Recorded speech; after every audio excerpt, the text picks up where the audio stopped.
In this world, there is a best henpecked system that is in desperate search of a new master. After a short search, she finds the most pathetic henpecked husband one can meet on this earth. This henpecked husband turns out to be our main character named Charlie, to whom his girlfriend tells him that she is leaving him. Charlie addresses her by the name Susan and hopes that she will listen to the explanation he has prepared for her. Susan angrily tells him that she doesn't want to hear any explanations because they are simply not right for each other. Charlie asks her why she decides this, because he can give her everything she wants, and for this he drops out of school. Susan tells him that she has made peace with Victor, adding that she never truly loved him. She also states that she finds it difficult to reciprocate his kindness, and that she does not love him, even though he comforts her in times when she needs support. Meanwhile, Charlie starts crying over being dumped, and Susan declares that breaking up is the best solution for them. Charlie says he has been pursuing her for 2 years and is doing everything possible to win her affection. He also says that he pays for her studies,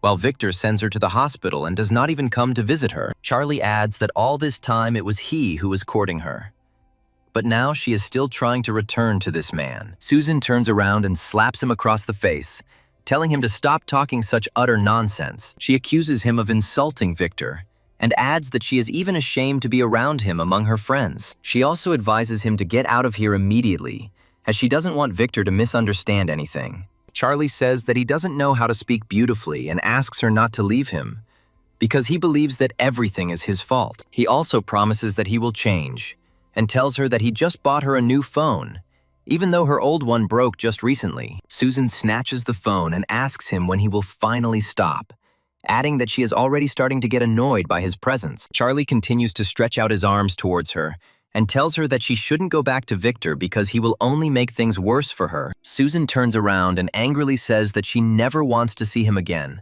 and hopes that he will disappear from her life forever. Victor asks her not to be angry, saying that he will organize everything in the form of a dinner at a European restaurant, and after that they will go shopping. The car takes off, and Victor says that Charlie is a pathetic loser who has nothing and never will have anything. Charlie is noticed by 2 other girls, who say that this man tried to court a fool and ended up losing everything. One of them says that men are better off spending money on themselves first, so that they can at least look normal. They also remember that Susan also comes from a poor family, but at the same time tries to start relationships with rich guys. They also recall that Victor recently lured Susan into a rented house, thereby making Charlie look like a real cuckold. Charlie reflects on how 2 years of his life are going down the drain, and wonders why he turns out to be such a fool and a pathetic dog. As if answering his questions, the best henpecked system appears before him, informing him that a suitable owner has been found. Charlie stubbornly keeps his eyes closed to cope with the incredibly bright flash that appears in front of him. The system reports that it has successfully linked to the person and completes the procedure fairly quickly. Charlie wonders what this nonsense is,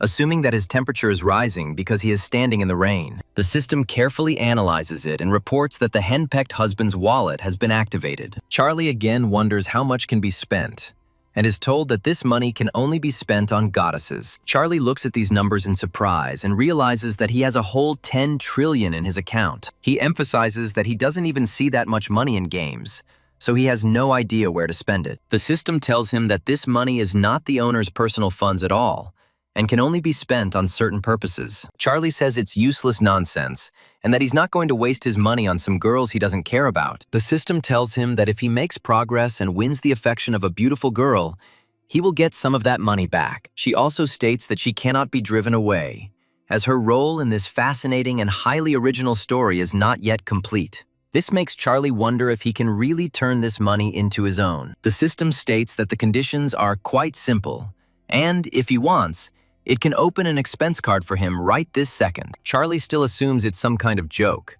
and then demands that she stop messing with his head with this nonsense. However, the system immediately generates an expense map and informs him that he must find the next goddess and spend a lot of money on her. Charlie looks at his transformed map and tries to figure out where he can find a girl to spend money on. At first, he thinks it's a stupid idea, since he only knows one girl, but he receives a notification. This notification states that he has received an order for the delivery of necessary goods that need to be delivered to the dormitory. Charlie says that these types of orders are the most annoying, and he doesn't have that much money to fulfill such orders. Looking closely at the cost of these goods, he wonders what the recipient's head is filled with. After this, He realizes that he will not be able to get to the store in 15 minutes, since the set time is too unrealistic. However, he quickly accepts reality and decides to try to get the goods in time and hand them over to that very student. Having reached the right place, he takes out his phone and contacts the customer, asking her to come downstairs. Meanwhile, the girl turns to her friend and says that she has received some face masks,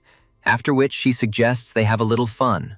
A friend approaches a girl named Claire and says that her boyfriend is inviting her to see a new blockbuster. Claire immediately loses her temper and declares that her friend has traded her for a guy, so she is no longer going to pay attention to her. After this, she thinks about why not give a chance to that insensitive guy who is courting her. After this, she irritably notes that all the plans she has made for today are failing spectacularly. Charlie hands her the masks and explains that the ones she ordered are out of stock, and the wait time is running out. Claire slaps his hands in frustration, causing the bag to fall out of his hands under the force of its momentum. Claire calls him a redneck and says that these masks are applied to the face, so their low quality can only harm the appearance. She also says that she doesn't care about his problems at all, so he should immediately go back and buy other masks. Charlie says her list is initially proving extremely difficult to complete, and the masks she needs are sold far from the university and are expensive. Claire says that they are sold at the nearest shopping center, which means he simply doesn't have enough money. So he decides to buy a cheap replacement. Charlie says that if she is not satisfied with something, she should cancel the order and contact another courier. Claire accuses him of not being able to afford it and claims that he can only fool naive girls with his cheap tricks. Charlie receives a notification from the system that this girl can be made his goddess and receive a solid cash back on all expenses. Claire looks at him with irritation and says that she is not going to waste her time on some idiot like him because she has a lot of things to do. Charlie finds that her sympathy level is rapidly declining and has already reached -62%. Charlie invites her to go shopping together, promising to buy her the right face mask to make her happy. He also says that if she is satisfied, she should leave a good review and give 5 stars. Claire muses that it would be nice to go for a walk around the mall, even though it's still quite early in the morning. She still agrees and says that she will be interested to see how he plans to make amends. Charlie finds the face mask he wants and asks the saleswoman how much it costs. The girl says that this product is very popular and asks him if he is going to buy it. She states that many celebrities prefer such products because these masks provide the highest quality results. Charlie says he will buy all the masks in stock, while Claire starts looking at him intently. She notes that he looks familiar, suggesting that he combines work with studies. Charlie swipes his card and says he will take all the goods available, as he doesn't care at all about the amount of money. After some time, he is charged a whole 58,000 yuan. But for him, such sums are mere pennies. The employee says that the participants' bonuses have already been credited, and delivery will take place a little later. Charlie wonders if this is all real, realizing that the system appears in his life at the perfect moment. The system entity encourages him to enjoy the new opportunities and expresses hope that he will take advantage of them. Charlie turns to Claire and asks if she is happy with the situation. Claire says that this time she will forget about all the complaints, complete the order, and also leave a good review and give 5 stars. Charlie says he's offering her another bet, but on completely different terms. Claire looks at him in surprise and wonders who this guy is and how she is supposed to fulfill his conditions. Charlie says that she can choose whatever is in this shopping center, and he will buy her whatever she wants. He also adds that if she is satisfied with such purchases, he will add him to her WeChat, and she immediately agrees. Charlie says he's up for a good laugh, then asks her how he should address her. Claire gives her name with a smile and says that she is a student at the Institute of Arts and is studying in the dance department. Afterwards, they leave the store, and the employees immediately tell him that they will be glad to see him again in the future. One of them says that this is the first time she has seen a person buying all the face masks from a warehouse. Her colleague says there's no need to guess, since this guy is clearly from the world of the rich, and such clients should be well served. After a while, they end up in an expensive clothing store, and Claire says that the new colors and styles of clothing are very popular now. Charlie watches her carefully as she tries on different outfits and says that she looks like she really likes everything. An employee approaches them and says that according to the rules of this store, customers must meet a certain level. She looks at them and tries to understand where the poor students could have come from in their very expensive store. Meanwhile, Susan comes into the store and tells Victor that she heard about a new handbag with a very beautiful color palette. Victor says that he has been having a tense relationship with his father lately, and he doesn't have much money to spend. Looking at the local price tags, he realizes that such things are unlikely to be affordable for him in the coming months. He also says that it would be better to go to another store, promising that he will definitely bring her there next time she goes shopping. Susan declines and says that she really likes the brand and that it would be great if he would agree. Victor smiles and says that he hopes that his beloved is not such a superficial person. Susan swallows her pride and says that she is not a materialistic girl and will love him even without money. After a while, an employee approaches them, and Victor says that his girlfriend wants to try on a handbag from their store. Susan happily says that she always knows how much he loves her and what he is willing to do for her. The girl says that this handbag is a one-of-a-kind item and that another customer is currently trying it on. She turns to our heroes with irritation and says that poor students and food delivery workers have no business being in this store. Claire looks at the girl with irritation and suggests that she repeat those words again if she is not afraid of the consequences. Charlie says he'll give her a chance and notes that the bag itself will tell whether they can afford to buy it or not. Victor claims it's just a piece of leather and wonders how much a bag like that could cost. The employee says that its price is 258,000 yuan, since it is the last model in a single copy. She claims that these bags sell out almost instantly due to their immense popularity. Victor wonders if some measly piece of skin can really be worth such a fabulous amount of money. He is told that there are less than 100 bags in all of China, as it is a limited edition released by a famous designer. Victor says that he is not in the mood because of Charlie's appearance and therefore changes his mind about buying this handbag. Susan asks Charlie if he is happy after ruining another day that was supposed to be great for her. Charlie receives a system notification that Susan has an extremely negative crush on him, and this begins to irritate him. He doesn't want to get involved with her at all, but now he has a chance to regain his lost dignity. Charlie says that these guys refuse to buy the bag, so he will pick it up himself and pay for everything with his card. He also states that he no longer wants to stay in this crappy store after such service. The girl hands him the cash register and, apologizing, says that he can swipe his card to pay. Charlie makes a sharp motion with his special card,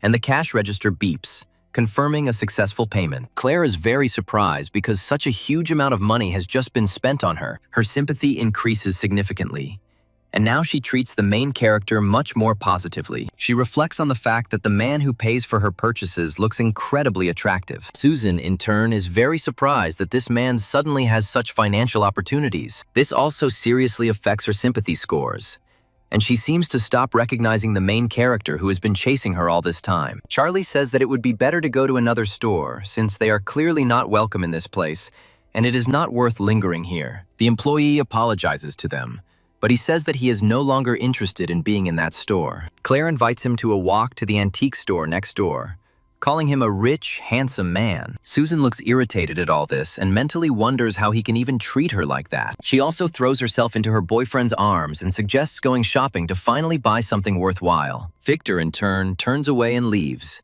saying that he is not in the mood and that the walk is over for today. Susan continues to follow him, saying that they haven't even eaten yet, but he doesn't respond and simply leaves. Meanwhile, the employee turns to her senior colleague and says that she couldn't recognize the rich man in him. Her senior partner says that even she couldn't figure out that this man was actually rich. Claire continues to follow the protagonist and asks him if they just met his girlfriend at the store. Charlie annoyedly says that this is his ex-girlfriend and that they broke up some time ago, so there is nothing to worry about. He also apologizes to her for this scene, saying that she followed him, and this is how it all turns out. Claire says there's nothing to apologize for, since it's her own fault for missing out on such a good guy. She also says that the guy next to her is not ready to spend money on her, although he is a rich man. She says that only sincerity can touch a person's heart, and Charlie replies that her words make him feel better. After this, he suggests that they eat something before continuing their shopping trip, as he is a little hungry. Claire says that she only now notices that he is a pretty good person,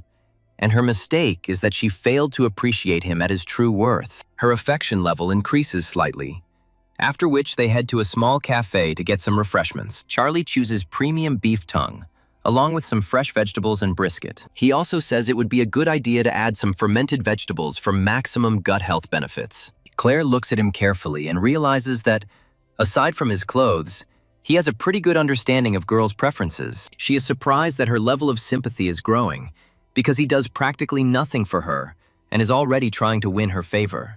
Charlie cooks her a brisket over coals and says that if she adds a salad to it, the dish won't seem so greasy. He also states that he will prepare the beef by adding some stewed vegetables to it and sprinkling them with green onions beforehand. Claire continues to look at him and her sympathy grows.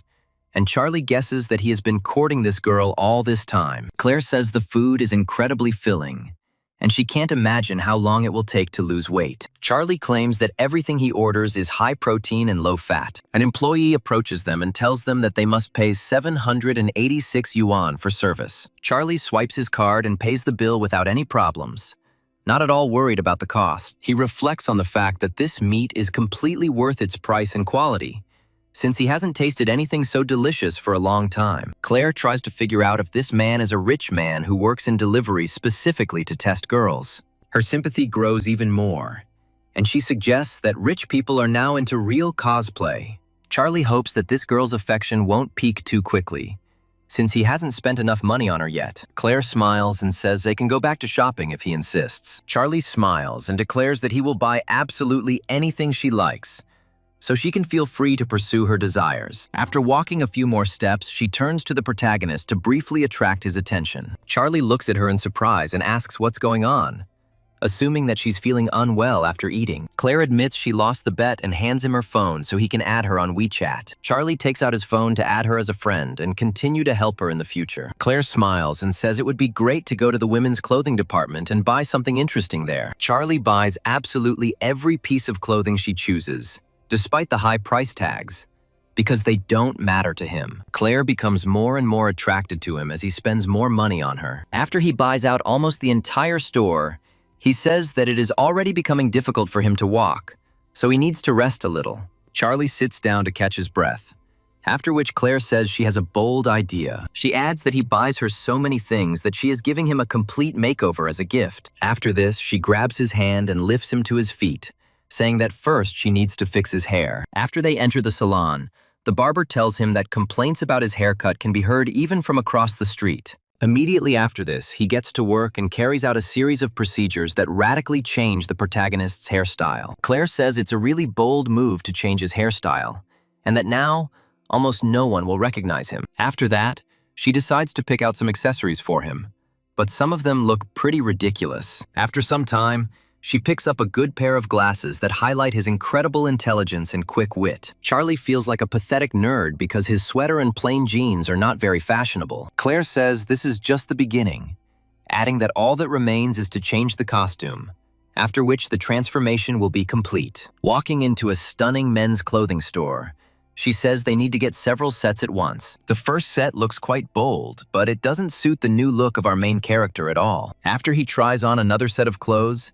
Claire makes it clear that he also looks a bit immature. However, when he picks out a unique hybrid of the two styles, she immediately says that this option completely suits her taste. Claire says he looks quite good and that a suit like this suits him better than many others. The store employee says that they look very harmonious together in these outfits and look like a wonderful couple. Charlie reflects on how he spends so much money on Susan and she never treats him that well. Claire declares that the transformation into a real handsome man is going well, so they should move on. Charlie says with a smile that he will be happy to fulfill any wishes of such an expressive girl. Claire asks him wistfully what they're going to do next, and her sympathy grows again. Charlie says the next stop is another store that's located next door. Immediately after this, they move on to another store, where he also spends a huge amount of money. Claire is very impressed by this and realizes that he has been paying for all his purchases all day without hesitation. An employee at a prestigious store asks them if they would like to take a look at the new collections for the season. Charlie says that kindness should be repaid with kindness,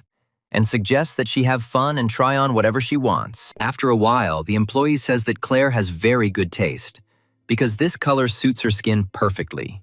Charlie says he's a little tired from walking, so he'll sit in the chair while Claire and the employee pick up the necessary items. Claire says she'll take that pair of boots, adding that she needs a size 37. The coworker tells her that she is very lucky because she has an attentive, handsome, and rich guy next to her. Claire buys a stunning dress and then decides to show off in front of the main character, asking his opinion. Charlie immediately says that this image looks absolutely amazing, and emphasizes that she is going to buy all of it. The store employee says Claire has a model figure and excellent taste in clothes. Charlie says he will buy absolutely anything his girlfriend chooses, without even looking at the price tags. The girl says that the total amount of purchases is 1,230,000 yuan, after which she expects payment. Claire asks him to wait a little, realizing that such expenses are already beginning to cross all reasonable boundaries. She reflects on the fact that she tries on a lot of things, but even a second-generation rich person would hardly be able to afford such expenses. Claire tells him that these clothes are not cheap, so it would be better if she only chose a small part of the items. Charlie assures her not to worry, emphasizing that he will order special delivery to have all the things delivered right to her door. Claire reminds him that the cost of all the clothes is already over 1 million yuan, so it's better to stop, because she's not that kind of person. Charlie asks her what exactly she means, emphasizing that he is not trying to offend her in any way. Claire declares that she is very glad to meet him this evening, but she is not so frivolous that she can be bought. Charlie realizes that he is overdoing it and that he is being misunderstood, so he immediately concludes that he should be more careful. After this, he wonders what he should do in this situation and how to earn even more money. After this, he tries to calm her down by saying that he is in a bad mood today and that he wants to express it through shopping. He also says that he pays her back for the service, since she transforms him beyond recognition. Claire asks him if that's really the case, and Charlie confidently states that it's just a few outfits. Claire says she can't accept these clothes, but she can't reject his good intentions and therefore asks to leave only one set. Charlie says that he will do everything as she says without any problem, after which he pays only a small portion of all purchases. The store employee says she felt like she was on a roller coaster ride, ranging from immense joy to deep sadness. Charlie swipes his card and pays for his purchases without any problems, the total amount of which is significantly reduced. The employee looks at them sadly and says that she will look forward to their next visit to the store. She also reflects on the fact that, in the end, this wealth that fell from the sky does not belong to her anyway. Charlie and Claire continue to leave the store while our protagonist tries to figure out what to do next. He reflects on the fact that his system too is slow to give him clues on how to act in such difficult situations. Claire, meanwhile, is thinking that he's definitely worth grabbing since he spends so much money on her. She also reflects on how stupid his ex-girlfriend is if she doesn't recognize the real diamond in him. Charlie says he wants to clear something up, adding that he certainly didn't have any bad intentions. Claire smiles and states that she should be the one thanking him, adding that, unfortunately, she has nothing to thank him with. Charlie smiles and says that actually there is always one reliable method that can be used at any time. Claire asks him what he's talking about, jokingly calling him a scoundrel and noting that he did have bad intentions. Charlie smiles and says it's just a joke, hoping she won't beat him up for it. Claire smiles and says that they are almost there, so their walk will have to end. After this, she returns to her room and reflects on the fact that this man will surely soon reveal his true self. Charlie continues to receive notifications that his affection level is increasing, and he realizes that this is actually quite good. After some time, he returns to the hostel and meets his friend, who invites him to go to karaoke. Seeing the beautiful suit on him,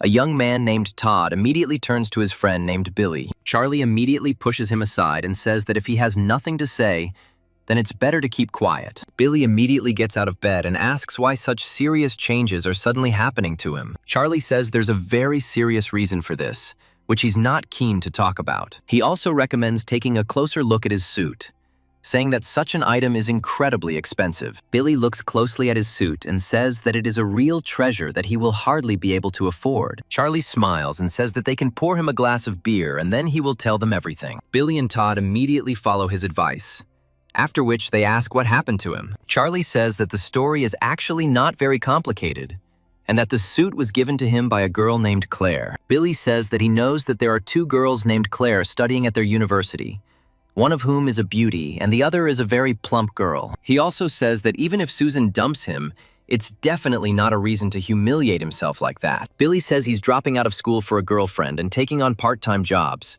so his taste is clearly changing. Charlie immediately slaps one of them, saying that they treat him much worse than he treats them. He also claims that he has her WeChat number, so he can provide any evidence without any problem. Billy and Todd look closely at the photo and say that the avatar really does depict a girl who looks very much like Claire. Billy notes that he can help him verify its authenticity to make sure it's not some kind of hoax. Charlie says they should mind their own business and not interfere with his new, wonderful life. Todd says he worries that he may have been added to the program simply to pay for her food. Billy says that wasting time on girls like that is clearly a bad idea, but still decides not to interfere. Charlie looks at his phone and receives another message, this time from a different person who wants to meet him. This person turns out to be Susan, who says that she said too much yesterday and asks him not to be angry.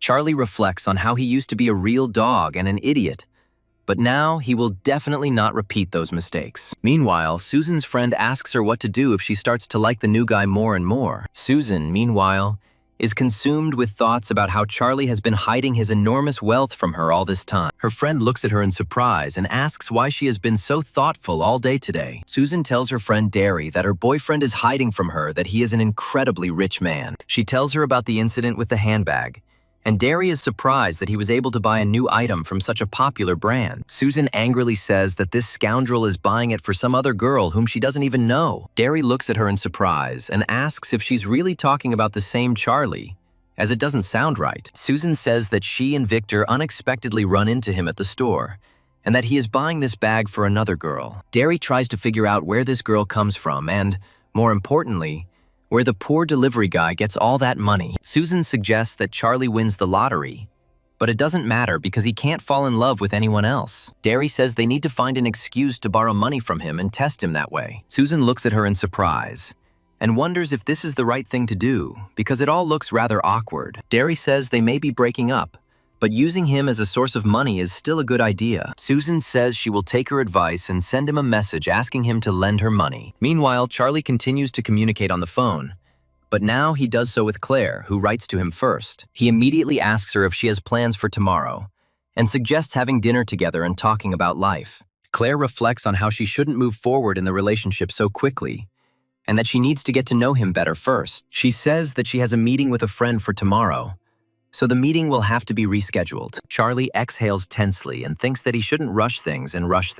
After a while, his phone starts ringing off the hook again, and he receives a message asking him to borrow money. Charlie understands that all of this is another deception, but in this situation, it may even turn out to be beneficial for him. He transfers the required amount of money quite quickly, realizing that he will receive a good cash back from this. He understands that if he believes the nonsense she tells him again, then he really deserves to remain henpecked. Derry looks at the notification on Susan's phone and assumes that Charlie is a rich guy who enjoys being bullied. Susan says she still doesn't know how things are in his family, because before he seemed like a very ordinary person. After this, she realizes that he does have huge amounts of money coming in from somewhere, and tries to figure out what to do next. Derry advises her not to worry about it, adding that if he is transferring this money, then it already belongs to her. After a short pause, she still suggests that he got this money as a result of winning the lottery. Susan says she feels a little awkward and asks her friend to leave her alone. Meanwhile, Charlie receives another notification and decides to find out who is writing to him again. Susan admits that it is not she who is asking for the money,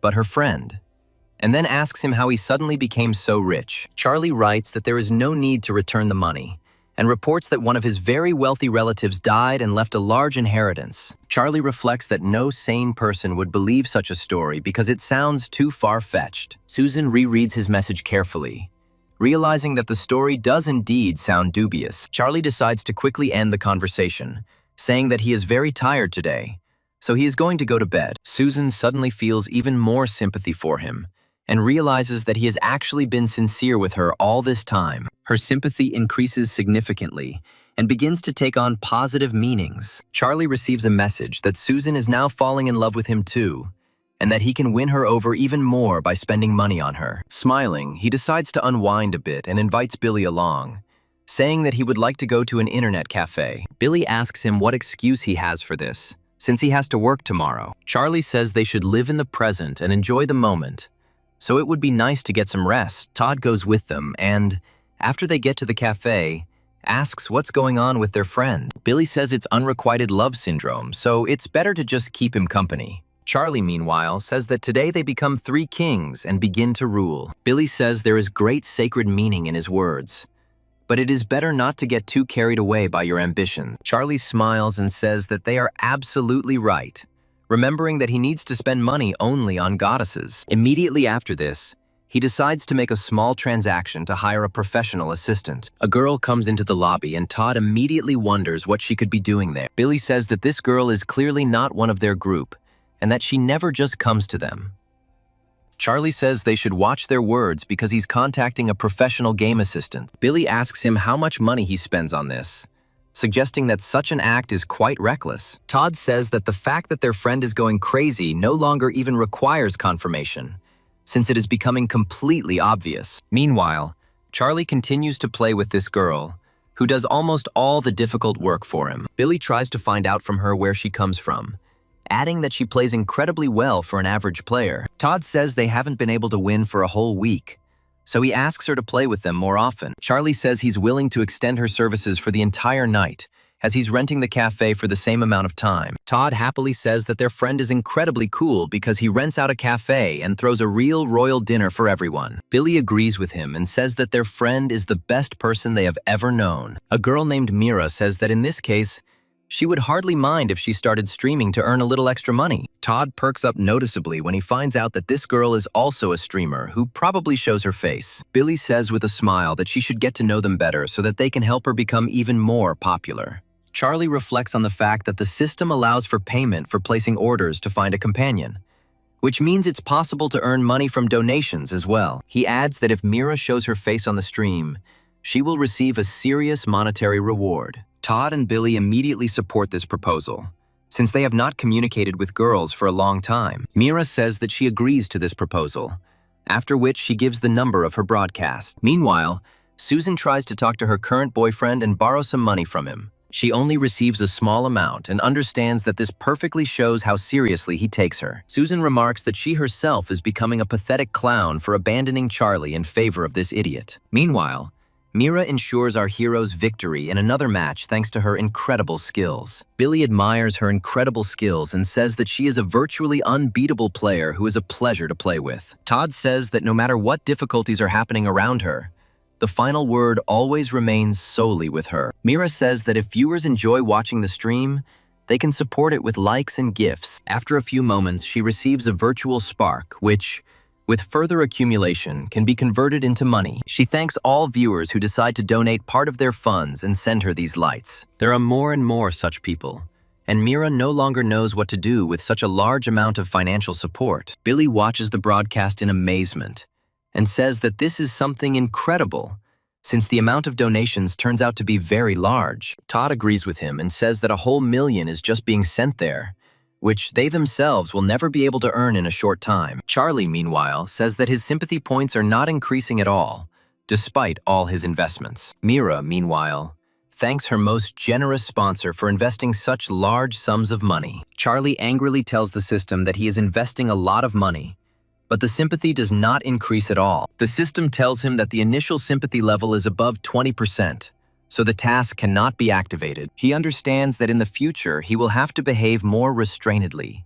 because excessive persistence can lead to bad consequences. Charlie tries to understand if anyone in this world can understand how he feels when he can't do everything he wants. Todd, meanwhile, comes closer to him and asks why he suddenly freezes in front of the screen. Billy suspects that his mental state may be affected by the huge donations and super lights that Mira receives. Charlie asks them why they are so worried about other people's finances, which they don't manage anyway.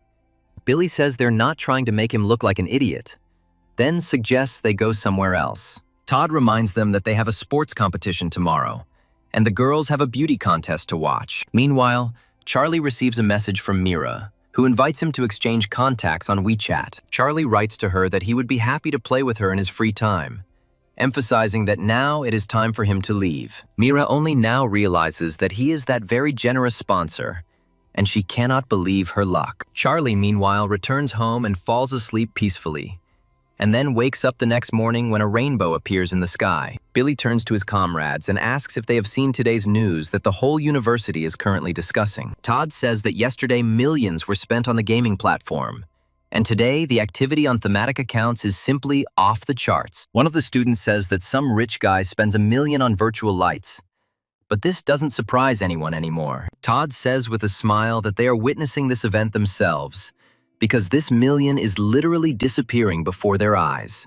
Billy also says that Mira is then sitting with them in the same lobby, and that she is literally being showered with money. Charlie asks them why they are yelling so much, noting that it makes it much harder for him to wake up. Billy says that there is a sports competition today, and that they need to be there on time to watch it. Todd suggests to his friend that he shouldn't go to work today and instead spend time with them to relax. Billy tries to remember the great proverb and recites its beginning, after which he freezes, waiting for support. Todd concludes the proverb by saying that without the old going away, nothing new and great can come. Another friend says that you need to give yourself a chance in life to try hard to please others. Charlie realizes that all this time they were trying to make themselves look better to attract girls at sports competitions. Their third friend wonders what happened to Charlie, because he never dressed so nicely before. Billy says that Charlie has suddenly transformed and is now a completely different person, almost unrecognizable. Charlie, smiling, says that yesterday he went out with Claire, an art student, and that she gave him a present. All three comrades immediately turn to him and say that their friend is a real braggart who does not care about their feelings. Meanwhile, people are saying that there was a violent reaction on the site yesterday due to the sudden appearance of a rich man. After this, everyone turns their attention to a girl named Ingrid, who appeared out of nowhere and was famous for her talents. They say that if this continues, no one will be able to take her primacy away, no matter what. Todd looks at her carefully and says that she is a real goddess who is especially beautiful today. Billy adds that he can only dream about girls like that in his wildest fantasies. Their friend, meanwhile, advises them to keep quiet, saying that there is no need to remind Charlie about other girls. Meanwhile, Charlie asks the system how it assesses the prospects of winning Ingrid. His initial sympathy is at 0, but quickly goes into negative due to the fact that she does not understand his intentions. Ingrid mentally notes his attractive appearance, but she is embarrassed by his disrespectful look. Charlie doesn't immediately understand what the problem is,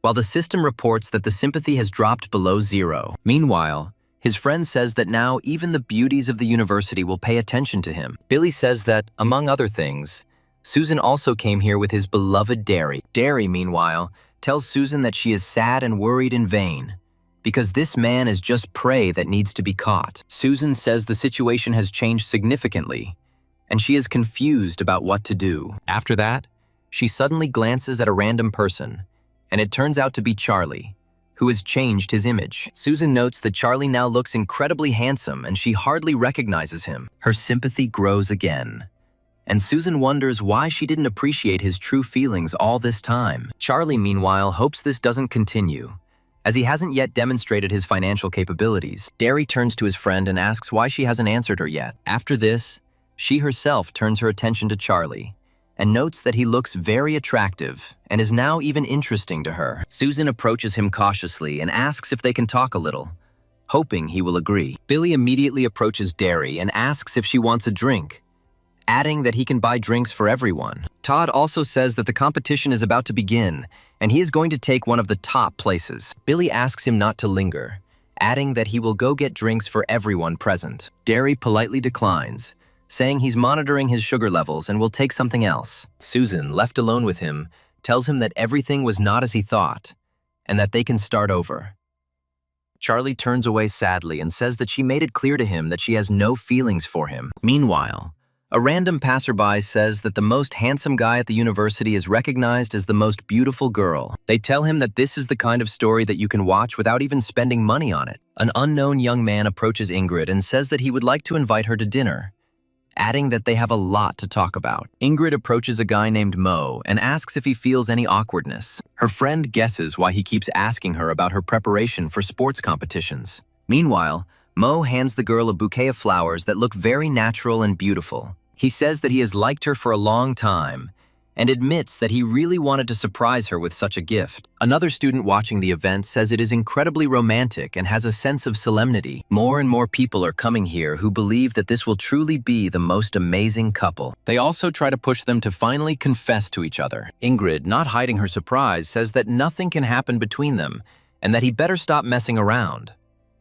Her friend, meanwhile, says that it is too late for the event, so they should just leave here. Mo throws the bouquet aside in irritation and accuses her of not appreciating his incredible efforts. Ingrid says she doesn't care what he's willing to do for her because she's not interested in him. Charlie receives a notification that he will receive a serious reward if he can win this goddess.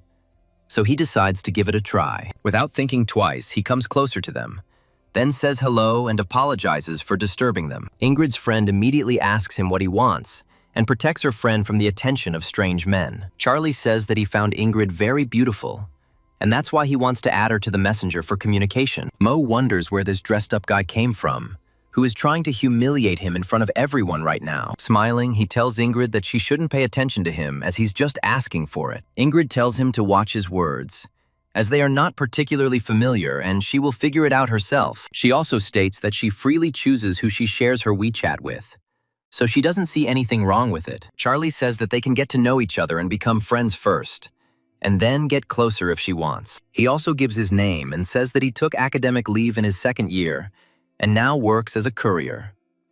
Ingrid notes that the delivery person on academic leave is an incredibly interesting person, the likes of which she has never met. Her friend comes closer, looks closely at the main character, and then loudly says that she knows him. Ingrid, meanwhile, gives him her contact information and says that she is a second-year art student. She also says that she still needs to prepare for the opening ceremony, so she will talk to him later. One observer of the event says the plot is taking an incredible turn. His friend says that there really is something special about this guy and that he has known for a long time that this would happen sooner or later. Also, one of them says that the saddest thing is that the goddess rejected him and accepted his friend. Mo looks at them with irritation and thinks that he will still take revenge on them for humiliating them in front of everyone. We are meanwhile transported a little forward in time, when the ceremony of the sports games is about to begin. Billy is surprised that Charlie was able to gain Ingrid's trust and get her contact information to communicate with her. Charlie calmly says that there is nothing surprising about this,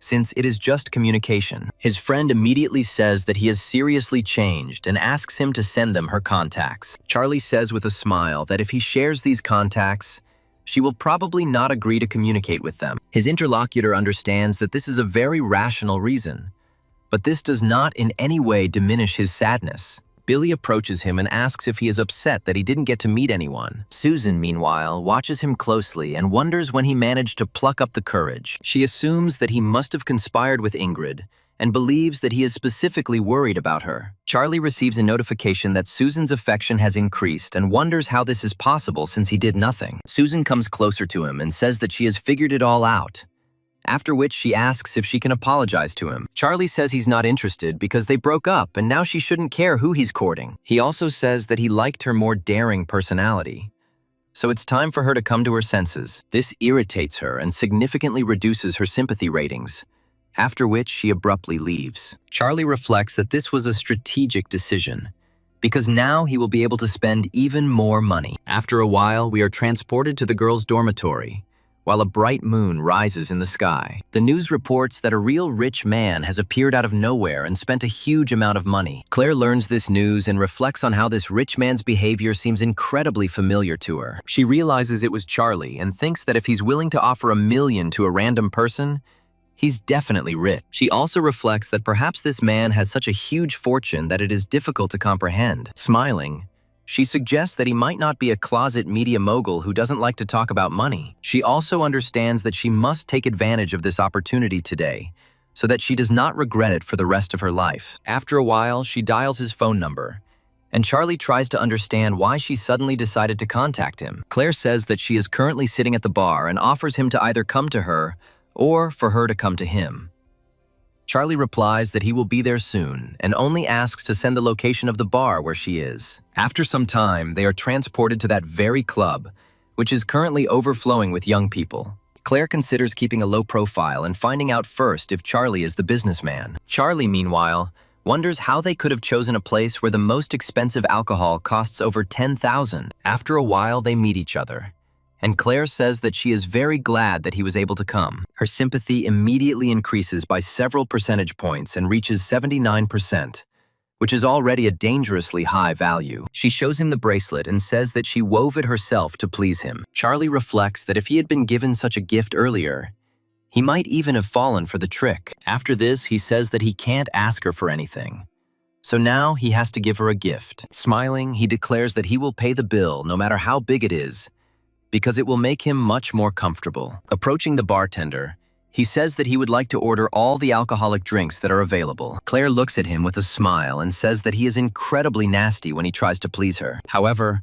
her sympathy increases again and reaches 84%, making her sympathy the fastest growing among the others. Claire asks him what he enjoys doing most, noting that streaming has become popular lately. Charlie says he watches these streams occasionally and periodically visits one very popular platform. Claire smiles, then realizes that all this data corresponds to her theory that the rich man was Charlie. She says that she also wants to become a streamer, because her friends advise her to try herself in this. Charlie immediately approves of her decision, saying that it is worth a try, and he is even ready to advertise for her when she starts. Claire smiles and says that she will definitely invite him to the broadcast, and he should definitely come. Charlie returns home and realizes that he spent too little money at the bar, so the cash back will be small. After some time, he finally enters his room and discovers that his comrades are busy with something. One of them says that the goddess from the university decided to start a stream, after which he realizes that Ingrid is also there. Billy says she instantly became popular, without even using any filters. Charlie approaches them in surprise and asks what they are looking at, sensing amazing possibilities. Todd says Ingrid started a stream where she has a special battle with another girl. Charlie watches the broadcast closely and discovers that two girls are trying to figure out who will earn more. He immediately picks up his phone to log into the platform from his business account. Ingrid's rival, Teresa, says she won't win the award for singing alone. She also reminds them that there are still 5 minutes left, after which their popularity battle will end and the results will be announced. Billy says that they urgently need to send a rocket to the goddess of their university and asks his friends for money. Todd states that the money they have left is barely enough to buy a package of noodles, so they can't spend it. Charlie realizes that this is a great chance to spend a lot of money, since there are only 5 minutes left. Ingrid notices the huge amount of investment in her channel and immediately thanks him for spending so much. However, the flow of donations does not stop, and she understands that, apparently, someone has donated a very large sum. Charlie tries to buy as many expensive gifts as possible, realizing that he is running out of time. He has to quickly tap the screen to buy the required number of gifts. Teresa looks at her opponent's performance in surprise and cannot believe that she was unable to win. Billy says that everything is turned upside down, because such rich men know a lot about girls and always choose correctly. After some time, the competition ends with an incredible victory for Ingrid, who thanks everyone. Charlie realizes that he is exhausted, since the main limitation was the 5 minutes in which he had to buy everything. Meanwhile, Ingrid's friend says she is now in the spotlight because of such a large donation. She also states that her number of subscribers continues to grow, and that she will soon become an internet celebrity. She is also asked how she knows such a rich man, and Ingrid says that she doesn't like doing such things at all. Her friend, meanwhile, says that, apparently, this Mr. Rich Man came to her stream of his own free will. She also recommends that you hurry up and send him a private message to thank him. Ingrid decides to write to him and receives a notification that she and this person are already friends on WeChat. Her friend quickly realizes that they are talking about Charlie and says that rich people have a habit of pretending to be poor people. Ingrid looks at her in surprise and wonders if she has read too many online novels. Her interlocutor replies that she may not believe her, but if she were in her place, she would have already arranged a meeting with him. Ingrid understands that this is basic politeness, so she decides to write to him to invite him to dinner. Charlie reflects on the amazing outcome of this situation and decides to agree immediately. Instead, the action moves to a large private sector, where a large amount of luxury real estate is concentrated. A man named Leonard approaches Mira and asks her where this rich man came from and what he does. Mira states that this man is quite mysterious and, judging by the description, he works as an ordinary delivery man. Leonard wonders if this man is really rich, or just pretending to be. After this, he asks to send him the contacts and quite quickly adds the main character to the messenger. After some time, Charlie realizes that he has been added to a chat room for real rich people and decides to chat with them. Leonard addresses him as a young gentleman and says that he has already gathered people, so they will be able to meet soon. Charlie goes to a restaurant the next day and realizes that Ingrid couldn't have chosen anything cheaper. After this, he looks around and discovers that Susan and Victor are next to him. Victor speaks to her incredibly rudely, declaring that she should deal with what she has done herself. He also adds that he let her drive the car, and she, like a complete fool, crashed into someone else's property. They try to leave the scene of the accident, but are immediately stopped by an unknown woman who demands that they stop. She tells them that they crashed into her car and now have to pay her at least $200,000 to compensate for the damage. Other rich people watching this suggest that Victor doesn't even have a driver's license, so it's best to call the police. Susan says she will definitely pay the penalty, but asks for a couple of days' grace. However, the rich woman states that the money must be given now, since she will not look for it later. Charlie realizes that this is the perfect time to throw money around and get a fat cashback on it. Coming closer, he tells them not to touch this girl and asks how much he should pay them. The irritated driver says she owes $200,000 and doubts he can afford such expenses. Susan turns in his direction in surprise and realizes that he definitely shouldn't be here, because he didn't usually come here. The victim says they can settle the situation fairly quickly if he has the appropriate amount of money. Charlie transfers the required amount to them, and the man, who has been watching this closely, says that this is very cool. Susan thanks him for helping her and promises that she will definitely return the money to him soon. Charlie says there is no need for that, as it was an accident and she is on her own now. Ingrid watches him from afar and sees perfectly well what happened,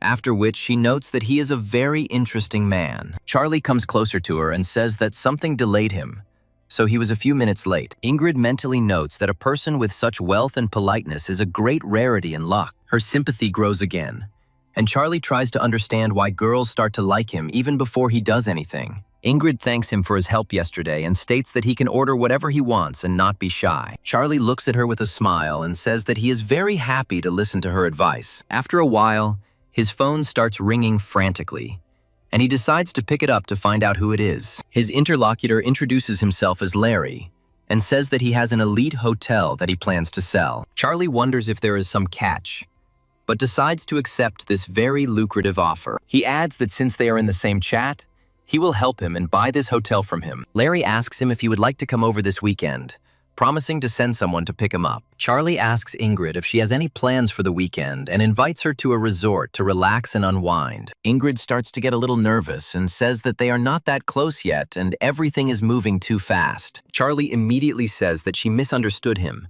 and emphasizes that he actually wanted to ask her for help. Ingrid looks at him in surprise, trying to understand how pure his intentions and motives are. She wonders in her mind how she can help him and assumes that these are just excuses. However, she finds his attempt to invite her to a personal meeting endearing, so she agrees to help him with this matter. Larry, meanwhile, tells Leonard that Charlie has agreed, but expresses the opinion that he is actually saving up for him. Leonard says with a smile that even if he buys it, it will bring losses, so this is only to Larry's advantage. He also says that the market situation is so bad this year that he actually has a chance to take over. Larry, in turn, says that he will prepare documents to check what kind of person this Charlie is. After some time, Charlie and Ingrid arrive in this resort town and enjoy the local weather and views. Charlie says that this is exactly what he expected from the beautiful Ingrid, who everyone will look at any time. He also says that all his words actually come from the heart, so she shouldn't think that he's lying. Ingrid says she is very happy about this and asks when the driver he mentioned will arrive. Charlie replies that their meeting is at 10 a.m.,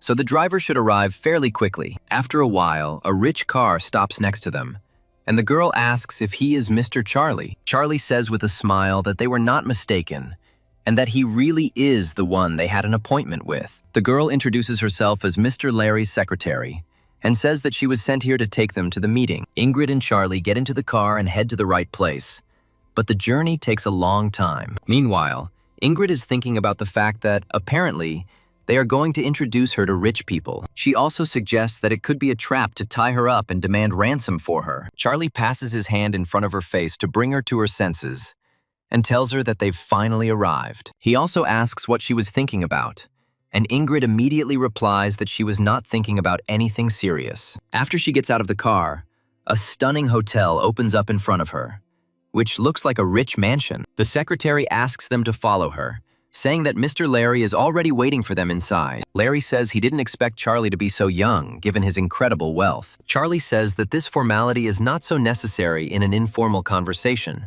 so it is better to get straight to the point. Larry says he'll give them a tour of the hotel, and Charlie says that would be wonderful and very welcome. Larry explains that the hotel has 9 floors with a banquet hall on the 8th floor and parking. After the tour ends, Ingrid asks him what business they've been talking about all this time. Charlie says that Mr. Larry is no longer going to run the hotel, so he asked him to buy it. Ingrid is very excited about the fact that Charlie is looking at the hotel and is going to buy it. He asks her again what she thinks of the hotel, this time stating that he plans to buy it today. Ingrid states that he should think it over carefully again as this decision requires caution. Larry realizes that this girl has a keen eye, and if she continues to point out the negatives, the deal could fall through. He states that the industry has indeed been in decline in recent years, so supply and price will be low. Charlie says he is quite happy with the hotel and offers to sign the contract as soon as possible. Larry says they can head to the conference room right now since the contract is already drawn up. After some time, he hands him a paper on which all the terms of the purchase and sale are recorded. Charlie says that he read everything carefully and is ready to pay 10 million more, but he will not be the owner of the hotel. Suddenly, he turns his gaze towards Ingrid and declares that she should now be the owner of the hotel. Ingrid asks in surprise why he decided that the hotel should belong exclusively to her. Larry is surprised that this rich man spent 100 million on this beauty and didn't even blink an eye, as if it was pennies for him. Charlie reflects on the fact that, unfortunately, he can't do anything about it because he can't buy anything for himself. Smiling, he tells Ingrid that the hotel will be registered exclusively in her name, and she will be its sole owner.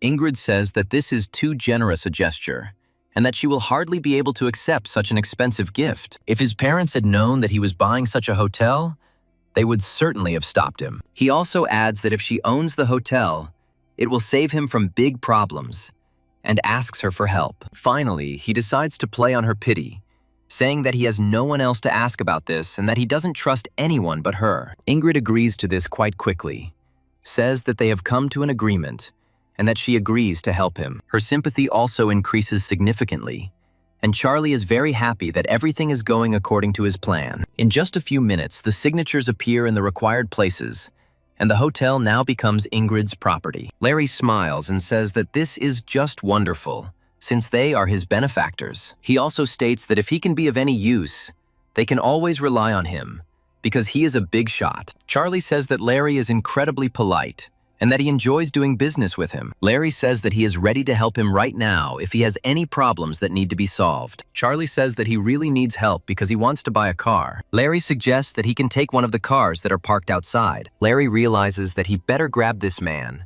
because in the future he can bring him serious profit. In his eyes, Charlie is a cool tycoon who has incredible wealth and serious connections. Charlie gets a little nervous and says that it would be wrong and that he would rather pay for the car. Larry says that Charlie helped him out so much in difficult times, so giving him a couple of cars is a small thing. Larry also states that he has something to take care of, so he will leave the place and not bother Charlie and Ingrid. He also promises to arrange the paperwork within a few days to thank them properly. After Larry leaves, Charlie and Ingrid are left alone with each other in this giant hotel. Charlie turns to his companion and asks her to do him the honor of having dinner with him. Ingrid says that while they were driving here, she noticed a European restaurant that would be nice to visit. Victor and Susan, who also happen to be at this resort, unexpectedly find themselves in this very premium restaurant. Victor recommends that she try the steak flown in from Australia, which has an incredible taste. He also states that if she wants, he can take her there next week to spend time there. Susan asks him if it would be easy for him to arrange a flight abroad,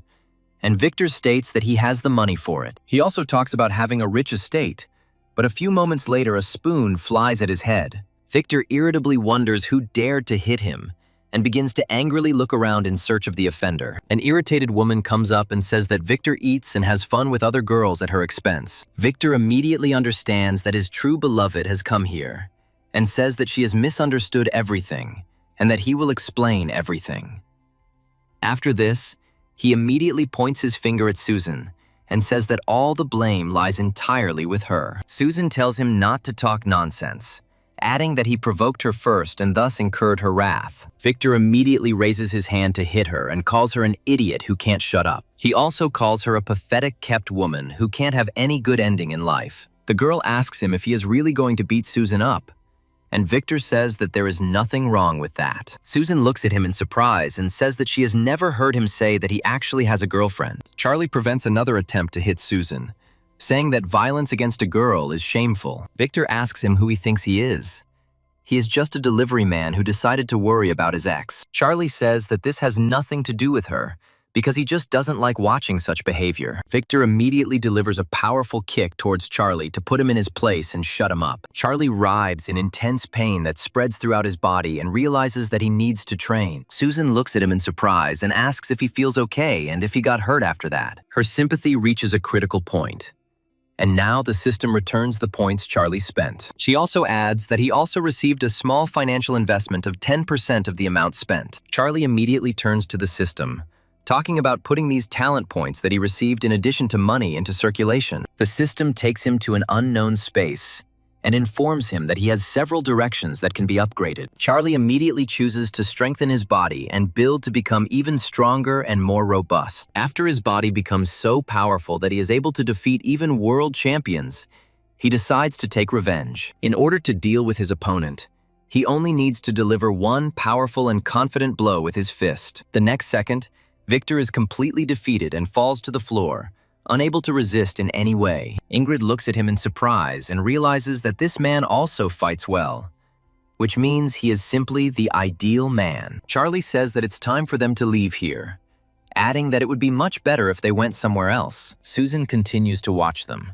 not hiding the fact that she has lost such an amazing guy. Charlie and Ingrid leave the establishment and decide that it would be better to choose any other restaurant where the customers are more cultured. After this, they get into the car, and Ingrid decides that it is time to discuss the situation that happened in the restaurant. She asks him why he helped this girl, because she despises the poor and hunts for money. Charlie says that there is nothing serious about it, since he just really didn't like that gigolo Victor. Ingrid reflects on how a strong, elegant, handsome, and rich man is incredibly cool. Charlie receives a notification that her favorability has increased even more, and he begins to worry that he hasn't spent enough money. After some time, he returns home to check how much his body has improved. He notes that the system worked well, and he now has 8 abs, which takes years of training to achieve. After thinking for a while, he wonders how much stronger he has become compared to an ordinary person. To test this theory, he decides to pick up the phone and call his friend. His friend's name is Howard, and Charlie immediately asks him if he is very busy and can talk on the phone. Howard immediately says that he has very little time and is currently in training. Charlie takes his car key and says that he will come there soon to talk to him. His comrades are not in the room, so he leaves calmly, without worrying about anything. After that, he comes to the gym, where his friend and seasoned boxer Howard is practicing his punches. Howard asks him in surprise why he came here, assuming that a fire has finally ignited in his soul. Charlie says that they need to fight one-on-one to see who is stronger. Howard says that he is a professional, so it is better to fight not with him, but with someone of a more suitable level. Charlie says that he has been training too, so he can handle this test, which surprises him. Howard says that he should hit a punching bag that is nearby to demonstrate his strength. Charlie steps closer and prepares to deliver the most powerful punch he has ever thrown. He tells him to put on his boxing gloves, but it is too late. Howard looks at the punching bag, which simply broke, unable to withstand such an incredible force of impact. After some time, another person comes here, who is very interested in the appearance of a new face in this room. This fighter says that even the previous champion couldn't break the punching bag with one powerful punch, and decides to test it. He approaches the main character and says that it would be nice if they fought each other to find out who is stronger. Howard tells him to calm down because his friend is just having fun and is not a serious fighter.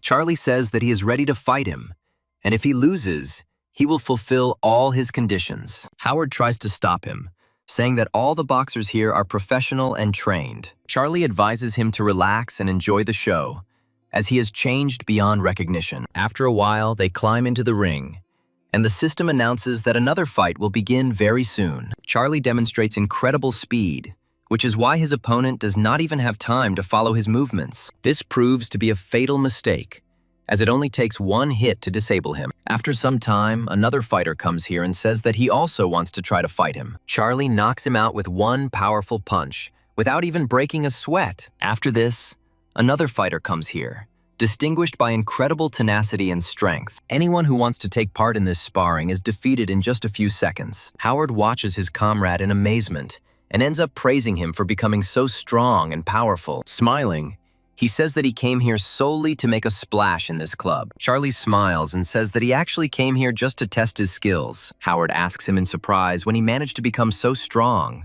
because before he couldn't even run half a kilometer. Charlie says that this is a secret that he must not reveal, even under threat of mortal danger. Howard laughs and says he doesn't care, then suggests they come over to his place for a drink. After a while, they go outside, and Howard sees his beloved Lily, who looks at him angrily. Howard reacts to her with surprise and says that she should have been waiting for him at the university, where he was supposed to stop by. Lily throws her bag in his direction and says that she is returning unwanted things, and also announces that they have broken up. Howard asks her why she decided to leave him since he worked so hard to buy her that handbag. Lily says that she had to wait 2 months for him to buy her a bag, and that this is an unacceptably long time. After this, she turns around and says that it would be better if they parted on good terms and did not see each other anymore. Immediately after this, she quickly gets into the car and drives away, leaving our heroes alone with their thoughts. Howard tries to persuade her to come back, but it doesn't produce any results, and she simply leaves. Charlie briefly reminisces about how hard it was for him when he didn't have a system to sponsor him. He also spent a huge amount of money and free time on a person he didn't really care about. However, the situation has changed significantly now, so he will no longer allow anyone to fall into this trap. He turns to his comrade and tells him not to be sad, because such a woman does not deserve sadness. Howard says it's easy for him to say that because he spent a month pursuing this girl, and it all went down the drain. Charlie declares that today she rejected him, and tomorrow she will no longer be able to reach him and will bitterly regret it. Howard looks at his friend in surprise and asks him what he is going to do to teach her a lesson. Charlie says again that it is a secret, but tomorrow he will be able to find out everything in detail. After some time, he contacts his friends and rents a beautiful limited edition car. Howard, in his new suit, wonders if this will really work, realizing that everything looks unnatural. Charlie advises him to stop worrying about it because everything will be fine since he's taken on the job. Howard says that this deception can easily be exposed since he has never been rich and does not know how to pretend to be. Charlie tells him to trust him and just follow the plan, noting that Lily will be here soon. After some time, Lily actually comes here, having used an amazing discount coupon at this restaurant. When asked by her friend, she says that she got it in a lottery, which she miraculously managed to win. However, her friend is skeptical and says that it is a private, high-class restaurant and has a membership system. Lily says there's nothing wrong with just trying to figure out how to get in. They also discover a luxury car nearby, and its beauty immediately captures their hearts. Lily stands next to this car and says that she saw one like this on the internet, after which she asks to take a photo of it. Charlie looks at her carefully and realizes that their target has finally fallen into a trap, which means it's time to act. He turns to his friend Claire and says that she can start the performance to impress everyone. He also emphasizes that his friend has not yet come to his senses, so it is better to keep an eye on him and not let him give himself away. Claire smiles and says that she won't let him down, and that the acting skills she acquired at university will come into their own. Finally, she turns to Howard and asks him to try his best, because his future depends on it. Howard sadly realizes that he really has no other choice, and says that he will give it his all. After this, he goes outside, and Claire begins to strenuously pretend that she is Howard's girlfriend. Lily looks at him in surprise and wonders why he is here, since this restaurant is only for the elite. Howard tries to mumble something, but Claire quickly tells him not to pay attention to her. She asks them to move away with their friend, as they are blocking the passage to the car they want to ride in. Lily and her friend look at them in surprise and try to figure out if this car really belongs to him. Claire says that Howard bought this amazing car some time ago, which he now drives. After this, she presses a button on the remote control, and the car makes a characteristic sound of the alarm being turned off. Lily says that this is impossible because Howard cannot afford such a luxury car as he is a beggar. She quickly realizes that he hired the actress and rented a luxury car to teach her a lesson. Claire tries her best to pretend it isn't, claiming it's a limited edition car released worldwide. After some time, an expensive car arrives at the scene and stops nearby. The doors open and a man comes out, whose appearance no one expected. Mira looks around and happily notes that it is quite crowded here, which is not typical for this place. Charlie tries to figure out why she came here, hoping that she won't ruin the performance since she wasn't informed. However, she immediately approaches Howard and asks if he should call security to throw these girls out. Lily says he worked so hard for this money, and now he's spent it just to hire these actresses. Mira advises her to shut up, as she doesn't even understand how Howard could fall in love with such a fool. Lily's friend says she recognizes the girl and that she is a streamer and clearly does not work for an acting agency. A few moments later, several expensive and intimidating cars arrive here at once. Several guards emerge from there who, surprisingly, look very similar to each other, although this is not so important now. Lily guesses that all this time Howard was pretending to be poor on purpose to test her sincerity. She smiles nervously and says that it was just a joke and that, in fact, she still loves him very much. Howard proudly declares that, whatever the case, it's over between them and he doesn't want to see her anymore. Turning around, he tells his friend Claire that they have nothing more to do here, and they return to the restaurant. Mira, meanwhile, gives the order to the security guards to remove the visitors who are disturbing the peace. The guards immediately confirm that they understand the order and head towards Lily. Lily finally screams that he shouldn't be so insensitive, but she is quickly escorted out. Claire watches Howard closely and notices that he is acting as if he is not at all happy about what is happening. Howard thanks them for their help and says he's going to the bathroom to think for a bit. Charlie looks at him in surprise and asks where he is going, but he doesn't answer. Claire, with obvious empathy, says that now it's better for him to be alone and think everything through properly. Charlie hopes he will calm down and come to his senses, realizing that he is all too familiar with this situation. After this, he approaches Mira and asks why she is here, since no one informed her about this. Mira says that Charlie is doing business on her territory,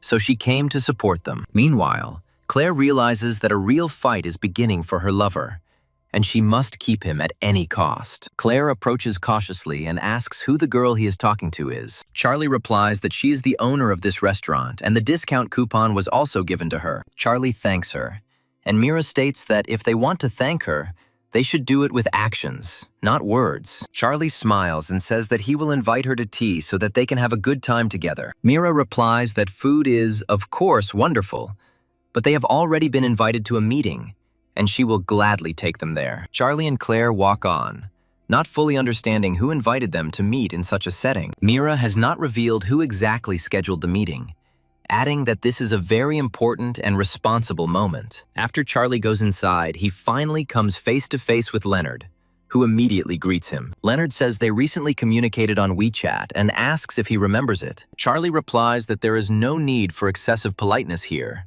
since he is a famous figure and everyone knows about him. Leonard says that news of his purchase of the hotel for $100 million has long been spreading in their circles. Charlie replies that they are overpraising him, after which he asks what kind of relationship he has with Mira. Mira says that he is her boyfriend and the owner of a company with many assets. Leonard, meanwhile, notes that all this is nonsense, given the incredible level of Master Charlie. Charlie asks what he wants, since it is unlikely that he arranged this meeting just to get to know each other. Leonard says their platform will host a title challenge next month. He also says that he is asking to promote Mira so that she can receive this prize, and Charlie is trying to understand why he needs this. He says that he has a small condition and hopes that it will be seriously considered and accepted. Leonard asks him what he wants, and Charlie says he wants to nominate Claire as a streamer. Leonard looks at him in surprise and tries to understand how he is going to implement this plan, because there can only be one winner. Charlie says there's no need to worry as Mira will still be a popular streamer. Leonard notes that it is better to have another friend than an enemy,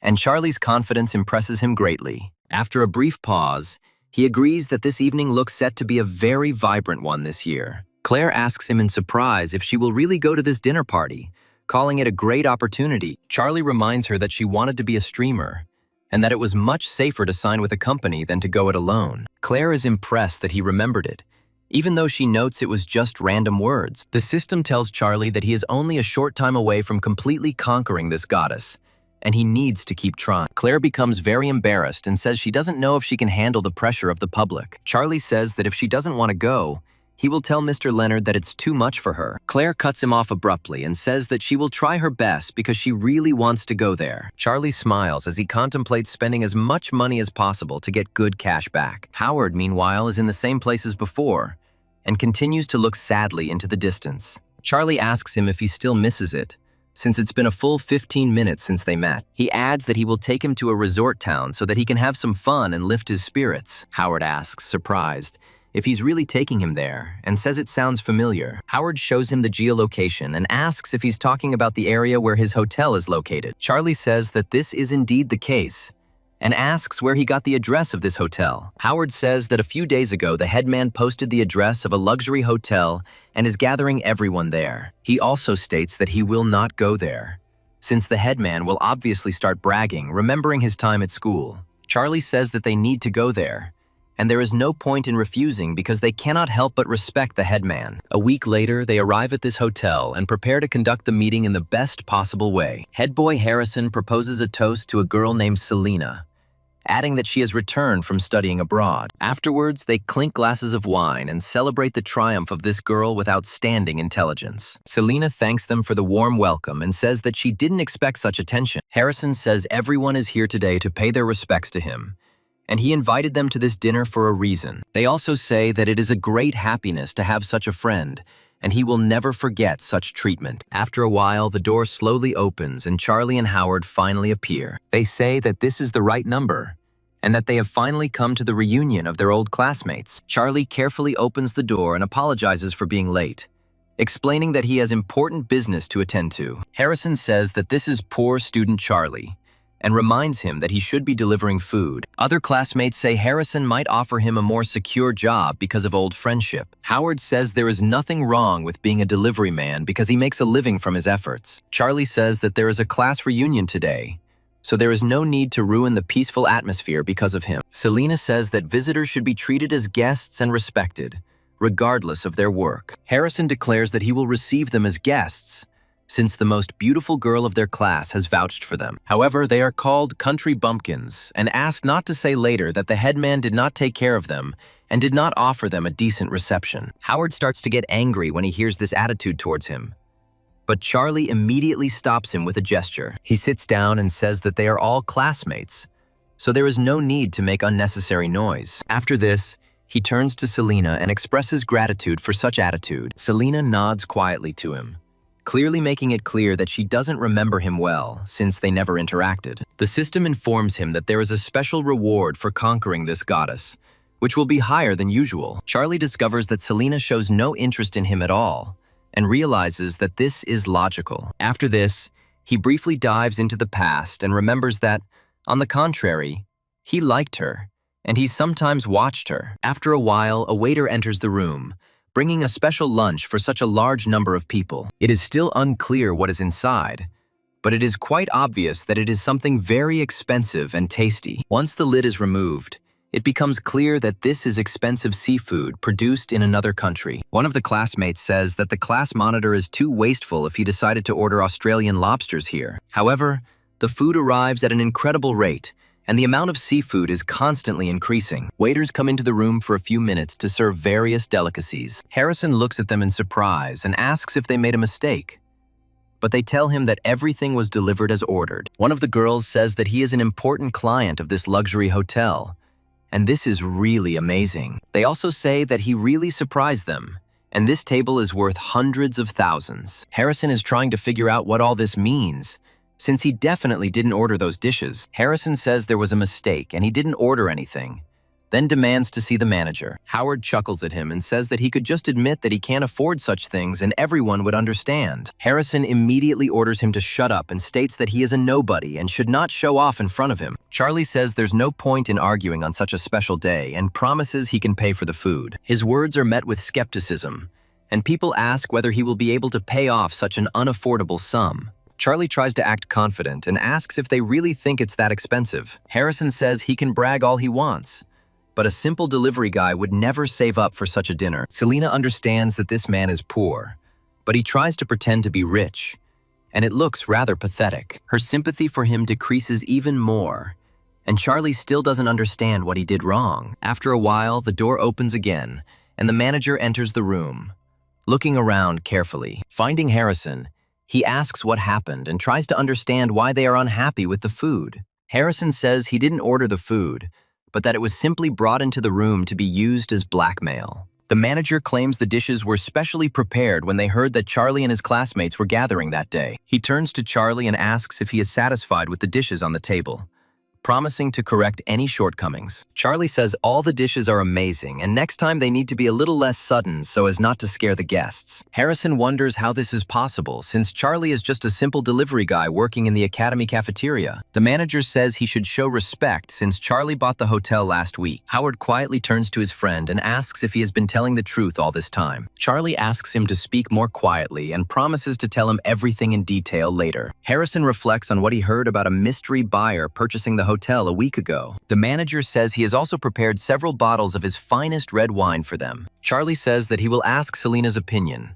since this meeting was organized solely because of her. Selena thinks this would be inappropriate and says he should manage his own hotel. After this, she realizes that she behaved incorrectly towards him, since he is not only rich, but also a gentleman. Charlie's classmates instantly change their minds and say that he turns out to be incredibly rich. They also add that he turned out to be much better than the head man, and this looks very impressive. One of the girls says that she is sorry that her boyfriend is not as good as Charlie, with his incredible charisma. Harrison realizes that all the attention that should have been directed at him has now been drawn to Charlie. This meeting continues for several more hours, but soon the sun begins to set and night falls over the city. Charlie approaches Selena and says that he will give her a ride home since it is late, and she agrees. After this, they get into an expensive car and drive away, having first found out the address where she lives. At this late hour, there is practically no one driving on the streets, so the journey will be very fast and breezy. Harrison watches the car drive away and promises that he will definitely deal with him in the future. Meanwhile, Selena carefully examines the interior of the car and discovers a familiar bird. She looks at it carefully and says that she definitely saw this bird a long time ago. She briefly immerses herself in her own memories and realizes that this bird once belonged to her. However, after some time, this bird ends up in the trash bin for a completely unknown reason. Selena says she lost the bird during vocal lessons and hasn't been able to find it since. Charlie says that he picked up this bird by accident and hopes that it will not misunderstand him. Howard says there is no point in pretending and tells Selena that he has had a crush on her since their school days. Charlie quickly loses his temper and advises him to talk less so as not to ruin his reputation. Selena smiles and wonders if he is really telling the truth. Charlie says that she was the school beauty and that everyone around her was always drawn to such a beauty. Selena reflects that Charlie looks quite cute, and if you look at him closely, he is even handsome. Her sympathy rises again, and as soon as the trip is over, she thanks him for the banquet in honor of his arrival. Charlie says it's a great honor for him to serve a beautiful girl and asks to be added on WeChat. Selena shows him her personal number without any problems so that they can continue communicating. After some time, she approaches her father, who thanks his comrade for his help. Selena asks him in surprise what happened, hoping that it is not some alarming news. Her father says they managed to find a stolen family heirloom that belonged to her grandfather. Immediately after this, he notices that there is another person walking next to her and asks who it is. Selena says it was her classmate who gave her a ride home after she spent the whole day with her friends. Charlie greets him, then says his name and says that he and Selena used to go to the same school. However, her father remains skeptical, believing that there is nothing good about rich boys. He doesn't greet him and takes his daughter's hand, saying that they will only discuss such things at home. Selena turns to Charlie and says that it's time for her to go, saying goodbye to him and hoping that they will meet again. Charlie looks at her with a smile and says that they had a great time and he will be happy to talk to her later.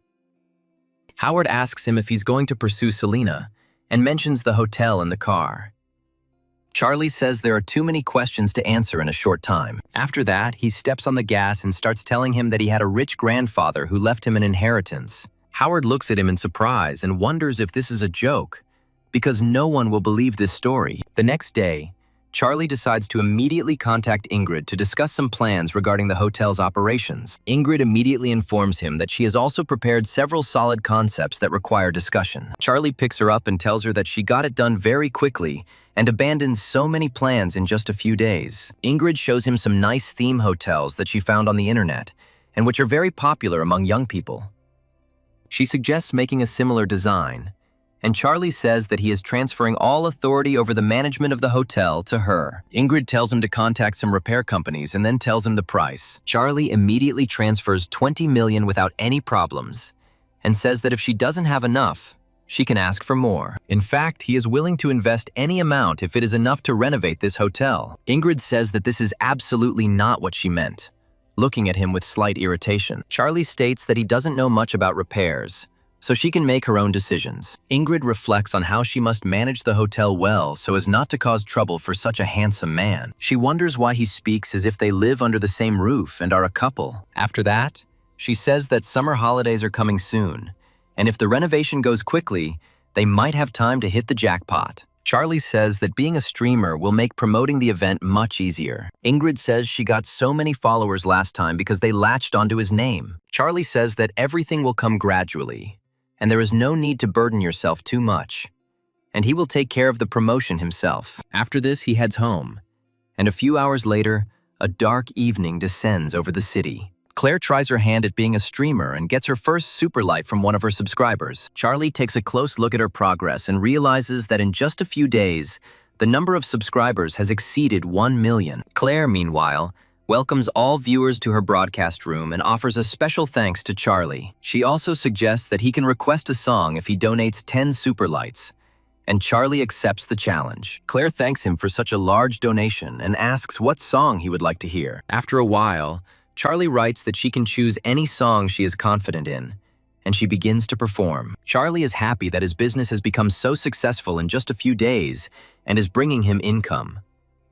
Charlie says that Claire has incredible talent and decides to reward her with even more donations. Claire says she is very grateful for so many super lights and says she will not forget it. An hour later, Charlie realizes that he has become much stronger after sending 2,500 gifts. However, he was also quite tired, as pressing a finger on a phone is quite a labor-intensive task. After some time, Leonard writes to him and tells him that she was among the top 10 newcomers. Charlie is about to take a little rest after such a busy evening, when suddenly the door begins to slowly open. Todd runs into the room and says that the forums were like a bombshell after what happened. He says that someone spent 2,500 gifts, which is equivalent to a whopping 5 million. Charlie looks at him in surprise and asks how he even knew this news so quickly. Todd claims that Claire has risen significantly in search results on the forum, and now everyone is interested in her. Todd also says that the user named Cooled Fireworks is the same rich man who supported Mira back then. Charlie says that it's time to check where Mira is now. Todd does the necessary research and says that she is currently ranked 6th among the most popular streamers. Charlie asks if this is really the maximum,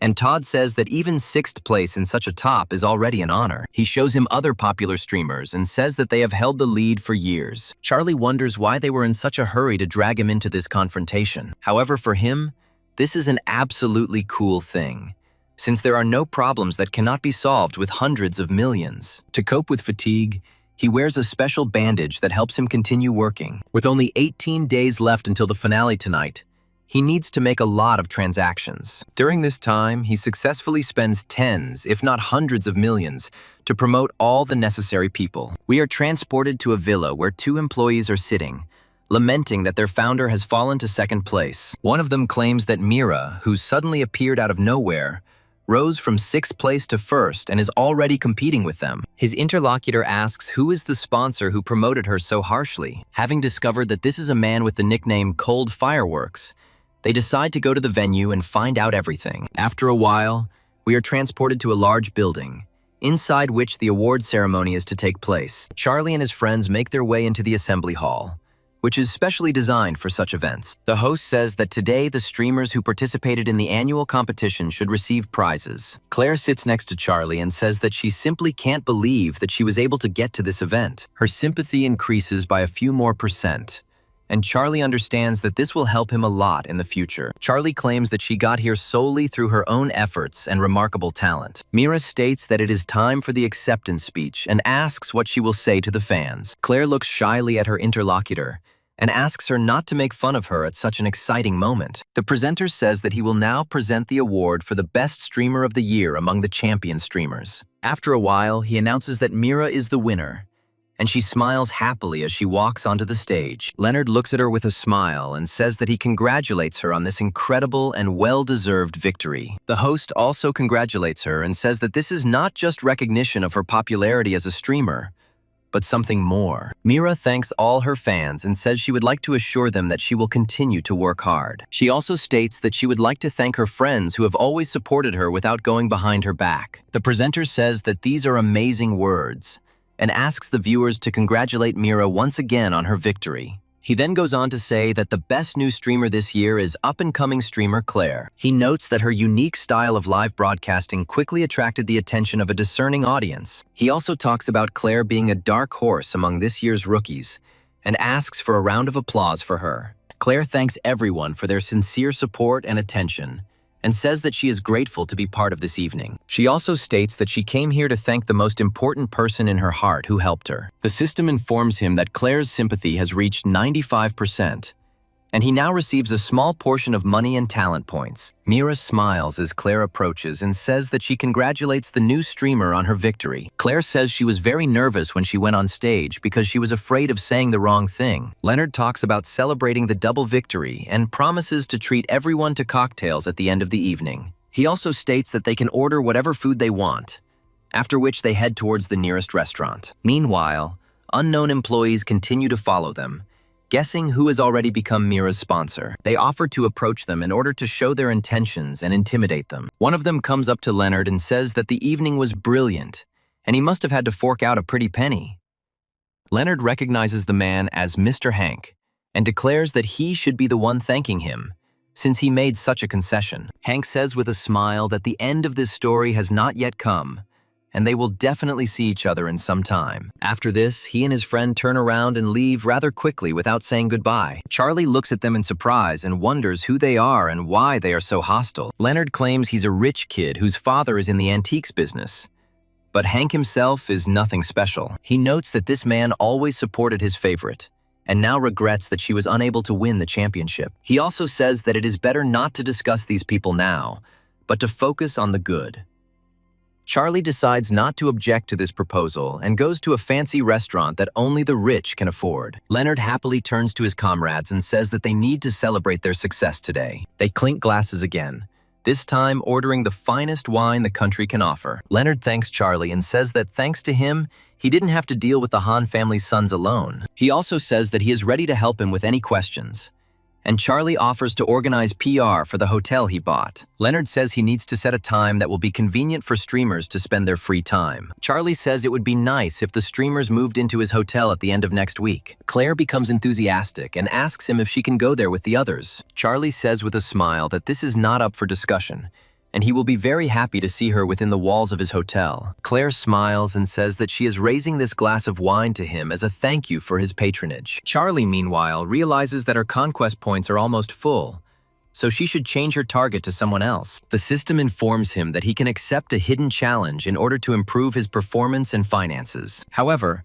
when asked what this hidden challenge is, the system disappears, and Charlie tries to understand why nothing was explained to him. As the evening draws to a close, Charlie decides he needs to get out of here before it's too late. He turns to Claire and says that he can give her a ride home, despite the fact that he has been drinking heavily. Mira says that one shouldn't drive drunk, promising to give Claire a ride and recommending that he call a driver. Charlie smiles and says that this is a great idea and decides to call a driver to take him home. Leonard looks at him with a smile and says that he wishes him luck, while Claire stays with them. Claire also says goodbye to him and says that she will really look forward to their next meeting in the near future. Charlie is about to leave when she suddenly hears a familiar voice asking Mr. Hank not to touch her. Charlie immediately turns around and realizes that he has heard this voice somewhere before, and that it belongs to one of his acquaintances. Hank says that Selena's family is about to go bankrupt, but he can save her situation with financial injections. Selena says that her family will not go bankrupt,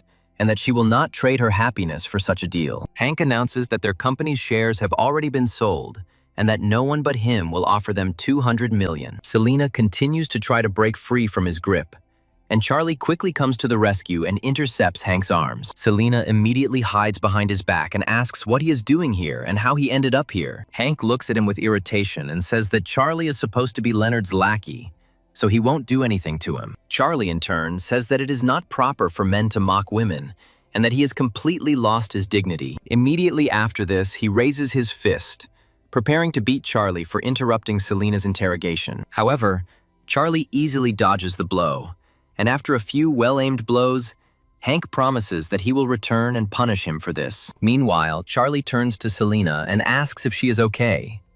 She replies that she is fine. After a while, her sympathy increases by as much as 5%, and Charlie decides that he is very lucky. He politely addresses his companion and says that he can give her a ride home so that she won't be afraid. Hank, meanwhile, turns to his comrade and says that he needs to check on one person. After some time, they reach Selena's family cottage, in which the light is still on, as the parents are waiting for their daughter. Charlie says that if she needs money, he is ready to lend her a certain amount so that she does not feel vulnerable. Selena irritably tells him that she is not the kind of woman who relies only on men to solve her problems. After she hears this sentence, her sympathy drops significantly again, and she looks at him with irritation. Charlie is trying to figure out how he ended up in this very awkward situation and what he should do now to get out of it. He honestly admits that he just wanted to help and he had no dirty intentions because he is sincere.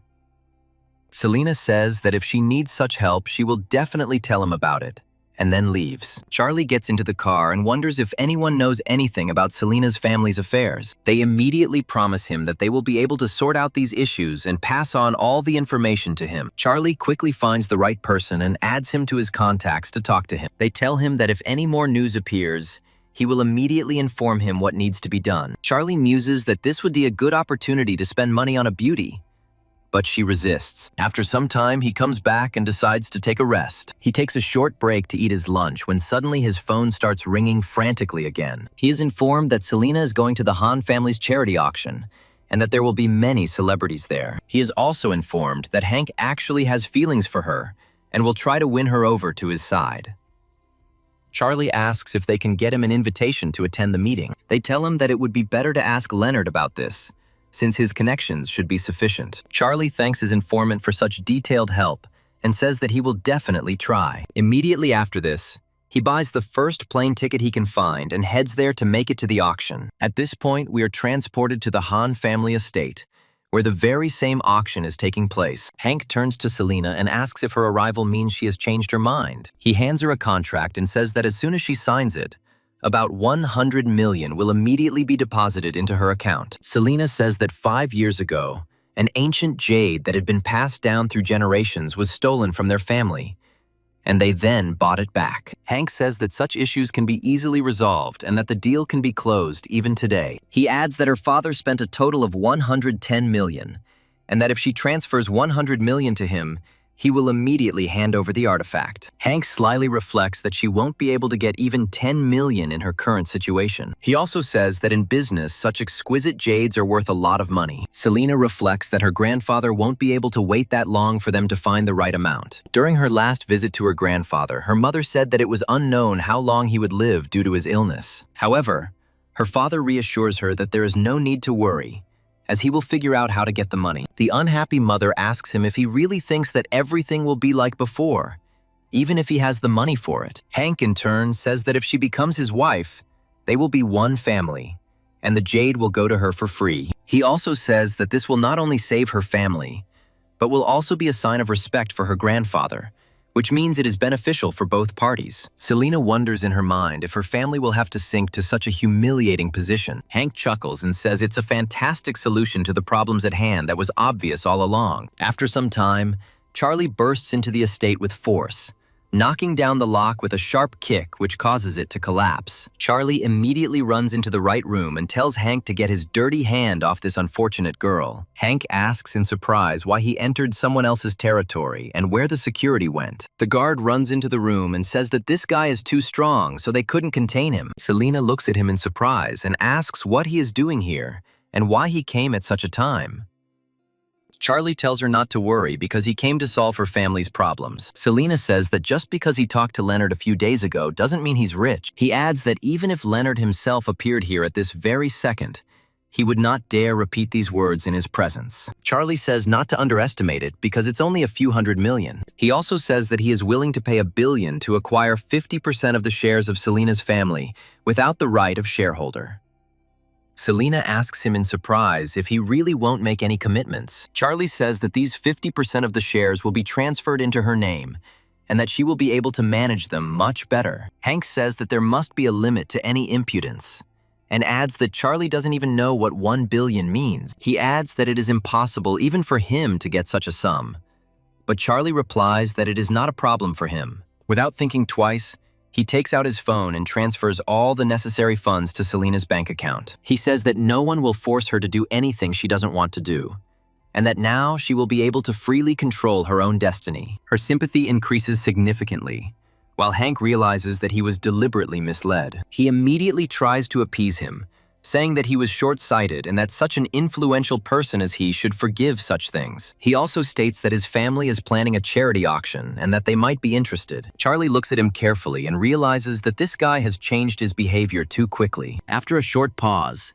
he realizes that the auction is a place where big money is involved, which means it is a good opportunity for him. Looking at it carefully, he says that he was just about to expand his horizons. Hank looks at him carefully and thinks that this might be a good chance to humiliate this idiot. After some time, they find themselves in the auction room, where a huge number of guests have arrived, ready to fork out their money. Selina immediately attracts a lot of looks and questions about what they are doing there in their dire situation. Some of them suggest that she came to find a rich groom and revive her corporation. Looking at her, they don't understand why she chose some idiot who looks like a real poor man. Selina turns around in irritation to confront these people and prove that they are actually wrong. Charlie smiles and says that there is no point in arguing with such people, as it is a waste of time. Hank is hosting this auction and says that all proceeds will go to a good cause. After this, he decides to present the first lot of today's auction to the interested public without further ado. He shows a scroll with a stunning painting and names the starting price at 90 million. The girl next to him immediately raises the price she is willing to pay to 100 million. The rival says she is ready to pay 120 million for this work of art. Charlie notes that rich people have strange tastes if they are willing to pay such sums for an ordinary scroll. Selina looks closely at this work of art and says that she did not expect to see such a masterpiece. Charlie has no problem raising the price of the scroll to 300 million, and no one objects. After some time, he buys the item, and Hank declares that the scroll becomes the property of Mr. Charlie. Charlie immediately stops him, saying that a small adjustment needs to be made regarding the owner. After a short pause, he says with a smile that this lot needs to be registered in the name of Mrs. Selina. Selina, in turn, says that this is too expensive a gift and that she definitely won't be able to accept it. Charlie replies that anyone can do charity and that now is his chance to restore his reputation. After a few moments, Selina's sympathy increases by 2%, and he assumes the system simply glitched. He is informed that he is too frivolous in his pursuit of goddesses, which is why his results are so poor. Hank says that Charlie probably has a good knowledge of antiques and paintings and can tell others about it. Selina asks in surprise if he really understands painting and art. Charlie reflects on the fact that he doesn't understand anything about this meaningless picture and is here to spend money. Charlie says with a smile that people from different walks of life have gathered here, who have seen a lot and who don't need explanations. Hank tries to shame him, saying that it is very sad when art ends up in the hands of those who do not understand it. Hank reasons that he always knew these were just the new rich with a very narrow outlook. He begins to condemn them, saying that everyone thought he was from a noble family, but he turned out to be a man chasing money. Charlie realizes that it was all just a trap, but he has the perfect tools to get out of it. After this, he turns to the system and decides to use talent points to improve his horizons. The system tells him that he can invest points in constitution, intelligence, strength, knowledge, or dexterity. Charlie quickly improves his knowledge and begins to talk about how this painting was created and where it came from. He claims that this painting depicts the story of a man who moved to the mountains. He also says that the artist not only masterfully depicted landscapes, but also skillfully painted people. Wealthy guests nearby say that this description is incredibly accurate and capacious. They begin to praise him for the well-chosen words with which he managed to describe this picture. Hank realizes that this guy has managed to stand out again and get out of a seemingly hopeless situation. Charlie says he is grateful to Hank for providing such a valuable exhibit. Hank smiles and says that it's nothing, and that such things mean nothing to him. After a while, Charlie says that it's time for them to leave, since they have already bought everything they need. Selina turns around in his direction in surprise and realizes that they are indeed about to leave. She notes that Charlie is too knowledgeable about ancient paintings and that he is full of surprises. The system registers an increase in sympathy, and some people realize that Hank was just deliberately trying to hurt Charlie. They also conclude that the attempt was futile and that his defeat was humiliating. Meanwhile, an unknown woman begins to observe him, who notes that Charlie is a very interesting person. After some time, They end up at a restaurant to celebrate their success at the auction. Charlie turns to the waitress and tells her what dishes they would like to order from the menu. The girl looks closely at their choice and informs them that they need to wait a little. Charlie is happy that thanks to his improved knowledge, he can now even understand the melody playing on the piano. This melody evokes completely new feelings in him after he has transformed his thinking into a more educated one. Selena asks him if he also listens to Chopin's sonatas, adding that this is far from the most popular work. Her sympathy grows again, and Charlie only now, after pumping up his mind, realizes that she is much more interested in the spiritual world. Selena says that her favorite piece is the farewell song, which always makes her feel sad. She looks into his eyes with concern and asks what he usually listens to when he is sad. Charlie prepares to talk about his musical preferences, but then pauses for a moment. The thing is, he doesn't usually listen to piano music, so he has nothing to surprise this elegant girl with. After a while, the waitress approaches them and informs them that the dishes are ready, wishing them bon appetit. Charlie tries to get out of the situation and says that first they will eat, and then he will gradually tell everything. Their meeting drags on for many hours, during which day gradually gives way to evening. Finally, as the evening fades, the moon appears in the sky, and it becomes clear that it is time to go home. Charlie asks her to wait near the exit doors while he pays the bill at the restaurant. However, to his regret, at this time there are a couple of drunk men hanging around the restaurant, looking for something to do, and they notice Selena and remark that she looks very beautiful, so they need to meet her. After a while, they quickly approach her and grab her hand so that she does not suddenly run away. One of them says that it is dangerous for beauties to walk alone on such streets, so it would be better if she went with them. Selena demands that they leave her alone because her friend will soon leave here and take her home. Charlie immediately grabs the bastard's hand and squeezes it so hard that he starts whining in pain. He adds that he gives them 10 seconds to quickly get out of here. Otherwise, the consequences will be on their conscience. One of them cracks his knuckles and says that this guy needs to be taught a good lesson, and fate turns out to be quite unenviable, since he knocks them out with one well-aimed blow, from which they will not recover soon. Charlie immediately turns to her and asks if she is okay and how she is feeling. The system informs him that his sympathy has been increased by another 4%, thanks to him standing up for her. Selena asks him when he became so cool, because at school he was very thin and weak. Charlie talks about how, a long time ago, he was really beaten up for standing up for her. Selena suddenly tries to remember what happened on the day the man was beaten. A memory comes to her mind of Charlie being kicked for a long time. She guesses that he was the one who saved her from an unknown threat that evening after school, and asks him why he didn't tell her. Charlie says he couldn't tell her about such a shame, so he decided to keep it a secret. After a while, we are transported to the house where the headman Harrison lives, who is plotting his own intrigues. He turns to his friend named Leslie and says that he has organized everything and will be waiting for him tomorrow. Leslie asks him if he has thought it all through, since such rich people always have their connections. Harrison claims that the hotel is not even registered in his name, but in the name of a wealthy lady named Ingrid. Leslie says with a smile that they are apparently dealing with an ordinary kept man who has become too brazen. Harrison also says that his personal life is rumored to be in complete chaos, and that he is dating many women. Leslie says that if this is not just a kept man, but also a womanizer, then he must definitely be exposed. After some time, we are transported to the very hotel that our hero, by pure chance, decides to visit. After taking a closer look, he discovers that the place is full of various guests enjoying their food. Charlie praises Ingrid, saying that she has had a lot of guests lately, but she still copes. Ingrid says that they should have thanked Mr. Leonard for the advertising, because now their hotel has a good reputation. Charlie says that gratitude is not needed here, since Leonard is their dear comrade. Meanwhile, one of the visitors discovers that the owner of this hotel has arrived and says that it is time to begin. As soon as this command reaches the grandmother's ears, she immediately falls to the ground and starts clutching her stomach. The grandmother's son leans over her and asks what happened, immediately assuming that she has been poisoned. In another scene, a fake actor says that there appears to be a cockroach in the food, meaning that there is something wrong with the food. He immediately starts screaming loudly,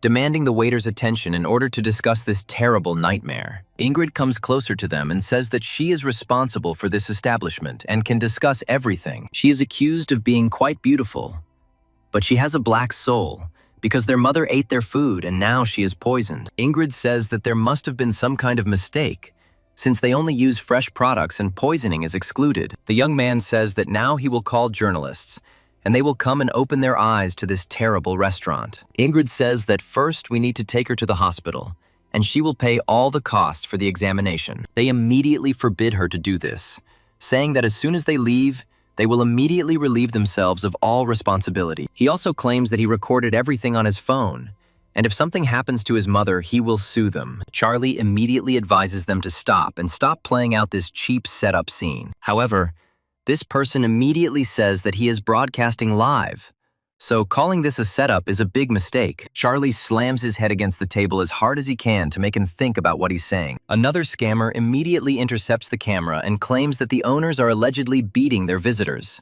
Ingrid says that even if this is an attempt at a setup, everything still needs to be resolved peacefully. A few moments later, journalists arrive and wonder what is going on here. The dummy approaches the journalist and asks him to help him figure out what is happening. He claims that his mother was poisoned in this restaurant.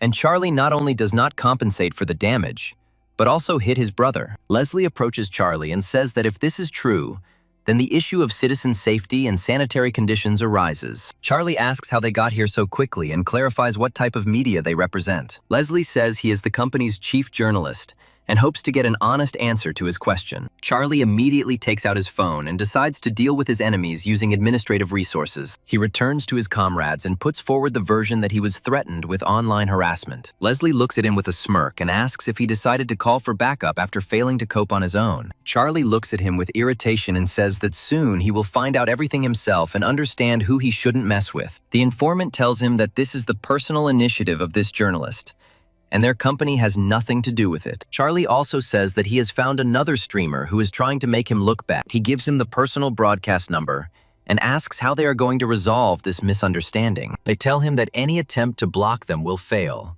since he has tens of thousands of subscribers. However, a few moments later, he receives a notification that his broadcast has been interrupted and blocked. Leslie, meanwhile, receives a call on her phone and decides to find out who decided to contact him at such a time. His boss tells him that he dared to insult the richest man on the internet and ruin his reputation. The gentleman also states that he must deal with this immediately.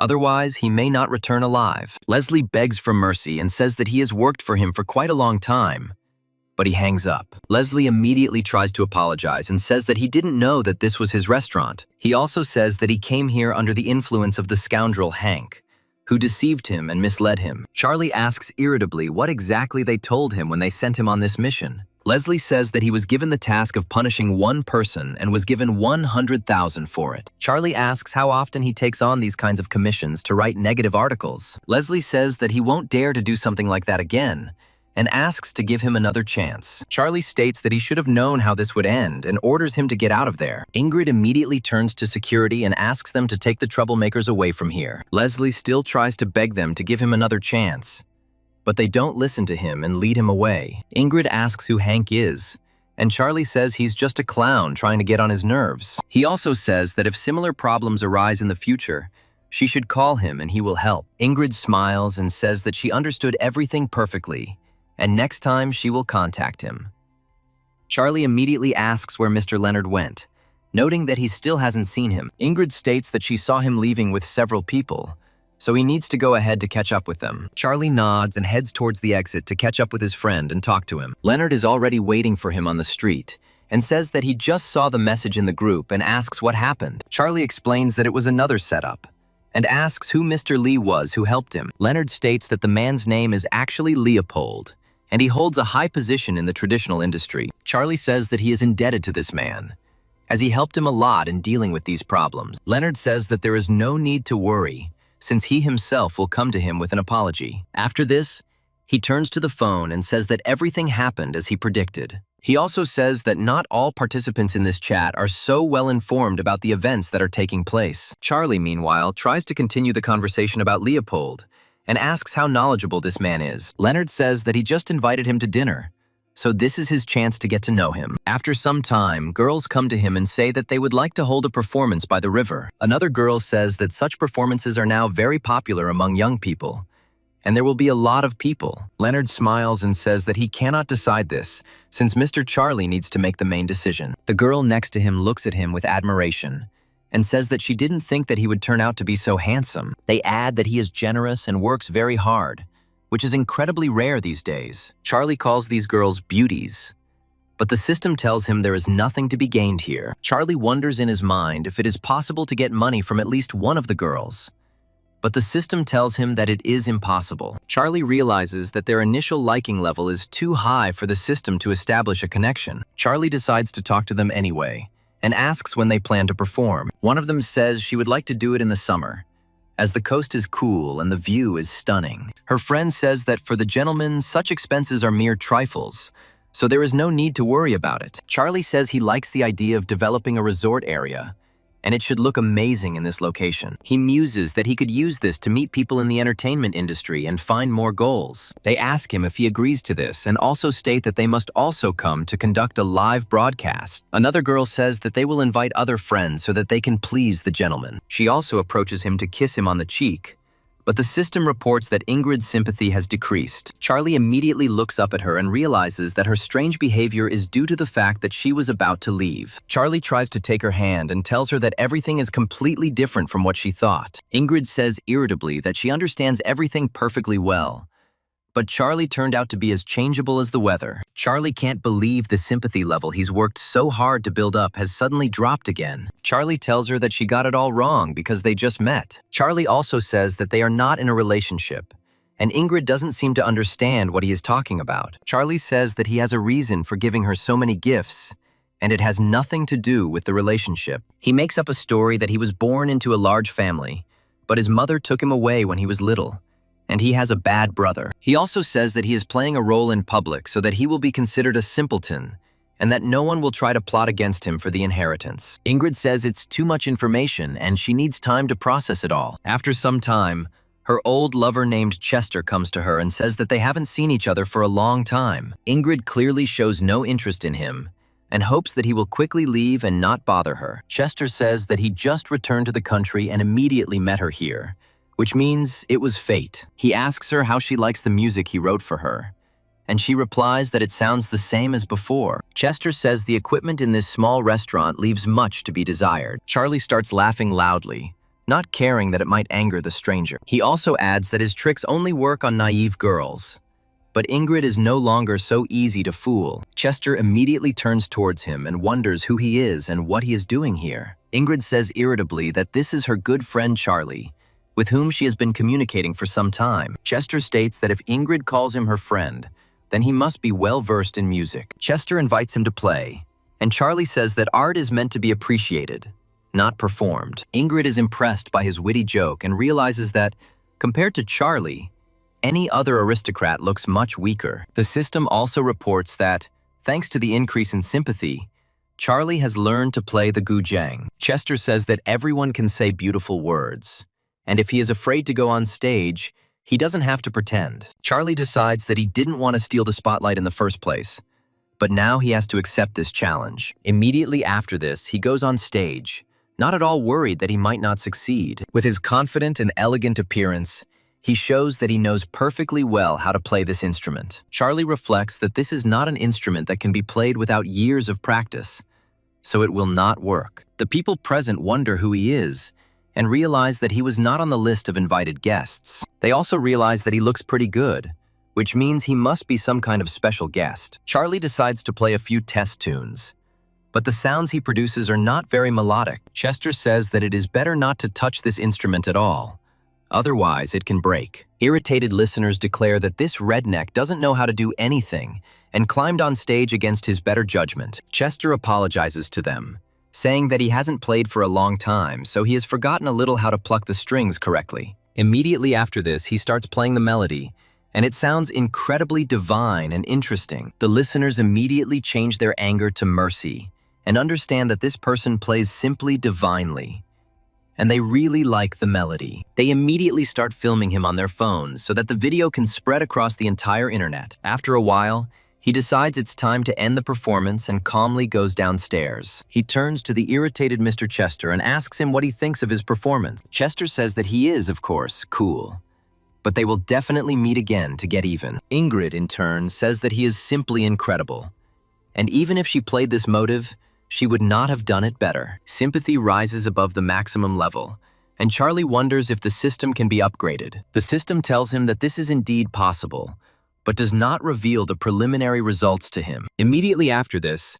people approach him to take pictures with him due to his incredible popularity. He politely refuses all the offers that rain down on him like water from a horn of plenty. He turns to his companion and says that it is better to leave here, since there are too many people here. Once outside, he says he's sorry a good dinner ended like this, and they'll choose a different place next time. Meanwhile, his phone starts ringing, and he realizes that it must be something very important. Ingrid says that if he has business, he doesn't have to stay late because she can call a taxi herself. Charlie immediately gets into the car to talk to the man who has been calling him all this time. This person turns out to be Selena, who reports that her family has already paid off the loan and the business has expanded. Charlie says it's no big deal because he just lent her some money and nothing more. Selena says that he is a benefactor, and her mother bought him some gifts that he should pick up. Charlie says he's out and about and will be back soon, but if she arrives sooner, it can wait. After some time, some bandit observes her car and tells his accomplices to move out. He adds that he brought about 10 people here so that they could definitely avenge him. The night turned out to be especially dark, as if the weather itself hinted at the dramatic events that were about to happen. Charlie gets out of the car, leaves it in the parking lot, looks around and discovers that someone is following him. He quickly realizes that these people are not here by pure chance and are heading towards him. They ask him what he wants and state that he has offended their brother Chester and will not leave here without an apology. Charlie says with a smile that this idiot Chester can't even play an instrument properly. One of them immediately loses his temper and declares that he will not tolerate such an insult directed at his comrade. Immediately after this, he rushes to attack.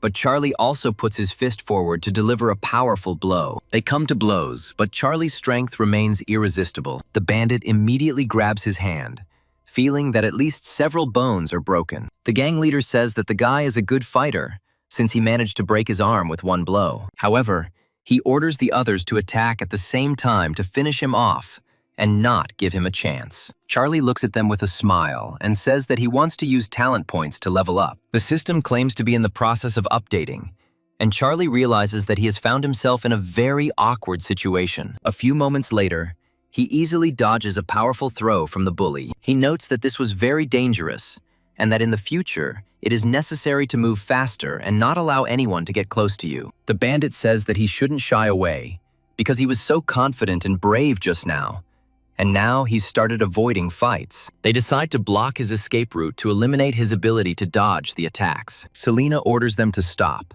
stating that she has already called the police, who are on their way straight there. Charlie happily turns in her direction and understands that now help would be very useful. The bandits turn to her and wonder if she seriously thinks they can be scared by something like that. Charlie tells the system that if it doesn't update quickly, something bad is definitely going to happen. The system informs you that the update is complete and will soon download new features that will take it further. Charlie tries to provoke the bandits, who ask if he is still trying to be a hero. Charlie says he is giving them one last warning to leave now because it will be too late later. The system completes the update, and Charlie realizes that he needs to invest the maximum number of points into martial arts. He also discovers that martial arts cost quite a lot of points, so he will have to part with all his savings. The system decides to play a joke on him and gives him a 50% discount, after which he invests all his points in judo. Charlie immediately becomes bolder and says that if they don't leave here, he won't stand on ceremony with them. The bandits grab their weapons, declaring that this guy has become different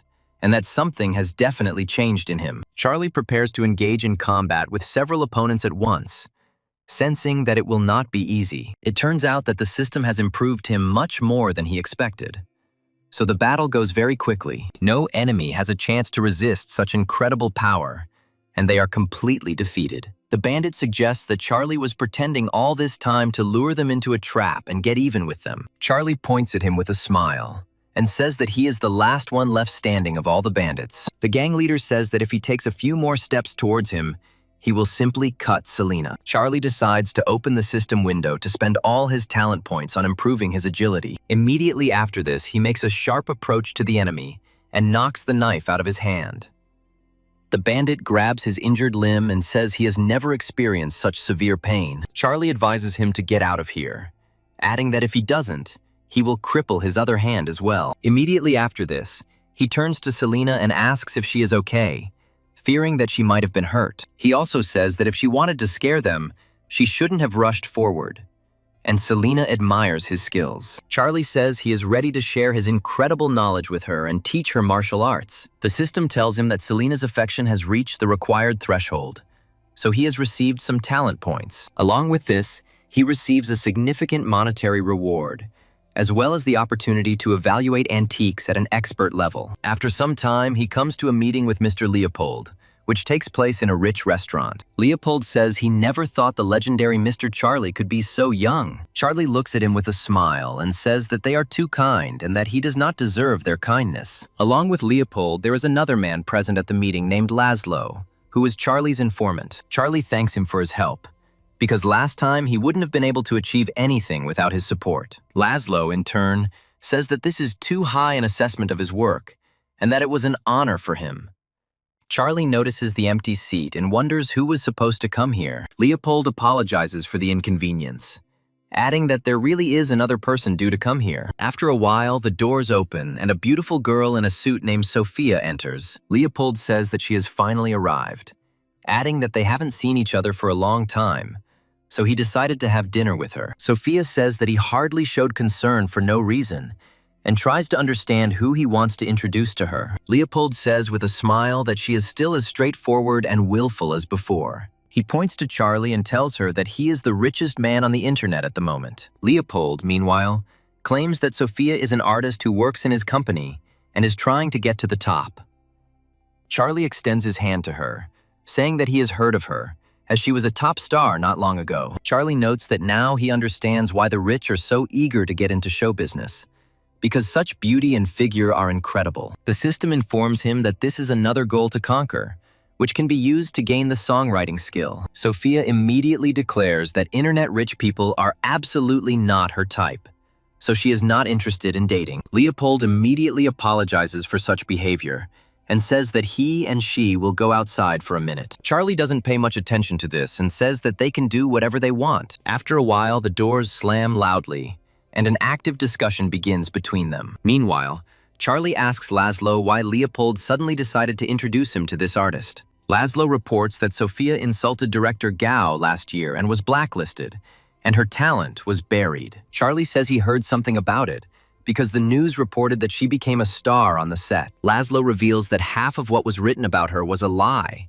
as the director decided to set her up. Charlie also asks what the relationship is between Sophia and Leopold, noting that they don't seem related. Laszlo states that Sophia is the daughter of Leopold's friend, so he does everything to help her advance. Laszlo also emphasizes her incredible stubbornness, stating that she was unable to make useful connections. Charlie says with a smile that this is just wonderful, because this is exactly the kind of people he likes. Laszlo looks at him in surprise and asks what is so wonderful about it if it is difficult to work with such a person. Charlie tries to correct himself and says that he meant that Mr. Leopold is just a great person. Charlie realizes that a disgraced star, rejected by society, is the perfect candidate to spend money on. Meanwhile, Leopold is trying to catch up with Sophia, who does not want to talk to him about such topics. Leopold says Charlie is a good man and has a lot of money that will help her get back into the industry. Sophia says she knows very well that this man spends millions on various streamers and has been seen with many women.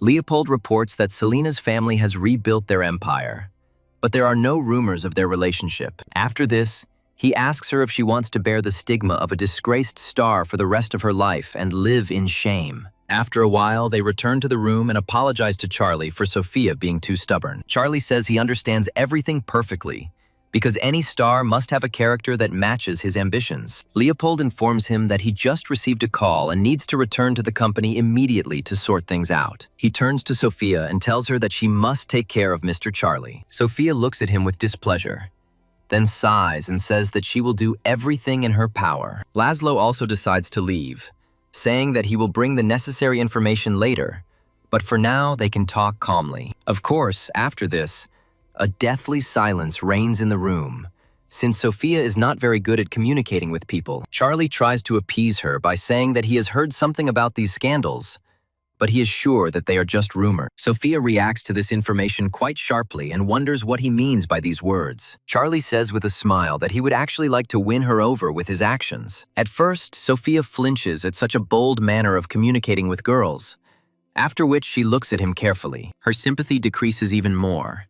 But she says that he can try, but must comply with 3 conditions. Charlie says with a smile that she can name these conditions and he will try to fulfill them. Sophia says he must buy a supercar worth at least 10 million, pay off a 70 million loan, and invest $1 billion in a film. She reflects on the fact that he is unlikely to be able to invest such a large amount of money and fulfill her conditions. Charlie says the first 2 points will be quite trivial for him, but the third one is more difficult. Sophia quickly gets up from the table and says that this is exactly what she expected, after which she says goodbye to him. Charlie says $1 billion is too little, so he's willing to invest $20 billion if she starts her own film company. Sophia asks in surprise if he really wants to give her $20 billion for her full use. Charlie says with a smile that now he is so rich that all he has left is mountains of money. After this, he gets up from the table and says that it wouldn't hurt for them to take a walk, and she asks where they are going. Charlie adds that they will go shopping for a car, as this is an opportunity for him to demonstrate his strength. Sophia accepts his bold challenge and arguments,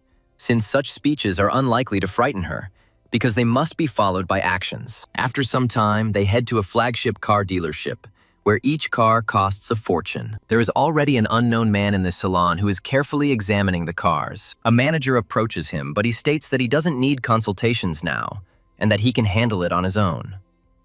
A few moments later, Charlie and Sophia enter the store, still in disbelief at Charlie's incredible wealth. A pretty girl immediately approaches them and asks how she can help them. Charlie says he needs her to show Sophia all the cars that cost $1 million and up. He himself says that he will wait for her in the recreation area, since he doesn't care which car she chooses. The girl turns to Sophia and asks her to follow her to look at all the models. She shows her a sports car that has been the best-selling option in recent months. She also reports that it was designed by an Italian designer and is equipped with the best turbine engine. The girl looks closely at Sophia, trying to read her mood but remains silent. After some time, an unknown gentleman, who turns out to be director Gao, notices Sophia. He approaches her with a smile and wonders if their star has come to buy a car. Sophia tells him that it is none of his business, and Gao reminds him that this car costs a lot of money and she has a lot of debt. Sophia turns away again and says that she is not interested in talking to them. Gao immediately blocks her path and tells her that she shouldn't rush to leave because he has a proposal. He adds that if she doesn't like this car,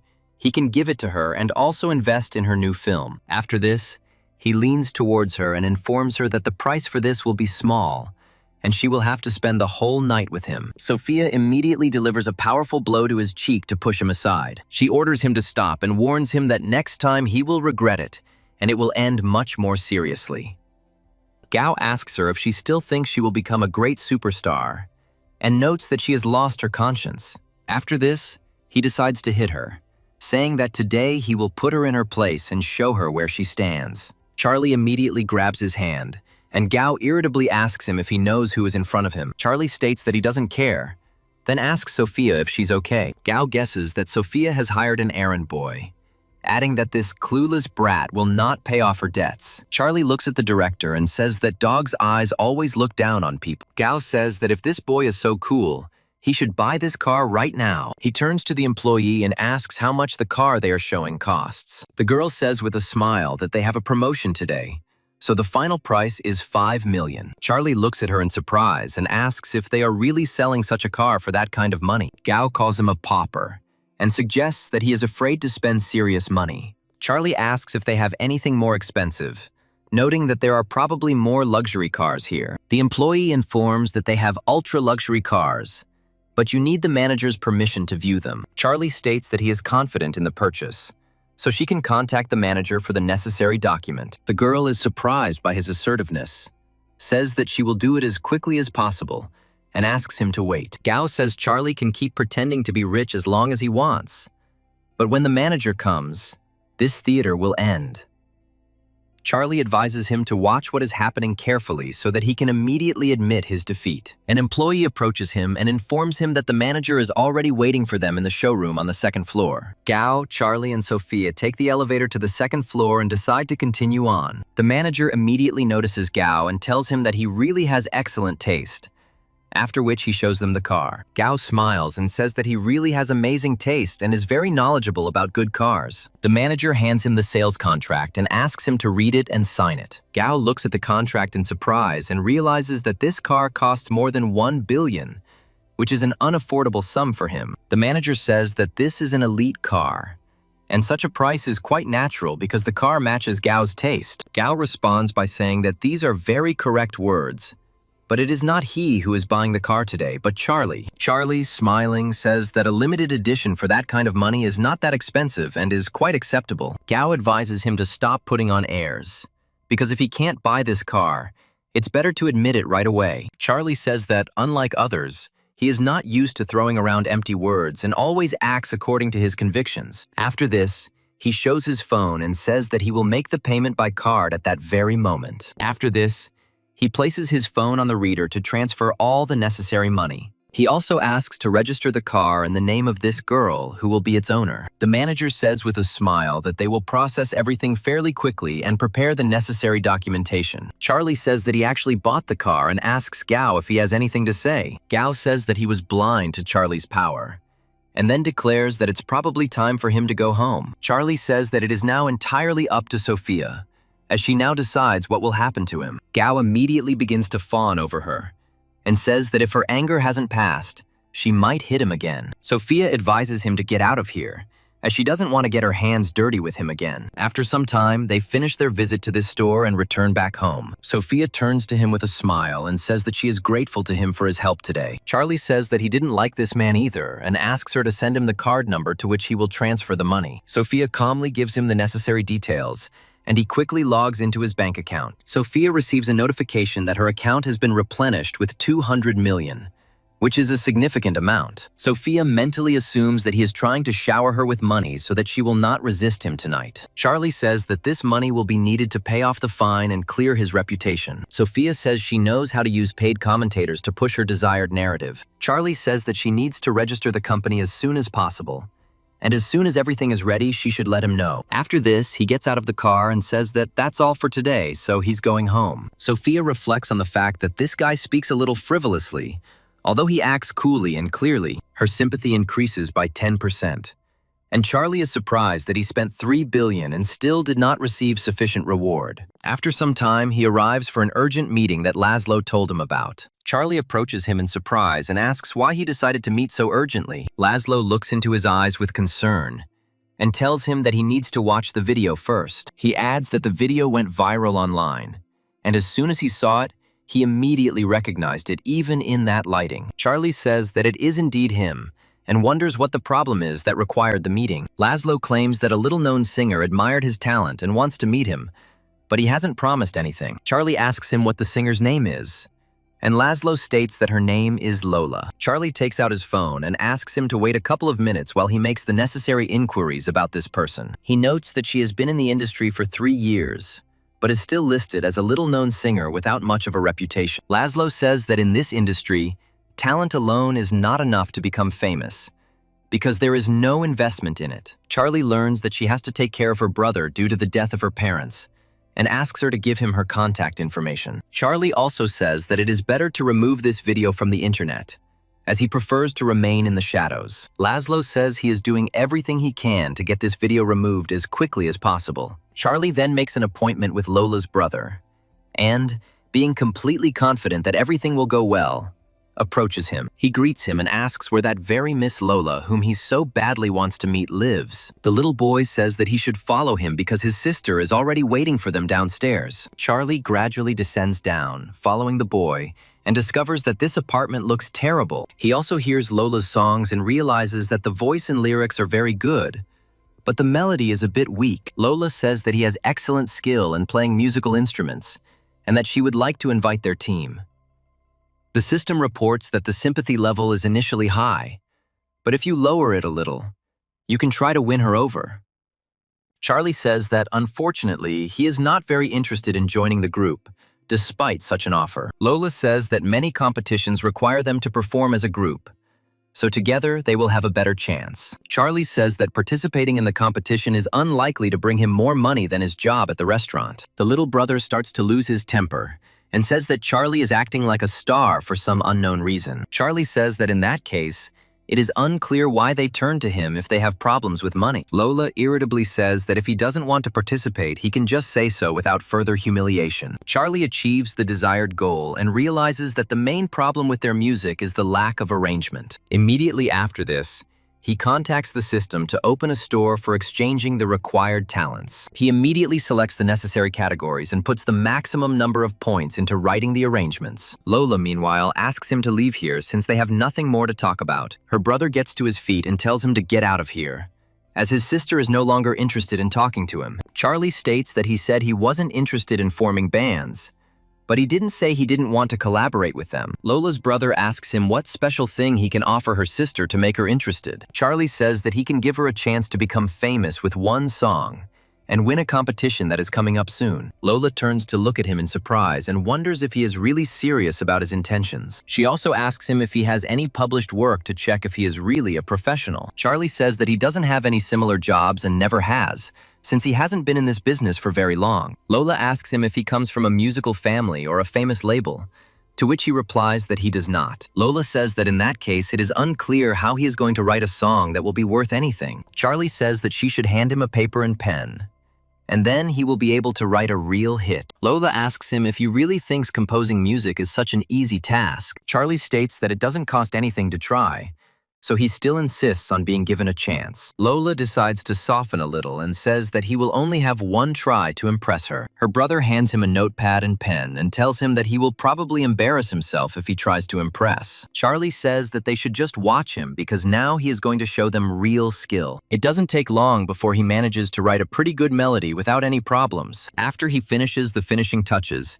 he hands the notes over to Lola for her to rate the song. Lola says that if she doesn't like this melody, she hopes that he will leave this place on his own. Looking at the notes, she says that this is impossible because no one could have composed such a beautiful melody in such a short time. Her sympathy increases significantly, since she never expected to meet such a talented person. Charlie says that he hasn't come up with a title for the song yet, so she can choose it herself. Lola thanks him for the opportunity and asks how exactly he wants to collaborate with them. Charlie says he will write arrangements for them and invest, but will not take any of the profits. He also states that she will participate in all the concerts he organizes, and Lola asks him if they are legal. Charlie says that these are just regular concerts and there won't be too many of them so as not to overwhelm her. Lola reflects on the fact that she doesn't know his intentions, but his compositional abilities are very impressive. After taking a short pause to think, she says that she agrees to cooperate with him in the future. Her little brother asks her what they will do if it turns out to be another trap. Lola says she hasn't been offered gigs for a long time,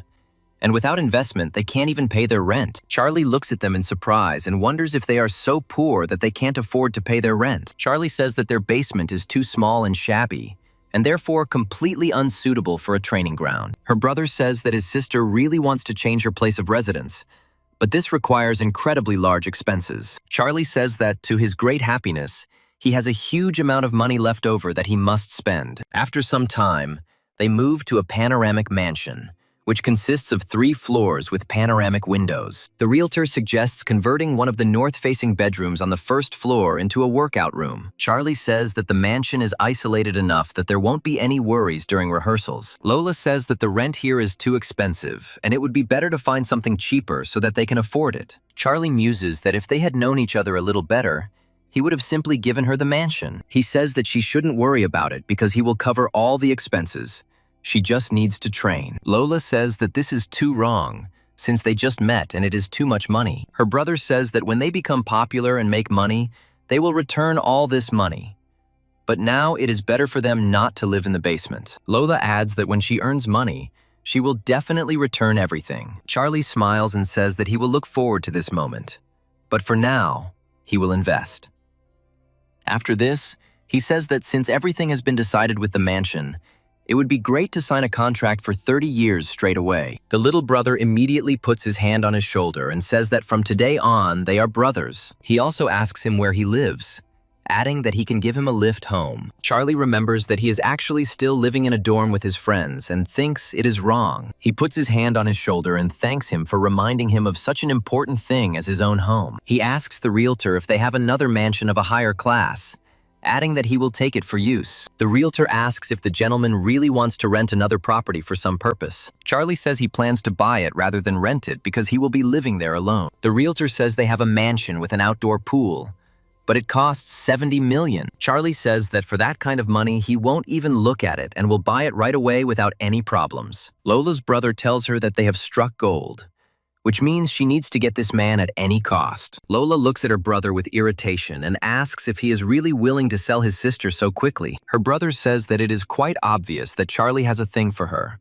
Otherwise, he would not have invested so much money. Lola doesn't respond, but her affection for him increases by 15%, and she is now seriously in love with him. After some time, Charlie learns that Sophia's reputation has been almost completely cleared thanks to the purchased votes. Meanwhile, Sophia is thinking that revealing the dirty secrets of corporations is too expensive, and she is almost out of money. However, a few moments later, a message arrives on her phone stating that her account has been topped up by 1 billion. Sophia is surprised that for this man, such large expenses are the same as going out to buy bread. Charlie mentions that he recently met a singer and asks if she has any connections. Sophia says that if you want to become famous quickly, you can perform the soundtrack to a film or TV series. After some time, they reach the conference room where a meeting is taking place to choose the main song. The leading man says that their songs were rejected again because the director refused to add them. The girl says that the director always says that something is missing,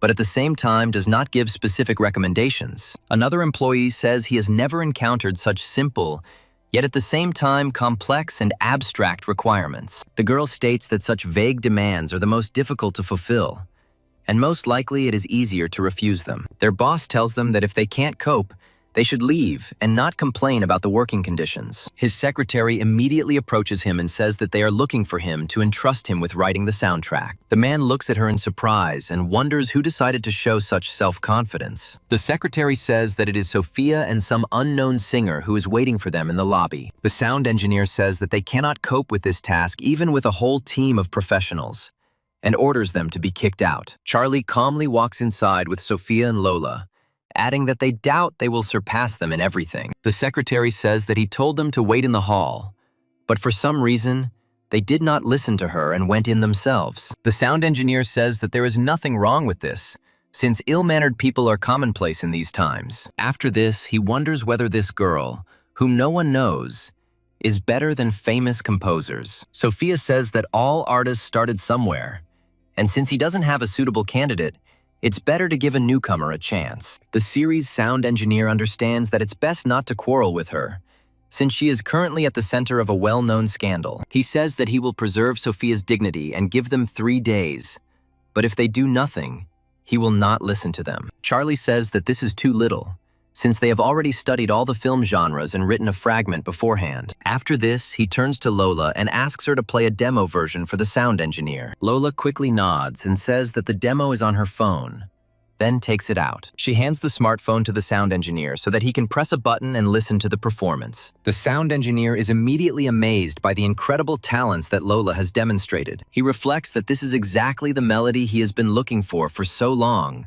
because it meets all the requirements. After this, he apologizes to them for his recent rudeness and says that they need to go to the conference room and discuss the details. After this, he goes into the conference room and tries to chase away those people with whom he had just collaborated. The girl wonders how she can trust a newbie to write a song, since this idea is doomed to failure. Her colleague also says that if they decided to kick them out, they could have come up with better excuses. The sound engineer shows them the video recording, telling them that even if they worked for a year, they still wouldn't have succeeded. Once they start listening to this song, they realize that it is truly a work of art. A girl who used to perform vocals says that this is truly a job that a newbie could not do. Her fellow composer says he still doesn't have the same talent for arranging, although he works on it all the time. The sound engineer says that they are all untalented and orders them to get out of here immediately. After they leave the conference room, They wonder why Sophia ended up in the media space. The composer says that everything that was written about her before is slander, and the girl asks him to reveal the details. The guy says that the director tried to force her to accept unofficial conditions, but she refused, and because of this, she was slandered. They say that this is truly amazing news, and hope that everything will be fine for her now. Meanwhile, the sound engineer turns to Lola and asks her if this song is her own. Lola says the lyrics and performance are her own work, while the arrangement was done by Charlie. The sound engineer says he could never have expected Charlie to be such an unrivaled master of arrangement. Charlie says that this is completely original work without any plagiarism, so there is no need to worry. The sound engineer says that he readily believes them, but it will still be difficult to justify himself to the chief director. Charlie says that if they enter the project with their own capital, then the issue with newcomers can certainly be resolved. The sound engineer wonders in surprise whether he really wants to invest in the development of this series. Charlie says he can offer about $100 million, and if that's not enough, he'll add even more. The sound engineer says it's an excellent deal, and one that he's more than happy with. After that, he shakes his hand and says that their cooperation will be a truly legendary deal of all time. Charlie says he requests that Lola be mentioned during promotion of the film and soundtrack. He asks them how long it will take to create the theme song, and Lola states that it will take her a week. The sound engineer says that he will now ask his assistant to prepare the next version of the contract. Immediately after this, he closes the door behind him, adding that they need to wait a few minutes. Sophia notes that Charlie writes good music because not everyone is capable of composing such a unique piece. Her sympathy grows a little, and Charlie tries to understand why this happened. And at the same time, he invests in another girl. Sophia turns around and says that she didn't expect him to be so rich and also interested in arrangements. Charlie says that this is just a hobby, and compared to professionals, he is still very far away. Sophia says that there is no need to be modest, since this man is a famous sound engineer who is very picky. Charlie points out that Lola wrote most of the song, and Sophia decides not to argue with him. Sophia also addresses the singer and says that she needs to continue working because she has a great future. Lola smiles and says that she will try her best to reach the top of the music industry. Charlie, meanwhile, asks her how things are going with her, hoping that everything is going as smoothly as possible. Sophia says she managed to find several artists who found themselves in a similar situation, but there are almost none left. Charlie says that they can contact Laszlo since he is a private detective and knows a lot about such cases. Sophia says that Laszlo doesn't take on risky cases, and she has already approached him several times. Charlie says he's a pretty decent guy, and it would be better than just sitting around waiting for the weather to improve. Charlie immediately after this says that he will leave for a short time to talk to Sophia. Lola sees them off with a smile and says that she can handle the paperwork for this contract on her own. Charlie adds that she needs to follow up on the details with the assistant director,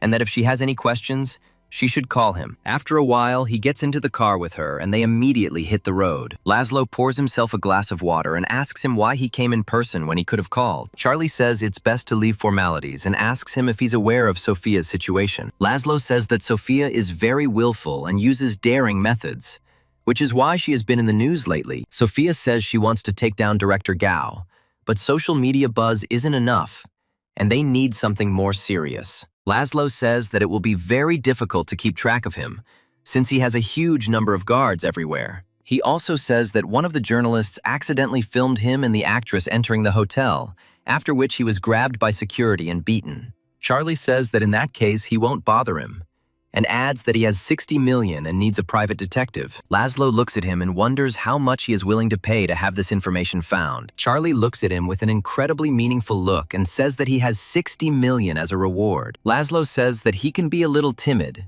but for such an order he is ready to overcome his fears. Charlie immediately transfers half the cost to his account, and says that he will receive the rest when he completes the investigation. Laszlo smiles and says that they can rest easy while he quickly finds the necessary evidence. Sophia sends him a list of actresses who were harassed by the director. Laszlo says that he will organize an investigation as soon as possible in order to help her. Meanwhile, Charlie asks her how things are going with the company registration. Sophia says that she hasn't had time to do this yet, as she needs to check the name and prepare the documents. Charlie listens to her attentively and says that it all sounds incredibly logical, and he completely agrees. Laszlo says that there will be a charity auction at the hotel tomorrow at 8 p.m., and the cream of society will be there. Charlie looks at him in surprise and wonders why he decided to mention this right now. Laszlo says there will be a special lot at this auction in the form of pledged assets of a major film studio. Charlie looks at him carefully and wonders if the major film studio whose assets are represented there has gone bankrupt. Sophia says that she has been around for about 10 years,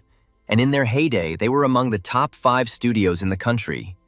But this year, they failed. Laszlo says that this is a great opportunity to make a name for themselves, because if Sophia buys a share in this studio, it will be the best advertisement. Laszlo adds that a former star returning to film and buying a bankrupt studio is a headline for all times. Charlie says that these words are very true, and Sophia states that acquiring this studio will really make her job easier. Charlie says that in this case, tomorrow they will buy this studio without any problems and start producing films. The next day, Charlie heads to the hotel, but the security guard asks him to show his invitation. Charlie forgets that such events require special passes in advance and decides to call Leonard. After a while, a man appears next to him and hands in the keys so he can park the car. Charlie raises his head and says that he is not a security guard, so he will not comply with these demands. Chester looks at him in surprise and says that he lowered his head and did not immediately recognize him. Chester happily reflects on the fact that everything about him has been revealed, and now he understands that in front of him is an ordinary courier. After that,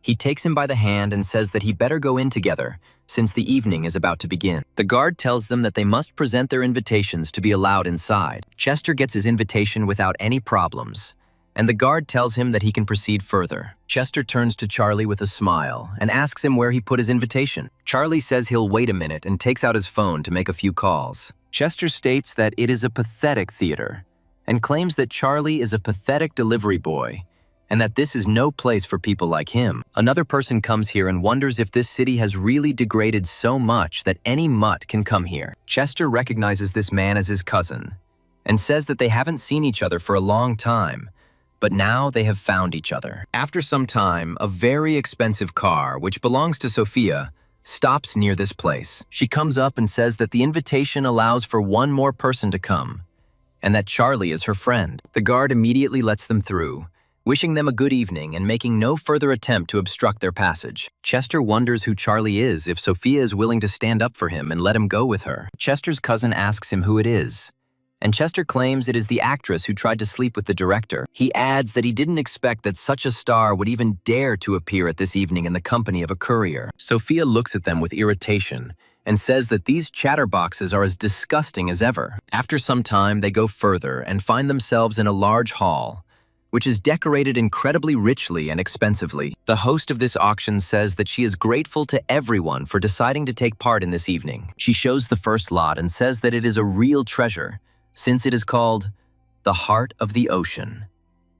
She notes that this piece is among the top 10 most luxurious items, and the starting price for it is $1 billion. One of those present says that if the auction starts off so strong, then this evening promises to be interesting. One of the girls says that if she finds a man who buys her this necklace, she will marry him. The bidding begins gradually, with each buyer gradually raising their bid by small amounts. Each of them is confident that he has enough money to buy such an artifact. The rate gradually increases more and more and reaches $1.5 billion, which is a fabulous sum. Charlie comes out to this auction and immediately says that he is ready to offer $3 billion for this piece of jewelry. Chester wonders if he imagined the courier just offered a price of $3 billion. The employee points out that the current maximum bid is $3 billion and asks who wants to bid more. None of those who have previously tried to bid on this lot will dare to spend such an exorbitant amount of money. After some time, the employee hits a special device with a hammer, announcing that the lot has been sold. Charlie says that he asks for the necklace to be wrapped, but he will not be the one to wear the piece. He points to his companion and says that he will give it exclusively to Sophia as a sign of gratitude. Sophia turns around at him in surprise and wonders if he really wants to give her such a thing. Charlie replies that $3 billion for charity is a great way to make a big statement about her return. Sophia says that this is a very logical strategy, while the system reports that her sympathy increases by 10%. People watching them say that they have already heard that Sophia is going to expose Director Gao, and they admire her. Chester's cousin, who is watching them, realizes that this guy spends money in the same way as the first rich man on the internet. He immediately takes out his phone to contact his friend and ask him a few questions. Meanwhile, the employee announces the second lot, which is an ancient gujen made of rare gold. The starting price is set at 30 million, but it quickly rises to 60. After this lot is gone, and after some time, the girl says that the next lot will be different from the previous ones. She states that it is a secured auction for a bankrupt company, and Charlie says it is time to get started. The employee says that everyone has heard of this famous film studio and announces a starting price of 10 million. Some wealthy people say this is very sad, since the studio was previously valued in the hundreds of billions. However, the reason for this is that the studio has huge debts to banks and very little demand for their products. Charlie says that it looks like no one is going to bid, which means they can get it for the minimum price. Sophia says that she would be happy to do this, after which she declares that she will take this studio for 10 million. An auction employee says she would be interested to know if there are any other bidders who can offer more. The rich people watching her are trying to figure out whether the actress is really planning to work for herself. They add that this is quite possible, and recently she has been actively attacking director Gao and is in the top news. The angry girl says that she has long suspected that this director is dishonest and is chasing after young actresses. After some time, the girl says that no one has expressed a desire to buy this studio, so the deal is concluded. She smiles and says that Sophia is now the owner of this film studio and its sole proprietor. She also expresses hope that in her hands the company will return to its former glory and become great again. Sophia asks everyone not to worry, promising that she will make this film studio even more successful than in its heyday. The employee says that she is very impressed with her courage and asks her to leave her information so that a lawyer can contact her. After this, she says that it is time to move on to the next lot, which will definitely surprise everyone. Charlie asks her if she wants to see what happens next or if she wants to leave. Sophia says that there is no need for this, since today's goal has already been achieved. Charlie decides not to argue with her and goes into the hallway. But after a while, he hears a familiar voice. Leonard says that they shouldn't rush to leave because there will be a banquet after the auction. Charlie says that today is not the best day to spend time together over drinks. Leonard asks him what the problem could be, then turns his gaze to Sophia. Smiling, he says that he stopped communicating with him altogether and started spending time with superstars. Charlie says that it's just nonsense and that they are just friends and there is absolutely nothing wrong between them. Leonard immediately introduces himself to Sophia and says that if she needs anything, he can help her. In response, Sophia thanks him for such kindness and says that she will not forget his words. Leonard says that there will be a lot of directors and brand representatives at the banquet, and people might be needed there. Sophia says that this is a very tempting offer and decides that she should go there to investigate. After this, they decide to follow their friend and find themselves on the 7th floor, where the banquet is already beginning. Leonard approaches Chester's cousin and calls him Bob, saying that he is the CEO of a jewelry company. Leonard also tells Bob that this is the same Charlie he told him about for a long time. Bob extends his hand to him and says that he is very pleased to meet such a star. Charlie says in a stern voice that he is not worthy of meeting such a major figure and that he should not have been introduced to him. Leonard looks at them in surprise and wonders if there is some history between them. Chester annoyedly asks him how he can be a rich man when he didn't even have an invitation here. Bob immediately slaps him across the face to calm him down and orders him to shut up immediately. Chester looks at his cousin with fear and asks why he decided to hit him in the middle of an argument. Bob immediately asks him for forgiveness and says that if his brother offended him, he asks for forgiveness for him. Charlie says that as a man, he shouldn't be drawn into such trifles. But this man has labeled Sophia. Bob immediately turns to him and demands an immediate apology to this respectable lady. Chester begins to fawn over her and tells her that she shouldn't hold a grudge against such an insignificant person like him. Sophia sighs in irritation and orders him to leave immediately before she uses force. Chester immediately hides behind his brother and asks him to say something to appease them. Bob says that there is no point in holding a grudge against each other and promises that from now on, he will sponsor any films featuring Sophia. Leonard says that Charlie is definitely not a fool, since he managed to get a celebrity to advertise his brand for free. Bob laughs with a smile and says that this is indeed a very good deal and will help put an end to this feud. Sophia reflects on the fact that this brand has always been positioned as luxury, so this is a good opportunity. After this, he shakes his hand and hopes that he will keep his word and fulfill his part of the deal. Bob states that he gives his word as a gentleman and will not show himself in a bad light, but will do everything possible. After some time,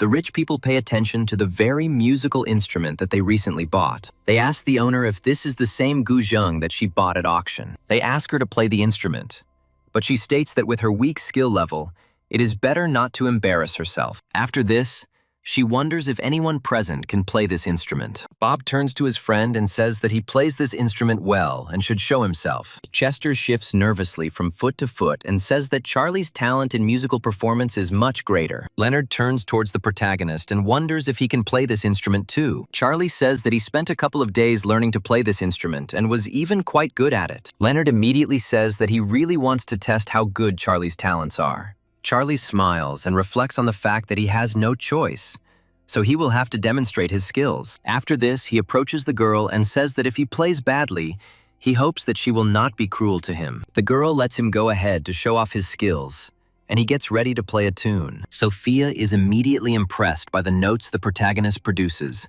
and realizes that he is an incredibly talented person. Bob, watching the main character play, says that decades of practice are needed to achieve this level. Other rich men say that such an elegant and rich man is every girl's dream. They also note that it would be great if they could have a heart-to-heart talk with him this evening. The girl who bought this instrument says that it plays very well and she will add it to WeChat. Charlie, meanwhile, says that it was a trifle, so there is no need to add each other on messengers. The girl complains that crowds of guys often chase her, but this man doesn't pay any attention to her, and this makes her angry. After this, she asks him if he has the slightest idea who is standing in front of him. Charlie honestly replies that he doesn't know her and has never heard of anyone who could be like her. He is informed that this woman's name is Jean and that she is the granddaughter of the chairman of the city's association of antique dealers. Charlie reflects on the fact that she definitely doesn't have any money problems, so it's best not to mess with her. He apologizes to her and says that he is without his phone today, so he won't be able to add her in Messenger. Zana says that there is nothing to worry about,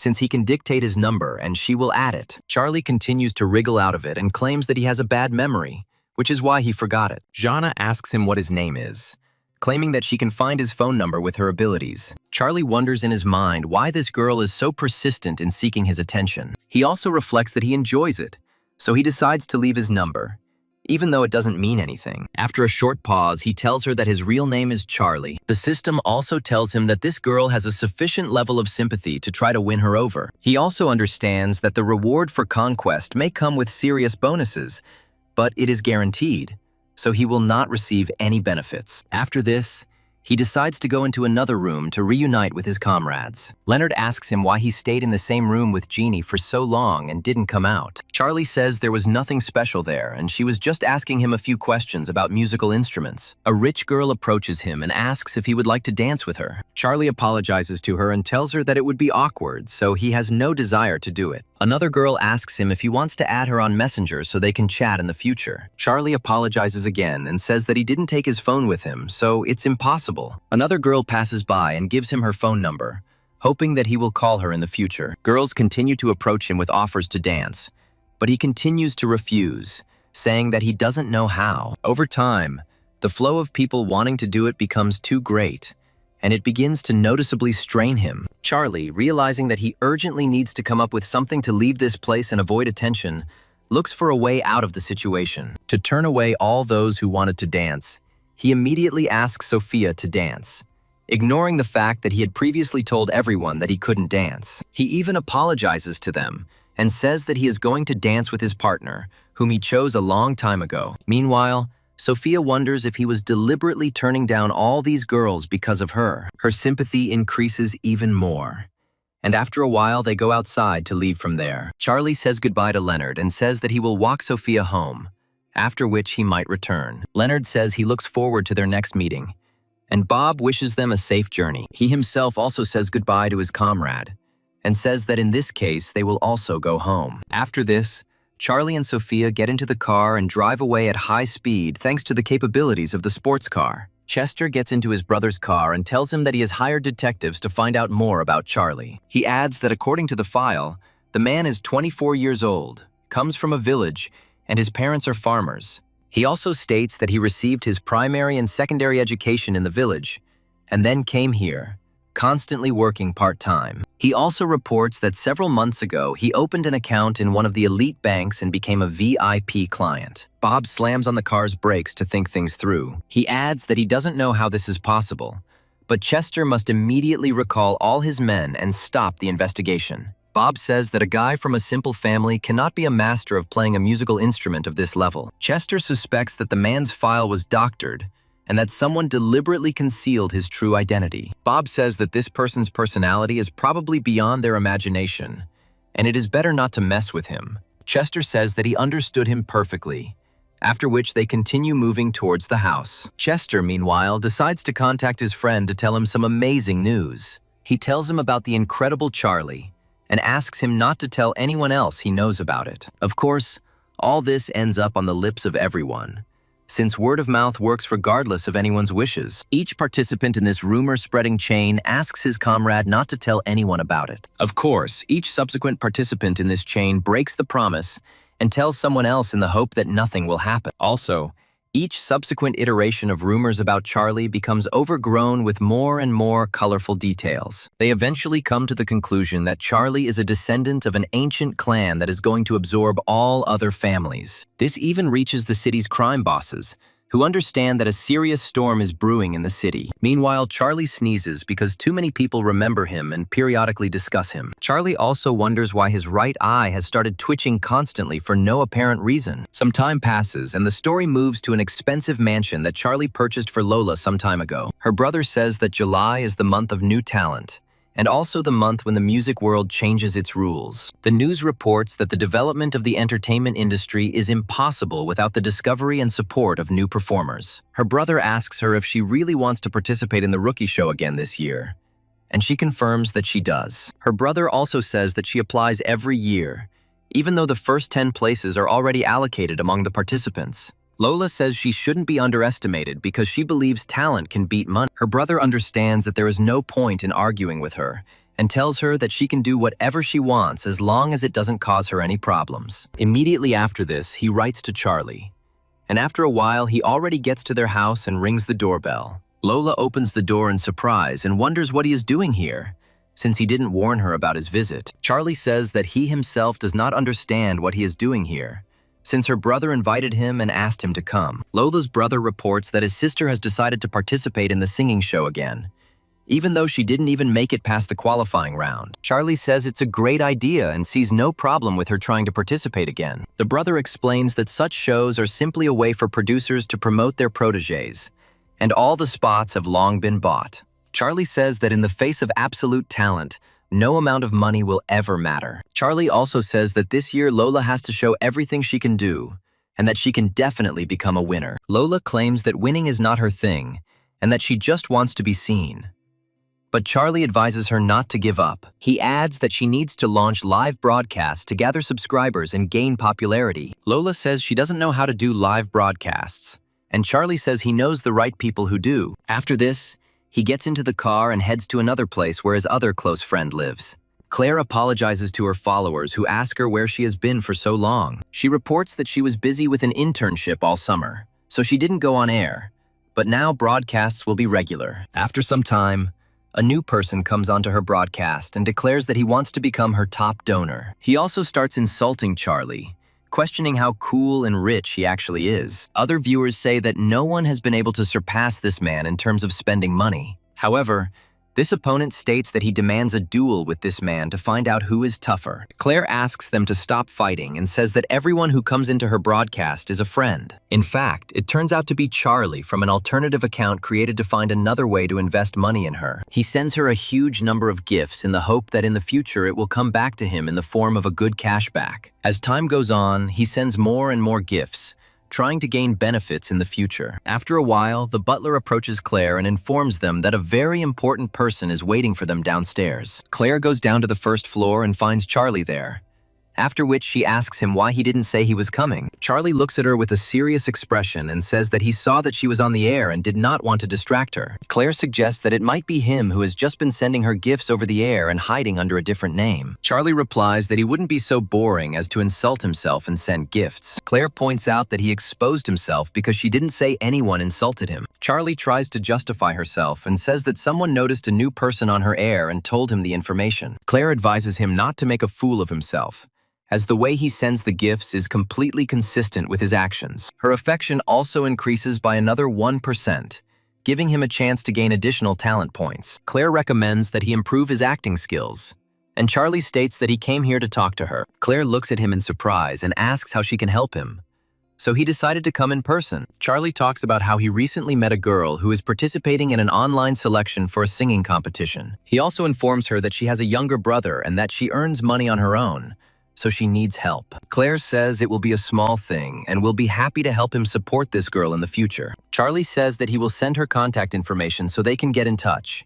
and that when the show goes live, he will come support them. After some time, the story moves to a giant tower, where a major, significant event will take place. The correspondent reports that, according to their information, Ms. Sophia will officially take up the position of CEO today. After some time, an expensive car, which belongs to her, stops near the tower. The reporter happily announces that she has finally arrived and that it is now possible to interview her. One of the journalists runs up to her and says that she is considered a scandalous actress, which is why she no longer gets roles. They also wonder whether she has decided to buy a studio so that she can now work only for herself. She is also asked about her controversial relationship with film industry investors. Sophia says that now she can say anything, but no one will believe her, so her answer will be in her film. Journalists ask whether she will be able to attract investors and whether her film will be in demand among audiences. Charlie walks past the reporters and says that it's better to just wait and see what happens next. After that, he comes up to her and says that there is nothing more to do here, so they need to hurry. Once inside, they are informed that the manager is already waiting for them in the conference room, and they are shown there. After this, they meet the manager of the department of the business company that Sophia acquired. She reports that the company has 33 employees, 21 actors under contract, and more than 40 actors trying to terminate their contracts. Sophia, after listening to a long list of actors who want to leave, says that she should not continue. She states that actors and brands who want to leave should immediately terminate their contracts and be blacklisted. She also states that those who decide to stay will receive double salaries, and the manager nods briefly. Sophia wonders what projects they currently have in development. The manager says one film has already been greenlit and is awaiting release, while 2 more are in pre-production. Sophia says that she has understood everything carefully and lets the manager go about his business. The manager quickly leaves the room and closes the door behind him, leaving them alone with each other. Charlie notes that she really got into character in a second, as he even thought she was a real business shark. Sophia says she almost died of nerves, as acting in front of the camera and running a company are 2 different things. Charlie says she's doing great, and that she doesn't have to worry about money because he'll transfer $20 billion to her. He also says that if she doesn't have enough money, she can just tell him and he will add more. Sophia explains that she will include his name as a special thank you, but he asks her not to. He notes that he likes to remain in the shadows, and Sophia's sympathy increases even more, to 70%. After a while, there is a loud knock on the door, and they are immediately distracted from their conversation. The employee reports that they have a guest who introduced himself as Mr. Henderson. Sophia invites him in, and Henderson immediately declares that she really is not inferior to men, since she bought such a wreck. Sophia says they are not close enough to arrange visits to each other. Henderson says she's making a comeback in the industry, so he couldn't help but come and congratulate her. He also says that he specially commissioned an antique Qing Dynasty vase for her to commemorate her return. Sophia smiles and says that he spent too much just for the sake of congratulations. Henderson says it's nothing, as he only spent $2 billion on it. Charlie looks at the vase and realizes it's a fake, and is happy that he's about to expose the man. He, assessing the high price, says that Mr. Henderson must be a real expert on antiques. Henderson says Charlie's expression showed he didn't understand anything, so he just opened his eyes. Charlie claims that he brought cheap stuff from the market and passed it off as an antique, thinking he could deceive someone. Henderson looks at him with irritation and wonders how he dared insult his gift. Charlie claims that this is not ancient porcelain, but ordinary trash that they are trying to pass off as valuable. Immediately after this, he takes the vase in his hands and throws it on the floor, breaking it into pieces. Henderson says he came with good intentions, but he is being treated so shamefully as a guest. Sophia asks what this nonsense is, and Charlie tells her not to interfere and just watch. He adds that a real porcelain vase should be pure and transparent like jade. After this, he notes that this vase has a yellowish tint, uneven color, and visible cracks. He then takes a closer look at the shards and discovers a serial number that is there for some reason. Sophia looks at Charlie in surprise and asks what this all means and why he brought a fake here. Henderson says with a smile that she will say it straight out. Only this cheap thing is suitable for her, because she is also worthless. He turns and walks away, declaring that if she hopes to return to the industry, it won't be easy. Charlie asks who it is, and Sophia states that it is someone close to director Gao, with whom she is in conflict. Charlie says that he clearly came specifically to cause a scandal and advises her to be careful.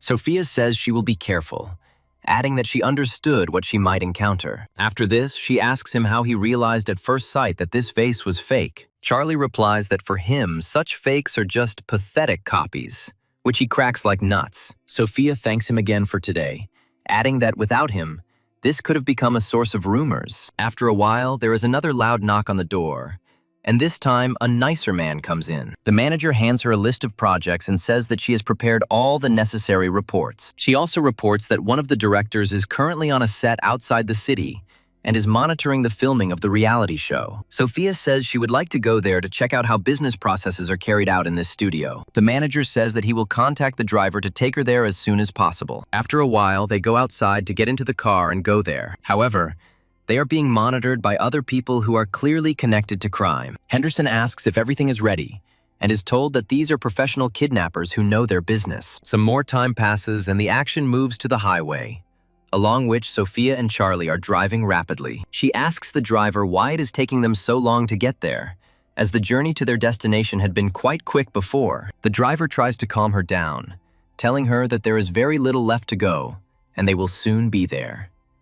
Charlie wonders what the two cars behind him are and adds that they have been following them for some time. He comes to the conclusion that something is wrong here and that someone is apparently watching them, and the coordinates were initially false. He advises her to tell the driver to turn around, to be on the safe side and not worry. Sophia tells the driver that she forgot important documents at the office and asks him to return there as quickly as possible.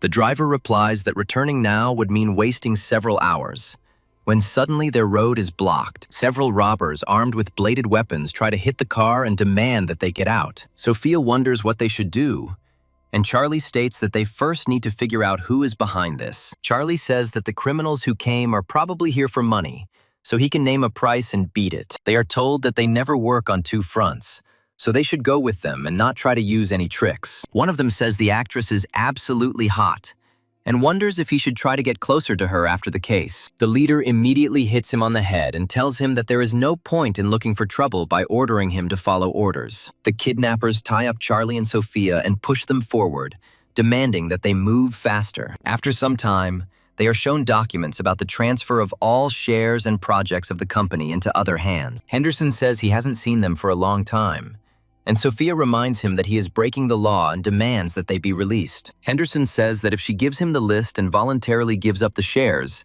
he will let her go. Sophia asks what will happen if she refuses, clearly testing his patience. Henderson says otherwise she will become a new talking point for her fans online. Sophia looks at him with irritation and declares that any law enforcement agency will deal with him for such actions. Henderson shows the paper and says that if she signs it, she will not have to suffer, because these people are not friendly. Charlie realizes that these bandits look like professional fighters and decides that he will have to fight his way out. He turns to the system and thinks about the fact that he needs to use talent points. The system tells him he has 25 points to distribute, and he spends them on constitution, strength, and dexterity. After a short pause, he says that he agrees to sign the contract.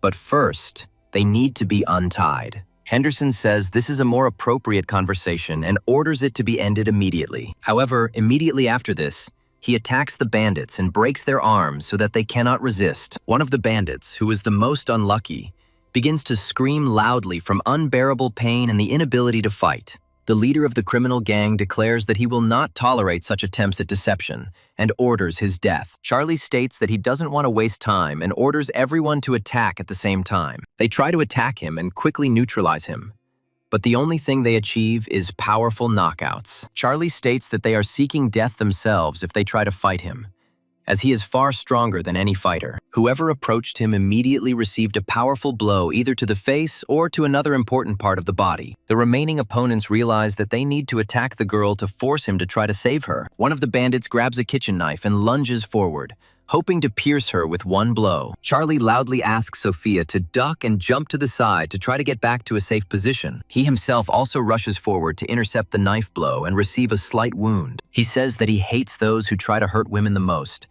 and decides to take out his anger on bandits. He delivers a powerful blow straight to the villain's head, completely incapacitating him. This blow is enough for the bandit to forget forever who he is. Anderson wonders who this guy is and why he was able to take out 5 bandits so quickly. He immediately turns around and starts calling for help, after which he quickly runs away, so that it is not possible to catch up with him. Sophia, with the help of her subordinates, asks him about what happened, after which he explains everything, hinting that he was wounded in the arm. Charlie says it's just a couple of scratches, recommends calling the police, and adds that he went a bit overboard. Sophia smiles and says that she understood him perfectly and will try to make sure that he is not arrested. After some time, the police and an ambulance arrive to provide assistance to the victims. A whole squad of police officers cautiously approaches the scene, trying to understand how serious the problems await them. However, they quickly find the unconscious criminals and detain them. One of the bandits turns to a policewoman and states that this guy is not a human being at all and beat them up badly. Charlie and Jean lock eyes and wonder what they are both doing here. Her subordinates approach her and report that they have examined everything.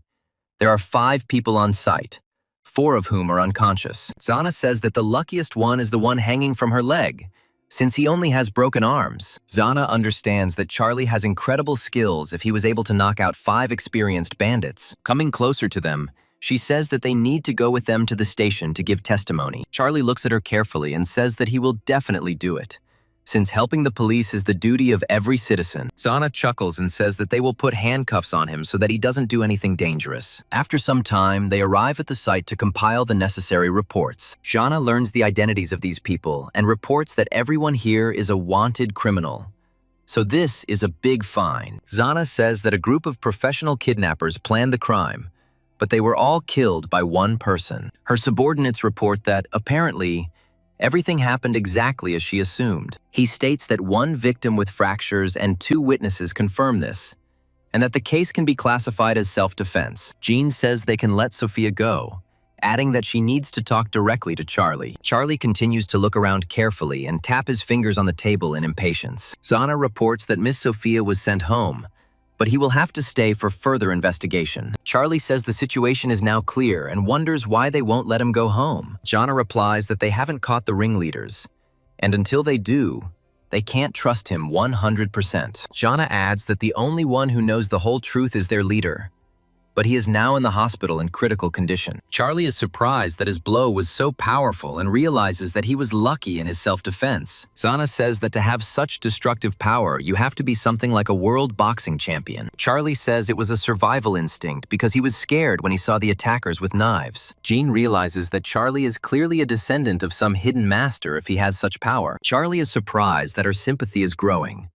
although he had no intention of sucking up to her at all. Charlie says he has told them everything he knows and asks when he can leave, but they still won't let him go. After a while, there is a loud knock on the door of the office, and Jana immediately falls silent and turns away. Her subordinate reports that the hospital called and she needs to go there. Zana says he can go, but they reserve the right to call him at any time to testify. Charlie says he won't be leaving town and then leaves the police station. Sophia waits for him at the exit and happily waves for him to come closer. Charlie looks at her in surprise and asks why she didn't leave, even though she had every reason to do so. Sophia says she couldn't calm down, so she decided to stay, and asks him what happened at the station. Charlie quickly heads to the car to get in and tell her what happened. He adds that Henderson and the driver fled, so there are no witnesses, and he was asked to provide additional evidence. Sophia says she suspected that Director Gao had spies, but it's unclear how deep this went. Charlie talks about how she needs to hire a couple of bodyguards to ensure her own safety. Sophia says that if she starts looking for them now,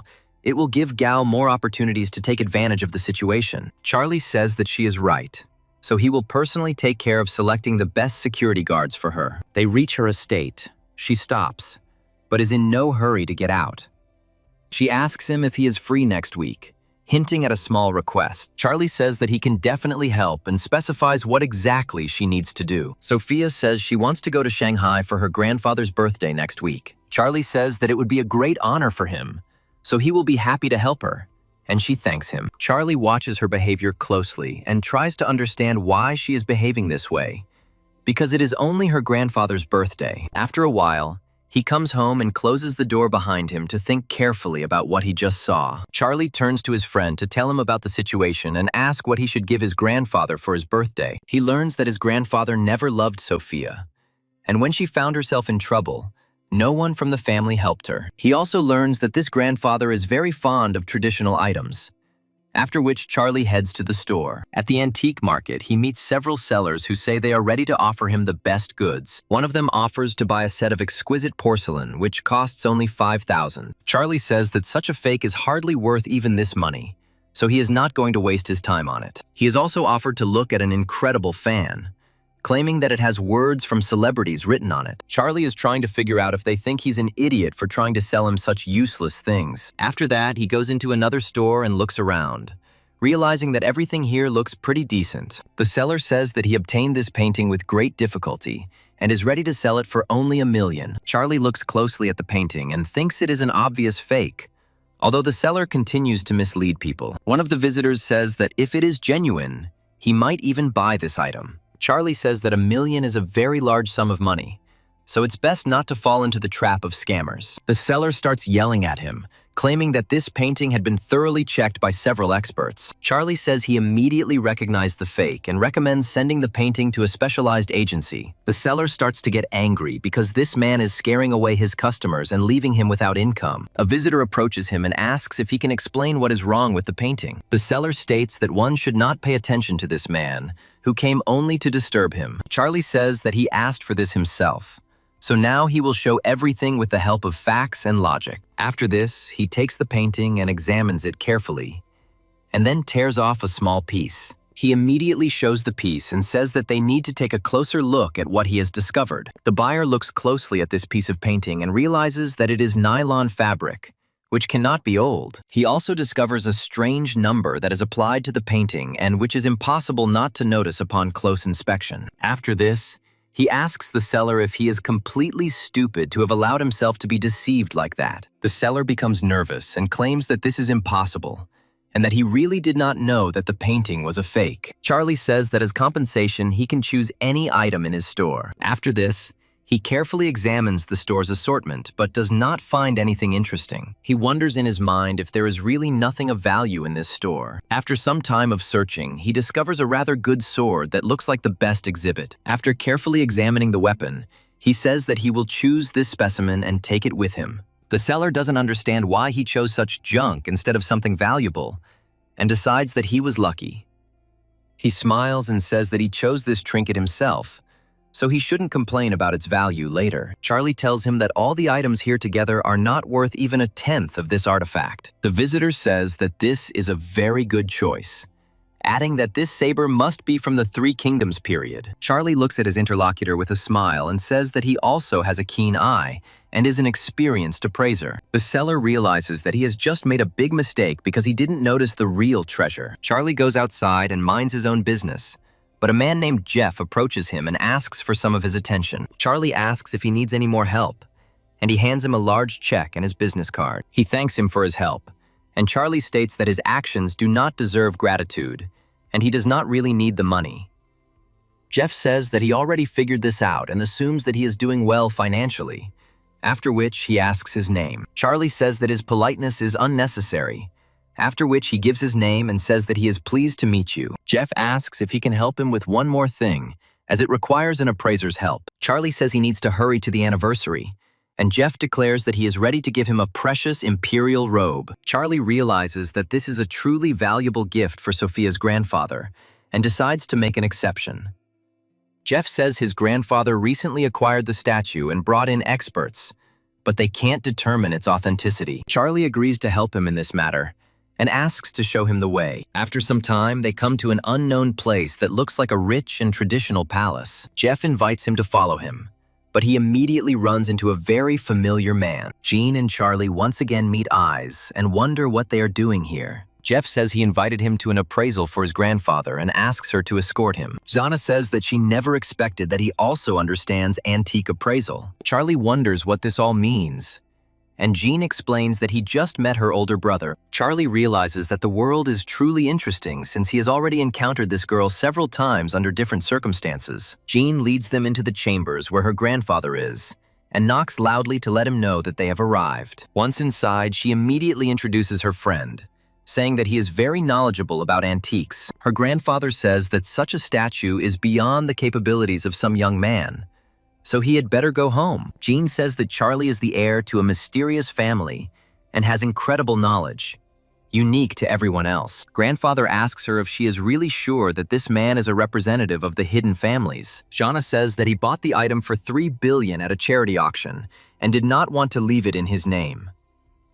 Grandfather understands that this is a strong argument in favor of the fact that this man is incredibly mysterious and agrees to listen to him. Charlie looks closely at the small horse statue and begins to analyze it with great precision. Grandpa says he'd like him to evaluate the statue's authenticity, and Charlie says he'll do his best. He notes that at first glance everything looks normal, since the thing looks very realistic. However, he continues to feel that there is some kind of catch here, perhaps hidden details. Continuing his analysis of the statue, he realizes that the material of the decorative details raises doubts. After some time, he expresses confidence that the statue he just examined is a fake. Charlie says that the decorative elements on the statue are made from materials that date back to a later period. He adds that for accurate confirmation, it is necessary to conduct an inspection at a professional institution. Grandfather starts to get nervous and says that such procedures can damage the statue and leave cracks. Charlie says that if the test proves it's authentic, he'll compensate you tenfold for any losses. Jana's grandfather reflects that such confidence in compensation indicates that he is not just a chatterbox. He says that the statue has not yet been fully sold, so an inspection would be appropriate. He also adds that he is obliged to notify the owner about such a procedure. After some time, a merchant arrives at the premises and tries to sell him this statue. The owner comes and asks if he was really called to resolve the issue of purchasing this statue. Grandpa says he has doubts and gives the floor to Charlie to explain everything. The merchant looks at the protagonist with irritation and asks what he can say. Charlie looks him in the eye and tells him that the statue is a fake for several reasons. The owner of the statue immediately loses his temper and asks if he has any evidence to support such bold accusations. Charlie says he has no proof yet and offers to send the statue for inspection, promising to compensate for all costs. The owner stands up and looks at his grandfather in surprise, wondering what he is going to say with this bold act. He begins to talk about how they themselves wanted to buy this statue, and now they doubt its authenticity, which undermines his reputation. Immediately after this, he takes the statue, declaring that in this case he simply will not sell it, and says goodbye to them. Charlie realizes he has the perfect chance to expose him and asks him to stop. After he doesn't comply with his demand, he takes a step forward, slips and hits him with his elbow right in the back. The old man cannot withstand such strong pressure and lets go of the statue, which falls to the ground and breaks. He immediately looks at him with irritation and says that he just destroyed a statue worth several billion. Charlie says that if he claims that this vase is so expensive, then he is certainly not lying. He also says that if he has enough courage, he can call the police so that they can check everything. Zana looks at the fragments in surprise and carefully analyzes their quality. She says that no checks will be necessary, showing the fragments and claiming that everything is already clear here. Grandfather looks at the fragments in surprise and discovers that there is a serial number inside them. He also asks the seller how Arabic numerals could have appeared on ancient artifacts. Zana is impressed by his skills and notes that he can solve any detective problem. Her sympathy increases significantly, and she decides that it is time to arrest this scoundrel who tried to deceive them. She says that there is now every reason to suspect him of participating in a large-scale counterfeiting scheme. Charlie says that he completely forgot that Jana is a police operative. Her grandfather says that he did not immediately notice such a young hero and thanks him for his help. Charlie says that even without his involvement, they would still have begun to doubt the authenticity of this thing. Grandpa asks him sharply how he met his granddaughter, and Charlie replies that it is a very long story. After some time, all the family members thank him for helping them so kindly. Jeff brings him the reward he had promised in advance for saving them from a major financial loss. Charlie says that he has one more question for him. Jeff replies that he can ask any questions, and Charlie asks what the numbers are. Jeff says that these are the results of the counterfeiting investigation that Jana is conducting. They add that all of these counterfeits were linked to a man named Lockheed, about whom there is already a case file. Charlie says that in that case, he will definitely come to them next time. But now it's time for him to leave. The grandfather begins to scold his grandson, saying that he has followed him for so many years, but still has not been able to become a great appraiser. A week later, they are transported to Sophia's family home, which is located in the city of Shanghai. Charlie and Sophia arrive at the door and are immediately greeted by Sophia's cousin, who looks at her in surprise. She asks her how she dared to come back after that incident, stating that if she were in her place, she would never show up again. Sophia turns to her sister Fiona and says that she has come today to talk to her. Sophia also tells her companion to ignore her and just go inside. Fiona wonders who the man is, noting that he seems familiar. After some time, she looks through the recordings and realizes that this man must be her sister's security guard. Meanwhile, Sophia and Charlie go inside and look around, realizing that the place is already full of people. Sophia immediately attracts attention, saying that she is the embodiment of the ideal female image. Charlie also attracts a lot of attention as people become curious about who the strange man next to her is. Many people assume that he is just an ordinary poor man who is completely unsuitable for her. Sophia says that they were late, but still prepared a gift to cheer him up. Grandfather looks at her with irritation and asks how she dares to appear in front of him after what happened. Fiona also says that she came back, but it is unclear why she brought a random person with her. Fiona says that this guy is just a security guard, which means that Sophia doesn't respect him since she brought him with her. Sophia says this is not true, adding that Charlie is a very capable man, since he bought her film company. Fiona says it must be a joke and wonders what family Charlie comes from. An unknown young man approaches them and immediately addresses Fiona. Fiona says the man is her boyfriend Durden, adding that his family is in the real estate business. Grandpa says her boyfriend really looks decent. Fiona adds that he came at the right time because there are things here that he needs to understand. She points to her cousin and says that her boyfriend bought an entire film company for her and asks what he knows about it. Durden looks at Charlie carefully and says that he has never heard of this man or seen him in person. Charlie looks at him with disdain and says that it is because he is not knowledgeable enough and does not know much. Durden says he knows all the rich heirs in this town,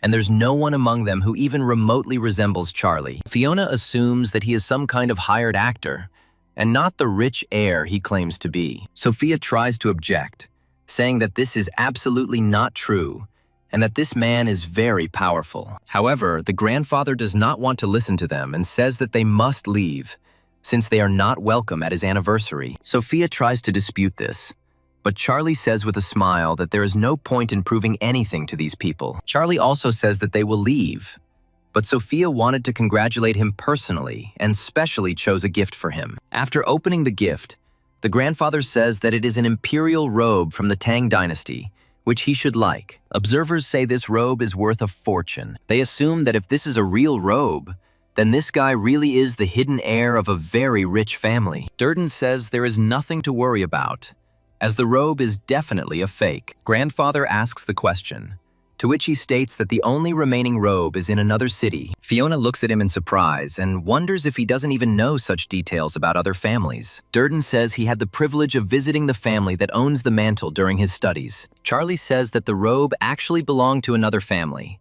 but it was given to him as a gift. Durden looks at him in surprise and asks why such a rich family could give him this artifact. He adds that she is not even close to being worth trusting him with such gifts, and recommends taking the fake and leaving. The butler announces that the eldest son of the Liu family, named Jeff, has arrived. Durden smiles and says that now is the time to see who will embarrass themselves in front of the public. Jeff reports that he has come on behalf of his grandfather to congratulate the gentleman on his 70th birthday. He opens the box and says that he has brought 1,000-year-old ginseng, collected in the mountains as a sign of longevity. Grandpa says it's a wonderful gift, Noting Jeff's thoughtfulness, Durden says a man brought a robe here and claims it's a relic from their collection. He points at Charlie and says that this man needs to be taught a lesson. Jeff looks at him happily and asks if he was going to give this robe to Mr. Bai. He adds that the robe does indeed belong to his grandfather and hopes that the relic will be handled with care. However, after a few moments, it becomes clear that someone has spilled paint on the robe. Charlie immediately says that Durden did it,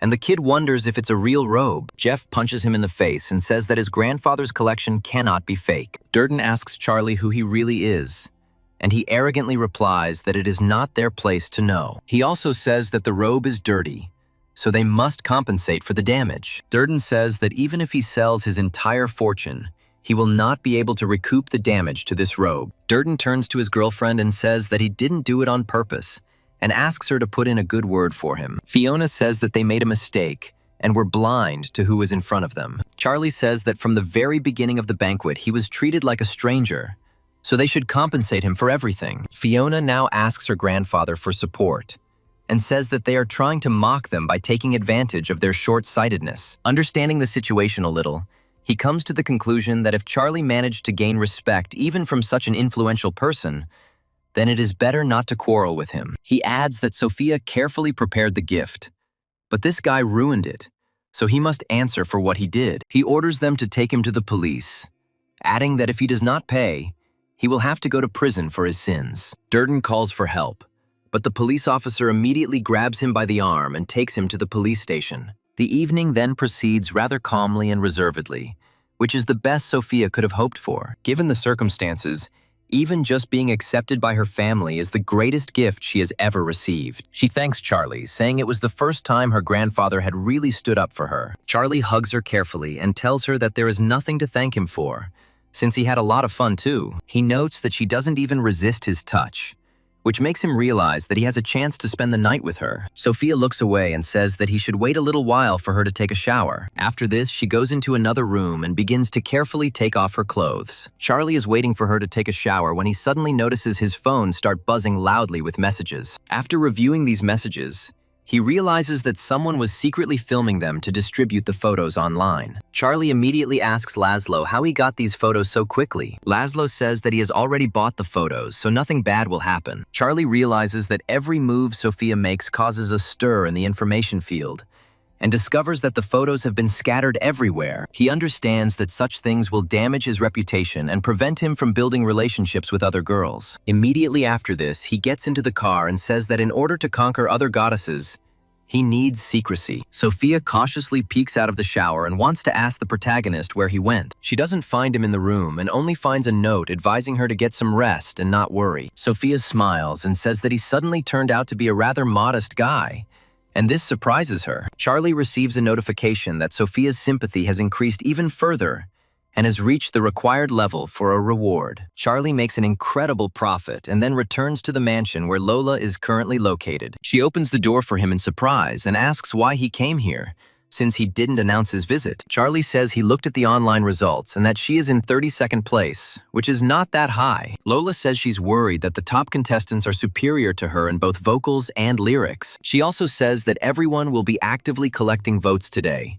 and if someone overtakes her, she will be eliminated. Charlie says she has to attract a wave of votes herself to actually win this race. Lola says she just wrote a new song, but she feels like something is missing. Charlie advises her to rest while he is busy analyzing the song and adjusting it. He spends some time writing an incredible song that is sure to blow up the charts. He hands her the new version along with the lyrics, saying it should sound a little better. Lola carefully analyzes these corrections and realizes that these lines contain as much emotion as professional writers. Lola looks at him sincerely and says that he is a real genius who has descended to this earth. Without thinking twice, she takes a few steps to kiss him and show her sincere affection. Charlie says she has to watch her reputation and reminds her that her brother lives in this house. Lola asks why he is shy and reminds him that he can sign her songs and then she will become a hit. Charlie says fame is too much of a hassle and he prefers to stay in the shadows at all costs. Lola smiles and says that she was a little arrogant when she thought that he would agree to this. Charlie says that she better go on air tonight with this song, and it will definitely gain a lot of popularity. Lola says she'll practice a bit during the day and then start broadcasting to get votes in the evening. The moment is transferred several hours ahead, when Lola has already well-honed all the nuances of the new song. She receives many comments saying that her vocals are at a professional level and that she sings simply superbly. Lola thanks them for their support, saying that she is participating in the online selection for the show and asks for support there. Her brother is watching the broadcast closely, but his face shows that the situation is not the best. He says that there are only a little over 10,000 views, and thus it is impossible to collect votes. Charlie says he knows exactly what he's doing in this situation and enters the chat to boost her rating. Within moments, huge amounts of gifts begin to flow into her account, pushing her up the rankings. Her brother monitors the changes in the rankings and says that his sister's position is starting to rise rapidly. After a while, he announces that she is now in first place, and Charlie declares that it was nothing. Lola thanks the viewers and says that if they don't mind, they should vote for the streamer in the new competition. Charlie turns to her brother and asks how much her ranking has changed in this competition. Looking at the ranking changes, he says that she is now in 8th place, but is confidently moving forward. After the voting ends, he announces that Lola took 2nd place, and a certain Linda took 1st place. Viewers say that there is no shame in losing to such an opponent, since she is a protege of Phoenix Entertainment. Lola says that this result can already be considered excellent, since there are 10 days left until the main competition. Charlie says that since she debuted that day, he has written 2 more songs for her to break into the charts. With these words, he hands her the stunningly written notes that only a true genius could have created. Lola looks at this work of the highest art in amazement and says that only a genius could have come up with this. Charlie says he has a whole storehouse of surprises, and that in time, she will find out what he is really capable of. He also says that it's late in the evening, so he needs to leave, hoping that she will choose one of these songs and rehearse it. Another 10 days pass, and the time comes when it is necessary to go on stage and make a splash throughout the country. Her brother supports her and says that today is her first time on stage and she shouldn't worry. She just needs to be herself. Charlie says that she really should get ready properly and declares that they will go take their seats. Meanwhile, several people gather near the jury and agree on who to vote for. Lola's brother says to look there, adding that the two look very familiar. He claims that this guy is an employee of Phoenix Entertainment, and his girlfriend's name is Linda. Charlie says he knows quite a lot, but is told he will do everything to ensure his sister's victory. Charlie adds that even if all the judges were bribed, it would be impossible to go against the audience's vote. Smiling, he says that he is not worried about this, because he believes in her exceptional talent. The brother tries to object to him, but he says that they just need to wait and see how it all ends. After a while, the competition begins, and the host says that they need to let the world hear their angelic voices. A huge number of viewers who came here happily voted for Linda and said that she won them over. Linda greets the audience and says that today she will perform the song Happy Parting and hopes that they will like it. After she begins to perform the song, the audience explodes with delight. But it does not last long. Many people say it's wonderful, but some people are starting to suspect something strange. Some people feel that there is something wrong with her voice, as it sounds a little different than on the recordings. One of the viewers comes to the conclusion that they still praised her too much without hearing her live. But it is noted that, apparently, a sound engineer worked on this, who tightened up her voice with all his might. Linda concludes her speech and thanks everyone for their attention, hoping that they will vote for her. The presenter thanks the singer and announces the next participant, Lola. After this, Lola carefully walks onto the stage and prepares to begin performing her song. She announces that today she will perform a song about an invincible girl who goes towards her goals no matter what. Some viewers look at her in surprise and wonder how she even got here since she has no hits. Some judges believe that it is better to trust the opinion of the audience, so ordinary singers should not embarrass themselves. Lola says there is nothing wrong with being an ordinary person, because everyone can sing and dream. Charlie says she came in second thanks to the audience's votes, which means she has every right to perform. Spectators, who always support ordinary performers, say that ordinary people also have the right to perform their songs. They proudly say that a simple girl, Lola, has every right to pursue her great dream. After this, they start shouting loudly that they support her no matter what, because it is worthy of respect. One of the judges says that she should be given a high five, but the performance can be deliberately made more difficult. The girl announces that the competition continues, but before doing so, she makes one important clarification. She adds that before the performance, an anonymous complaint was received, claiming that her song had been stolen. She clarifies that for the sake of fairness and justice, all the songs she brought to perform cannot be used, and another one must be submitted. Lola recalls that Charlie wrote 2 songs for her so that she could always choose one of them. According to him, one song is suitable for a solo performance, and he specially adapted the other one to her style. Charlie also advises learning the songs better, as various incidents can arise during the performance. Lola sits down at the musical instruments and notices that many of them haven't been outside to look at the scenery for a long time. She says she has written another song and hopes the audience will like it. After a short pause and waiting for complete silence, she begins to perform the song on a traditional instrument. Spectators watching her are immediately captivated by her incredible performance technique. Some spectators even shed tears, indicating that they were deeply moved by her performance. One of the spectators says that he has been studying poetry for 12 years, and these lines make him want to get down on his knees and pray. They add that they didn't expect that she not only sings beautifully, but also plays the guzheng, and this makes her much stronger than Linda. The audience begins to loudly support her,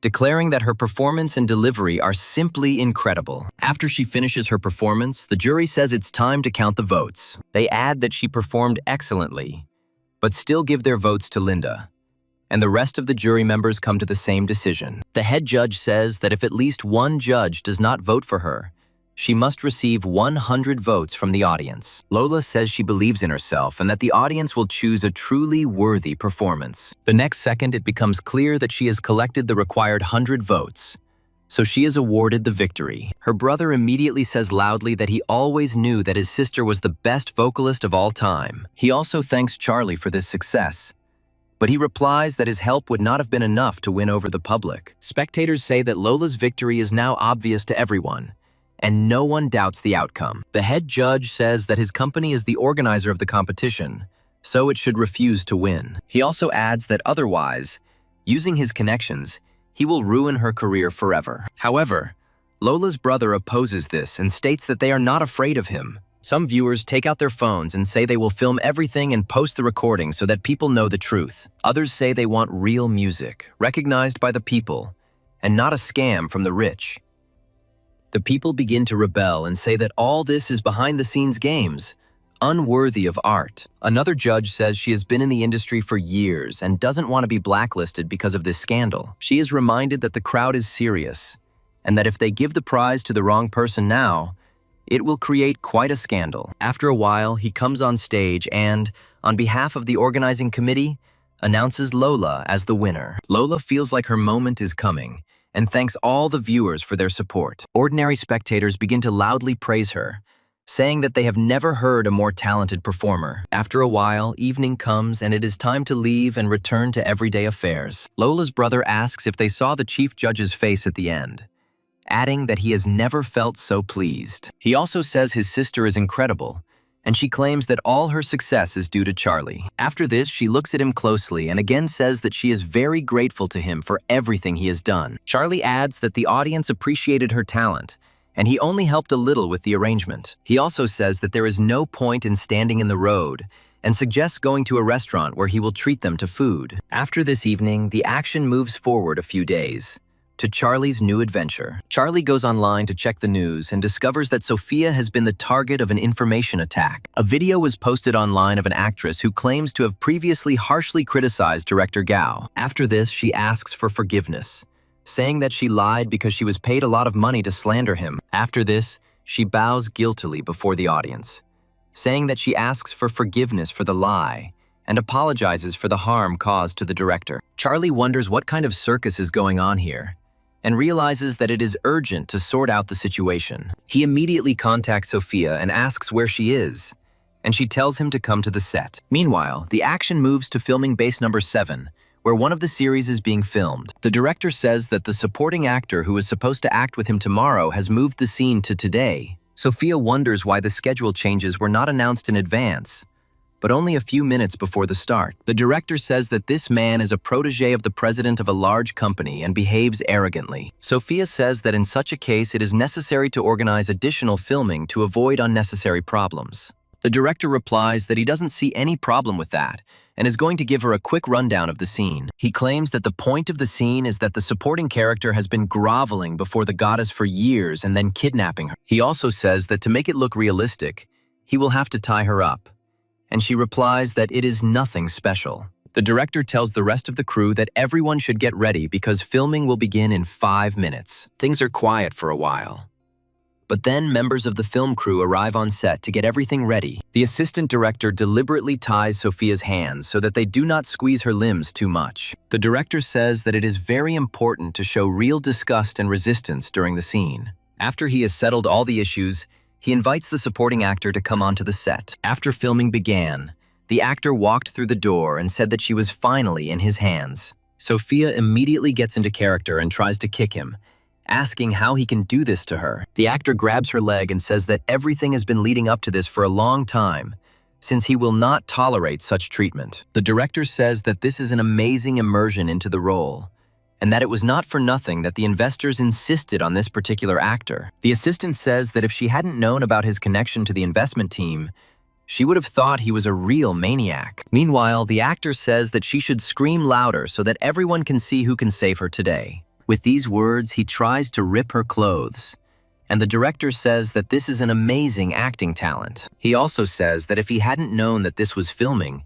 he would have burst in there himself to beat him up. The director asks if this is too much, to which he replies that this is real immersion. Meanwhile, the actor grabs Sophia and encourages her to resist so that she can see what he is capable of. Sophia understands that something is clearly wrong here, since this man is not acting like a real actor. Looking him intently in the eyes, she irritably says that in fact he is not an actor, but some kind of front man. The director says that she noticed this quite quickly, adding that it was nothing special, since they wouldn't help her anyway. Meanwhile, Charlie arrives at the studio and wonders what is going on here. He is met by a manager who informs him that Ms. Sophia is in the studio filming. Charlie asks why she is on set when she only had 3 scenes scheduled today. The manager replies that everything main has already been filmed, but the director suddenly added another scene. Charlie looks at her in surprise and wonders why there was a need to suddenly add another scene. The manager reports that rumor has it that the supporting actor was unable to film tomorrow,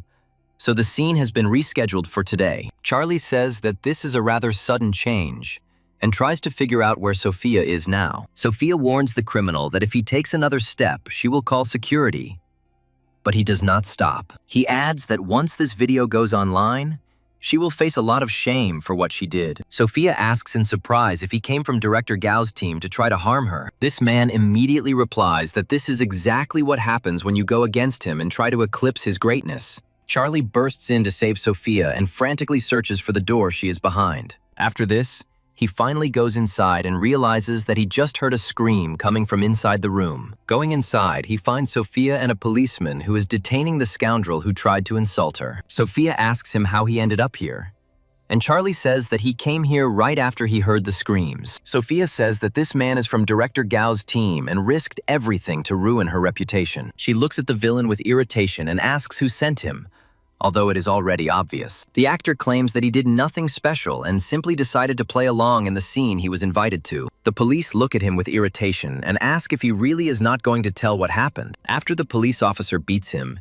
he says he was paid to do a scene with her. Sophia asks the director if they recorded it on camera, and he says that everything was recorded in the best possible way. After some time, the situation settles down, and all that remains is to figure out what to do next. The director hands them a recording he saved on a flash drive, saying that it will be useful to them. Sophia says that she is very grateful to him and asks him to tell the others that filming is finished for today. Sophia also reports that she checked everyone associated with the company and found that the investors are closely connected to Gao. She also says that she simply decided to play it safe so that no one would set them up. Charlie says that he really does have a good head on his shoulders, and that he was completely wrong to worry about her. Sophia looks at him closely and asks why he suddenly started to worry so much about her reputation. Charlie talks about seeing on the news how the actress who accused Gao of harassment suddenly changed her mind. Sophia says that this actress contacted her, told her that she was being blackmailed, and provided evidence. Charlie says that he really was worried for nothing,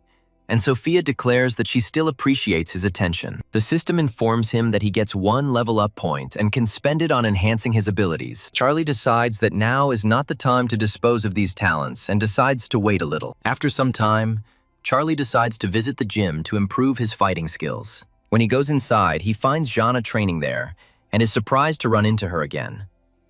Taking a closer look, he realizes that a real competition is taking place between 2 fighters. However, one of the fighters achieves a confident victory over his opponent and begins to laugh loudly. He asks if this is their top martial arts gym in China and says that it is very disappointing to him. His opponent says that he can insult him, but he does not dare insult China. He immediately gets to his feet and demands a rematch, saying that this time he will definitely not disgrace himself. His comrade asks him to stop, saying that he is definitely no match for such a master. However, the young patriot says that it is better to die than to allow anyone to trample on China's honor. The warrior says that this is a stupid decision, since he is too weak, but his wish will be fulfilled. Before he can swing to strike, Jean orders him to stop. She says that she will fight him on her own to test her skills. The fighter looks closely at Jana and says that it was her he was looking for to avenge his defeat 5 years ago. Jana says that he was defeated then, and the same thing will happen now, recommending that he show what he is capable of. The warrior happily prepares for battle and says that she should attack first to demonstrate her speed. However, after the first blow, he easily dodges and says that it is too slow. He asks her if this is all she can do, emphasizing that she has lost a lot of ground. After this, he delivers a powerful blow directly to her body, demonstrating that he has gained experience. He also says that he has been training tirelessly for the past 5 years for this day. He decides to vent his incredible anger because he is now completely different from the person he was before. He also says that he will give her a chance to admit defeat and say that China is weaker than Japan. Zana says that she will never say this, and he can only dream about it. Immediately after this, she rushes into an attack, but he blocks her blows and delivers another one. This is enough to briefly incapacitate her and show that he is indeed stronger than her. Charlie grabs her and tells her to be careful, even though such interference is prohibited. Jean asks him what he is doing there,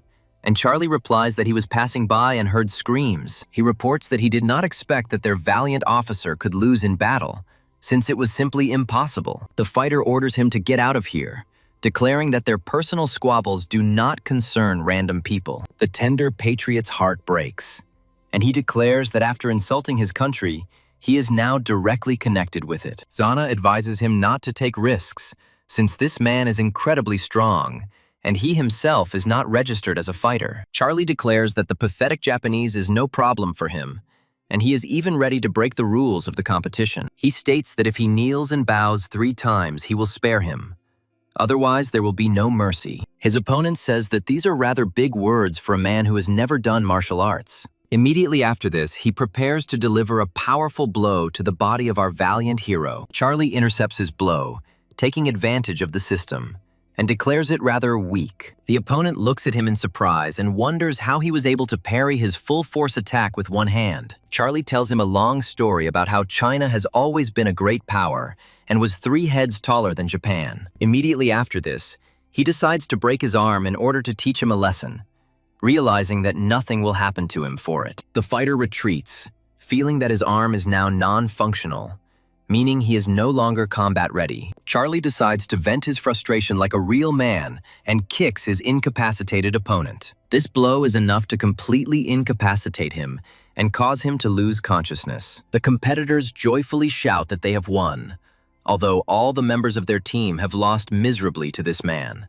They ask why Jana hid the fact that she had such a cool boyfriend, but she orders them to back off. Jean thanks him, and Charlie declares that in such a situation, any patriot would intervene and punish those who offended a great country. After this, he asks her how she feels after such a serious blow to her hand. Zana starts coughing and says that she feels fine, trying to show that everything is fine with her. Charlie picks her up and tells her that she shouldn't act like a hero because she really is feeling very bad. Her sympathy increases slightly, after which they are transported a few hours ahead, after the end of the competition. Jana decides to talk to him about what happened, since this competition had a big impact on the situation. Charlie asks what the doctor said, and she states that her joint is dislocated and will probably be back to normal in a couple of days. Charlie declares that this is simply excellent news and promises that he will take her to the necessary place. They get into his expensive car, and he immediately hits the gas to get to their destination as quickly as possible. Jana asks him why he even came to the gym, assuming that he is somehow following her. Charlie says that he was recommended this hall to hire a couple of bodyguards, and he went there. Jana asks him why he needs bodyguards if his fighting skills are at an outstanding level. Charlie says that this is not for himself, but for a friend who is being watched, so it is necessary to ensure her security. Jana asks him if he is talking about Sophia and tries to find out if the rumors are true. Charlie asks her if he is really that terrible in her eyes. Jana says that he gives her expensive jewelry and also goes to her relatives' birthdays. Charlie says it was all just a friendly favor and asks her why she's interested in it. Jana says that there are a lot of rumors circulating around her, but Charlie claims that it is all the work of director Gao. Jana says that she knows that he is kind, but show business is a whirlpool, and he can be used for money. Charlie says that in order to clear his name in show business, he needs to invest a lot of money, and he has thought of everything. Jana says that if she is happy with this, then she will no longer lecture him about it. She understands that this young master from a secluded family has received an elite education since childhood and does not know about rotten business. Her stamina is growing, and just a little bit more, and Charlie wonders in her mind what she was imagining. After a while, her phone starts ringing frantically, and she realizes it's an emergency call from the police. She is informed that they have found the lair of the scammers they have been searching for several years. Jana turns to the protagonist and demands that he quickly take her to the eastern outskirts of the city, to the glass factory. Charlie asks her why he needs to go there, and she states that she is going to catch the scammers. Charlie says that her arm is injured, and in this condition, she is unlikely to be able to fight. Jana says that a minor wound is not a reason to leave the battlefield, and recommends that he speed up. After this, he steps on the gas in order to get to the necessary place faster and not disappoint his goddess. After some time, they are transported to an abandoned glass factory, where counterfeits are produced. Jana advises him to stay in the car and not go anywhere, as it could be very dangerous. Charlie follows her order and immediately gets into the car, carefully watching what is happening. Jana approaches another operative and asks him about the situation inside the plant. She is told that 4 of the 6 armed criminals have been neutralized, and 2 remain, but they have taken hostages. Jana wonders who the hostage is that the villains decided to use for blackmail. The operative reports that the hostage is a local child from the village who ran away to play on the factory grounds. Jana says that we need to take a couple of fighters to go up and act with maximum caution. Charlie hears this perfectly well, understands that the task is quite difficult, and hopes that everything will be all right with her. On the one hand, he understands that professionals are doing their job, and there is no point in interfering. But he is still worried about her. Charlie decides to intervene, since Jean has almost completely taken a liking to him, and she cannot be harmed. He asks the police officer if there are other routes to the roof besides the one the operative and Jana are taking. Someone reports that there is an emergency staircase outside on the 6th floor that was installed a long time ago. Charlie immediately runs to the stairs, declaring that he is going there to save the hostage. The police try to stop him, saying that the plant is old and everything is in disrepair, so it is dangerous to go up there. A seasoned policeman stops him, saying that he is a friend of Officer Jana, and therefore is definitely a capable guy. After some time, he climbs onto the roof of the building and looks around to find a suitable place. He also finds a fire escape and realizes it's the perfect place to climb higher. Meanwhile, the police are trying to calm the hostages, saying that they just need to talk. One of the criminals declares that the time for talking is over, and demands that the police back off and hand over the car to him. The boy starts crying and saying that he wants his mother, and Charlie realizes that he needs to knock them both out with one blow. He turns to the system and thinks about what he wants to invest in talent distribution points. Immediately after this, he realizes that he needs to invest 10 points into agility in order to increase his speed. Jean discovers that Charlie has gone up to the roof and tells her comrade that they need to support him when the operation begins. One of the bandits wonders if everything will be okay, emphasizing that he is very scared.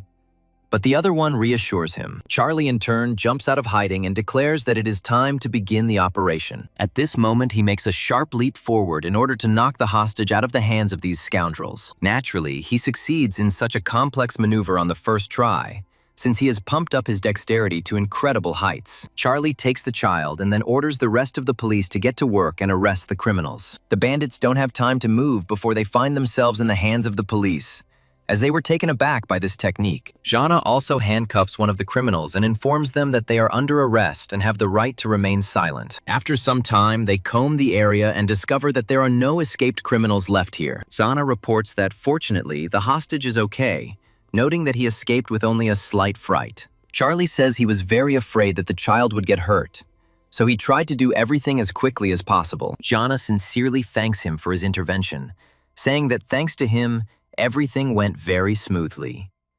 Charlie says that, like any decent citizen, he has a duty to help the police in administering justice. Jana reflects on the fact that he is definitely from an ancient clan and is an heir with incredible real skills. The system congratulates him on his new achievement, noting that he gains 3 new special abilities. He comes home and says that he needs to rest, because his life has been very busy lately. He turns on the radio and hears a familiar voice broadcasting, which belongs to Lola. Charlie is surprised and wonders how long she has been working on the radio and why she performs other people's songs. He immediately writes to his brother to find out what is going on, but he says it is a long story. The brother reports that after his sister won the competition, she was offered many contracts, but she just wanted to sing. Charlie asks why her music program was moved to some late-night slot. The brother informs him that there is a presenter named Tenny who works in the music department and is jealous of his sister's incredible talent. He claims that Lola is naive and doesn't understand the underhanded games, so she decided that this was just a temporary replacement. Charlie says it's a terrible place to work and demands that she quit immediately and find something better. The brother says that this cannot be done, since the contract has already been signed, and the fine is 20 million. He also adds that with her character, she will never leave there and will stand until the end. Charlie says that this girl has always had a strong character and understands that something needs to be done. The next day, they are transported to the radio station to find out what is going on there. Tenny demotes her to a less popular category, claiming she can't handle the music channel's segments. She also reports that if she doesn't like something, she can resign and first pay a fine of 20 million. Charlie bursts into the studio and declares that he can pay such paltry sums without any problems. Lola turns around at him in surprise and wonders what he is doing here and why he decided to come in the middle of a conversation. Charlie continues to loudly declare that this kind of money is not a problem for him and that he will be able to pay it. Tenny looks at him in surprise and asks if he has ever seen such a sum of money, since he speaks about it so boldly. The radio station director comes into the studio and announces that the broadcast of Night Stories is about to begin. Tenny starts complaining about Lola, saying that she looks down on the show and dreams of being on the music circuit. The director says that she relaxed too early, because first she needs to get normal ratings. Charlie asks if they'll transfer her to the music department if they boost the ratings for the late-night show. The director asks who he is, and Charlie adds that he has a little experience as a presenter. The director reflects that it won't make any difference even if the ratings for the bottom-ranking show rise a little. She says they can do whatever they want, but if the ratings drop, Lola will be fired and he will pay a fine. Charlie states that he will fulfill these conditions and asks what will happen if the ratings double. Tenny says it's just ridiculous because she worked for years to make the music department top-notch. Charlie demands that she stop chatting and give a clear answer to his serious question. Tenny states that if he doubles her ratings, she will give him the position of first host, and Charlie records her words. Immediately after this, he orders the system to open a talent shop to search for suitable abilities. The system asks him what specialty he wants to choose, and he chooses the radio presenter skill. Tenny hands him the lyrics and claims they bought the copyrights for them for a lot of money. Tenny reflects on the fact that the ancient text is so complex that even experts have been unable to translate it properly. Charlie looks closely at the text and realizes that thanks to his mind, he knows all the languages of this world. After a while, the Night Stories program begins, which should impress late-night listeners. This program doesn't have many listeners, but every one of them considers it to be very underrated and exciting. One of the listeners turns on the air, thinking it's time to hear interesting stories. Listeners are wondering what they will be told about on this program today. Some of them have already lost hope and assume that they will hear low-quality stories again.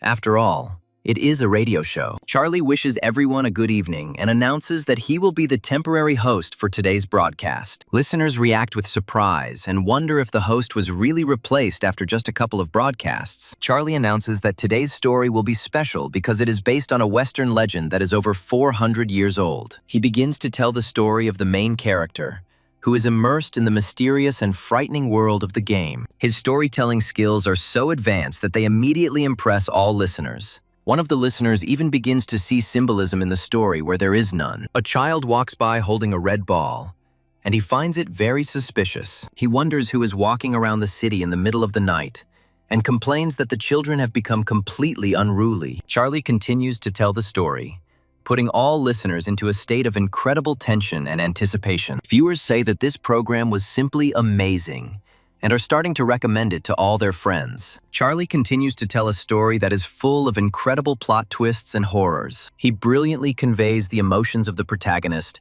and heightens the audience's fear even further. Tenny can't stand the tension and says that this is too scary a story to listen to. She tells the listeners that it is already midnight and recommends not to frighten the listeners. The radio station's director says that this program has achieved incredible numbers that never existed before. Tenny says that this is some kind of mistake, since no one will listen to scary stories at midnight because it is scary. She looks at the situation in surprise and tries to understand whether the online audience has already exceeded 100 million listeners. She says that this simply cannot be true, since her music department only reached 50 million at its peak. Charlie says that if she wants to achieve results, she has to train. But she won't have that opportunity anymore. Lola notes that he has an incredible talent for radio hosting, and that he simply walked in and made a record-breaking broadcast. Charlie says that everything depends on her and asks if she wants to stay at the radio station. Charlie approaches the principal and asks her if she forgot her promise, and she replies that she has not forgotten. Tenny reminds the director that her husband invested in the radio station only so that she could work there. Charlie says that he can invest instead of any other person and invest any money. Tenny says that over 3 years her husband has invested around 300 million into this radio station, and this is hardly an amount he can afford. Charlie advises her to keep quiet because he is talking to the director, adding that this money is mere pennies. Charlie says he's willing to invest $1 billion and asks the director what she thinks about it. The director understands that this is a very important person with a lot of money and incredible opportunities. She wonders if this is really the man said to be the heir to the hidden clan. She asks him what conditions he offers for continuing their cooperation. Charlie says that, firstly, he would like to fire Tenny because he will not tolerate her presence on the air. Tenny looks at him with irritation and asks if he seriously thinks he can fire her. The director orders her to shut up and tells her that from that moment on, she is fired and will no longer work there. Tenny states that they will regret their decision, and then reluctantly leaves the room. Tenny leaves in annoyance and slams the door loudly, demonstrating his attitude towards what is happening. Charlie says that he will buy 40% of the radio station's shares, and all of them will be registered in Lola's name. The director understands that 40% will not affect her position, but will increase the market value of the shares, and considers this a good offer. She adds that she has no objections, and tomorrow they will gather employees to formalize the transfer of shares. Afterwards, they shake hands and say that working with each other is incredibly enjoyable. Charlie steps aside, and the director reflects on how she too would like to meet such an incredible man. After a while, they return home to Lola and her brother, as it is already time for bed. Lola says that investing such a huge amount of money in a simple radio station is quite strange. Charlie says he doesn't think so, because only those who control the voting power get more opportunities. He adds that he is investing in her, not in the radio station, because he believes that she will recoup the investment. Lola understands that this man is superior to her in everything, so she also needs to pull herself up and become stronger. She says that she understood everything perfectly, after which her sympathy reaches a record level. The system informs him that he has received a special ability for improved vocals, and that new money has been deposited into his account. After some time, the action again moves to the radio station, where the hero now works part-time as a presenter. Charlie welcomes all listeners back to the radio station and announces that he will be telling another story today. This story, as before, creates a real sensation and it means that it's time to take calls from listeners. Only a few seconds pass, and he announces that he has received a call and asks who it is. The girl starts to get very nervous and says that she really loves his show, and he asks her not to worry. She asks him if he will stay on the program forever, as she really likes his style of storytelling. Charlie says that he cannot answer this question, but everything depends on the management of the radio station, and thanks for the support. After some time, another person calls him, asking if he is single and asking for his contact information. Charlie immediately hangs up and says that he will not answer this question because he has boundaries. He has also been offered to star in a film based on this story, but he says he is not very interested. The whole night passes in this way, and he has to answer uncomfortable questions about his private life. Charlie reflects on the fact that being a public figure is not a task for the faint of heart, and it becomes difficult for him. Lola says that since he became the temporary host, his program has risen to #1 in the ratings. Charlie says it's not a problem for him and asks her how things are going. Lola says that she has written several new songs and is going to record them here, so she won't go home. Charlie says it's an interesting idea, but then advises her not to stay up too late and not to overdo it. After some time, he leaves the radio station building and notices that there is a car in front of him. The driver turns to the girl inside the car and says that this man is that same Charlie. After a while, the door opens and two people come out and head towards the main character. One of them says that Miss Citrina really wants an audience with him and asks him to get into their car for a conversation. Charlie looks at what is happening in surprise, trying to understand what all this means and whether this is another trap. However, after he sees a beautiful woman, he realizes that this is another opportunity to conquer another goddess. He agrees to their offer and quickly gets into the car, after which he abruptly closes the door. Citrina greets him, says her name, and says that she was very happy to have the opportunity to meet him. The system states that this goddess can be conquered, as her initial sympathy is 17%. Charlie says that she has apparently been waiting for him for a long time and asks how he can be of help. Citrina says that she's the organizer of an event dedicated to vocals and asks him to be the host. Charlie says that he won't be able to do it because he has a radio job every day and a very busy schedule. Citrina says it's a TV show that brings in a lot more money than a small radio station. Charlie says that it is definitely not about money, since he has enough finances to not live in poverty. Citrina says that the matter should be about terminating the contract and adds that if he agrees, she will pay the penalty. The driver says that they have a huge fine and no investments, so they will have nothing to pay the penalty with. Citrina immediately orders him to shut up so that he doesn't ruin her public image in front of a potential client. Charlie looks at her in surprise and says that if she needs money, then this is great news. Citrina says that she didn't expect him to refuse her help and tries to understand if he is mocking her. The system reports that her sympathy has dropped by a few more %, but this is not a critical drop. Charlie says he was misunderstood and states that he is no longer refusing but agreeing to become the host. He notes that the higher the presenter's charisma,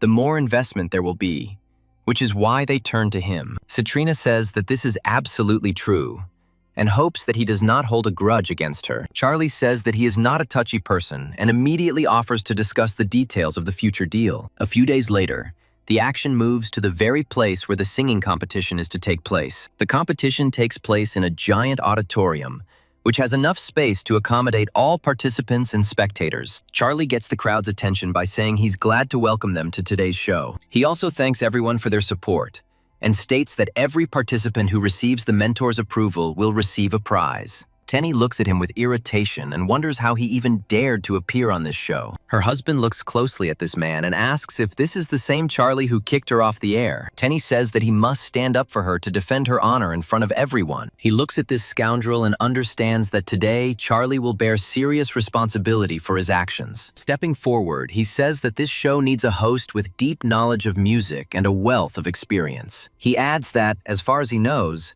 Charlie has neither, which means he is not suitable for the role of host. One of the jury members in the audience suggests that he must have really annoyed this man. He decides to agree with him and says that there is some sense in his words and asks what they think about it. His colleague says that they are obliged to approach the project responsibly and suggests replacing the presenter.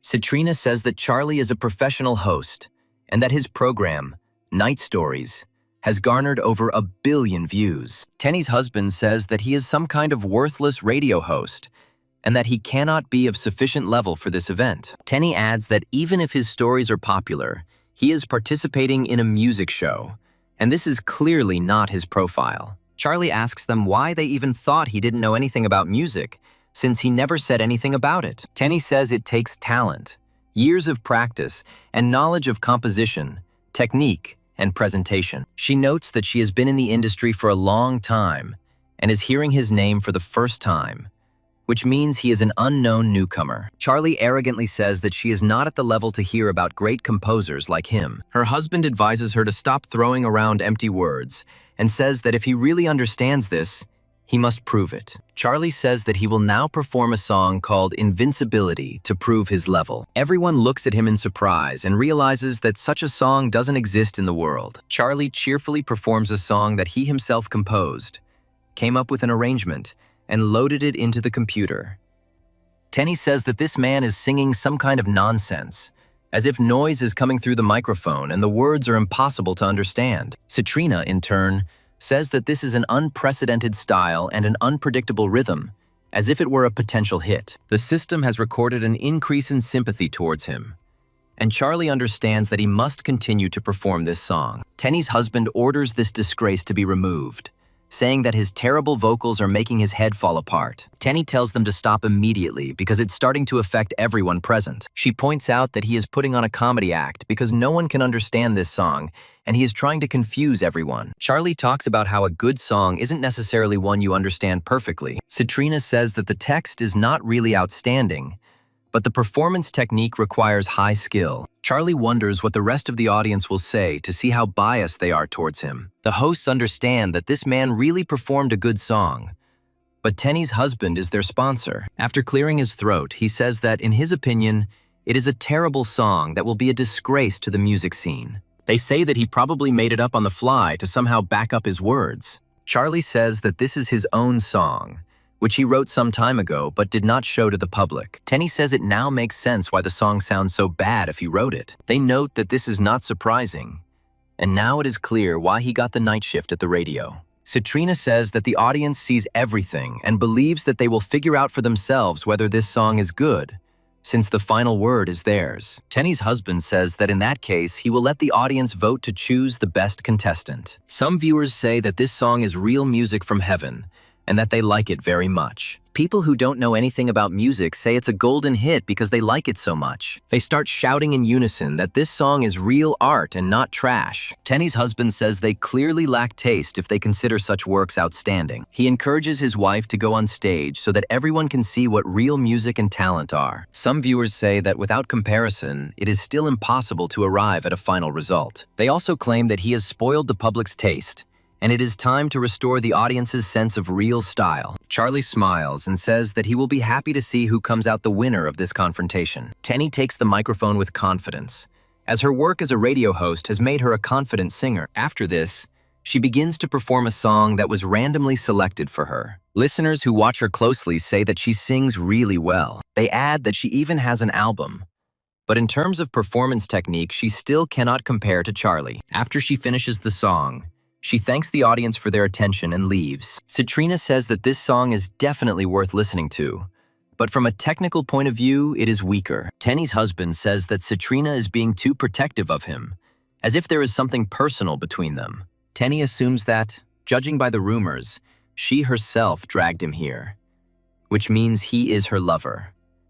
Citrina says that this is complete nonsense since they were recommended a talented presenter. Tenny's husband says he's done arguing and suggests she prove her worth by writing a song everyone can understand. Charlie says that in order for them to admit defeat, he will write a new song for them right now. Tenny's husband says that if they try anything like this again, he will immediately kick him out of the industry. Charlie announces that he has prepared the next song, which should please everyone gathered here today. After this, he decides to perform a song he made up about how hard it is to be the greatest person in the world. There is a disabled person in the audience who abruptly declares that this song is so powerful that his legs are moving. After some time, he starts walking and says that he never thought that a song could heal him. Other viewers say that the rhythm, lyrics, and chords of this song are incredible, and that no one has ever surpassed this level. Some female viewers prove to be particularly impressionable, and almost immediately confess their love to this performer. Almost the entire audience begins to loudly pronounce his name as a sign of incredible support for his talent. Citrina says that she has been in show business for 10 years and has never met such a dazzling talent. Tenny's husband says it's unfair because he probably prepared in advance and planned it all out. He begins to swear loudly,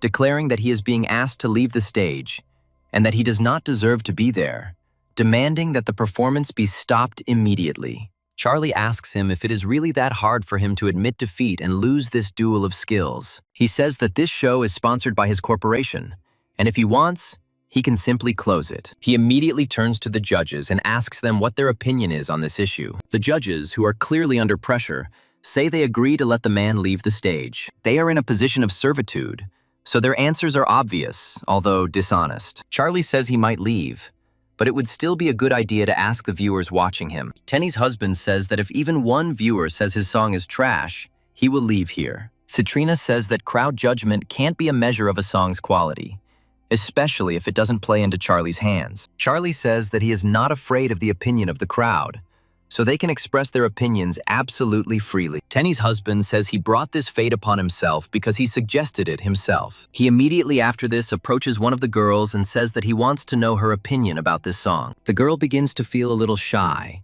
since such a high-ranking person has never approached her before. Tenny's husband encourages her to speak up and suggests that she probably thinks the song is trash. The girl continues to fidget from side to side, not giving a normal answer, and this gradually begins to irritate them. Tenny demands that she finally make up her mind and speak her mind loud and clear, without fear of judgment. The girl pauses briefly and says that this song is a rare masterpiece. Other viewers say it's an incredible hit, and Charlie has become their all-time idol. Citrina says that about half of the audience considers it a golden hit, which means that the crowd's judgment can now be taken seriously. Tenny says they only asked a couple of people, so it's not enough to draw a conclusion. After this, she turns to the audience and asks what they think about this song. Every single viewer says that this song is an absolute golden hit of all time. Tenny wonders what they'll have to do now that the audience is clearly on their opponent's side. Her husband says there is no need to panic, as he has leverage to apply pressure from other sides. He states that Charlie is indeed a good singer and has won the public's recognition,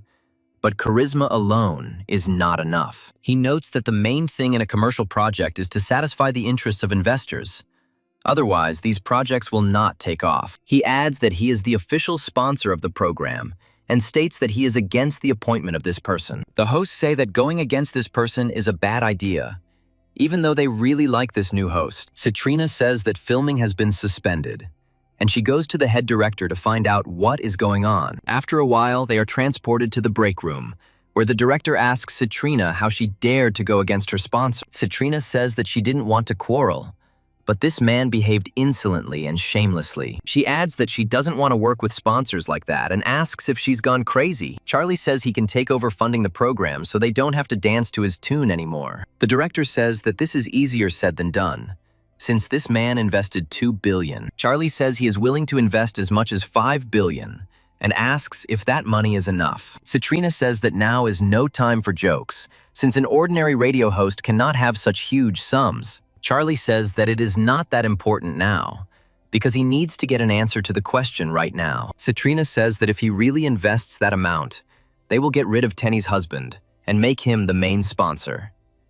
Charlie says that in this case, the solution to this problem turns out to be much simpler than he initially assumed. The director looks at him in surprise and asks if he really has such a fabulous sum of money. Charlie states that he will invest the money, but he has one very important condition that must be met. They look at him in surprise and ask what kind of condition it could be that would make him part with such a sum. Charlie adds that this money should be registered not in his name, but in Citrina's name, so that everything goes smoothly. Citrina looks at him in surprise and wonders why he wants to register such a large sum of money in her name. Charlie says that his personality is too sensitive, and if everyone finds out who is behind this, he will have big problems. The director says that there won't be any problems with this, and that he will immediately start drawing up the contract. Immediately after this, he joyfully runs out of the studio and closes the door behind him, miscalculating his strength. Citrina asks him why he works on the radio if he has such serious finances. Charlie says he works at the radio station because of a friend who recently asked him to cover for him because of some problems. Citrina understands that this man is clearly not so simple,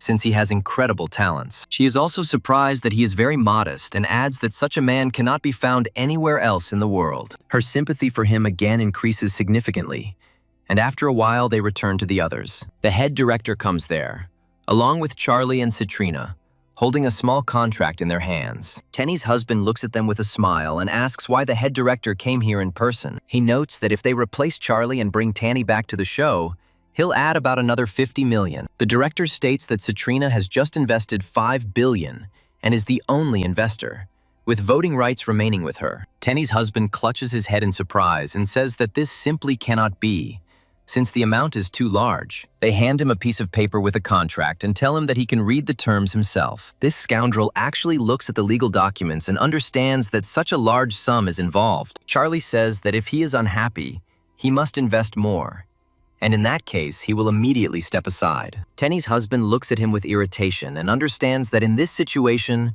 there is nothing he can do to beat such a serious bet. Tenny says he needs to add more money to show who's in charge here. He immediately orders her to shut up and realizes that it is not Citrina, but Charlie, who is actually behind all this. He speculates that this man may be the heir to a legendary clan about which so little is known. He says that he has thought everything through and acknowledges his talents, after which he adds that he should be the winner. Tenny continues to insist and asks him if he was really afraid of some 5 billion. Her husband immediately begins to beat her, telling her to shut up and calling her stupid. After this, he turns to Charlie, who is no longer bothered by the assault on women, and asks for forgiveness. Charlie says that he doesn't care, since now the decision is made solely by Citrina. Tenny's husband asks her what she thinks of his proposal, promising to add a little more money. Citrina says that they can do without their offer, after which she orders him to leave here. He thanks her for her cooperation, then turns around with his wife and leaves. Citrina turns to the protagonist and says that she is immensely grateful to him,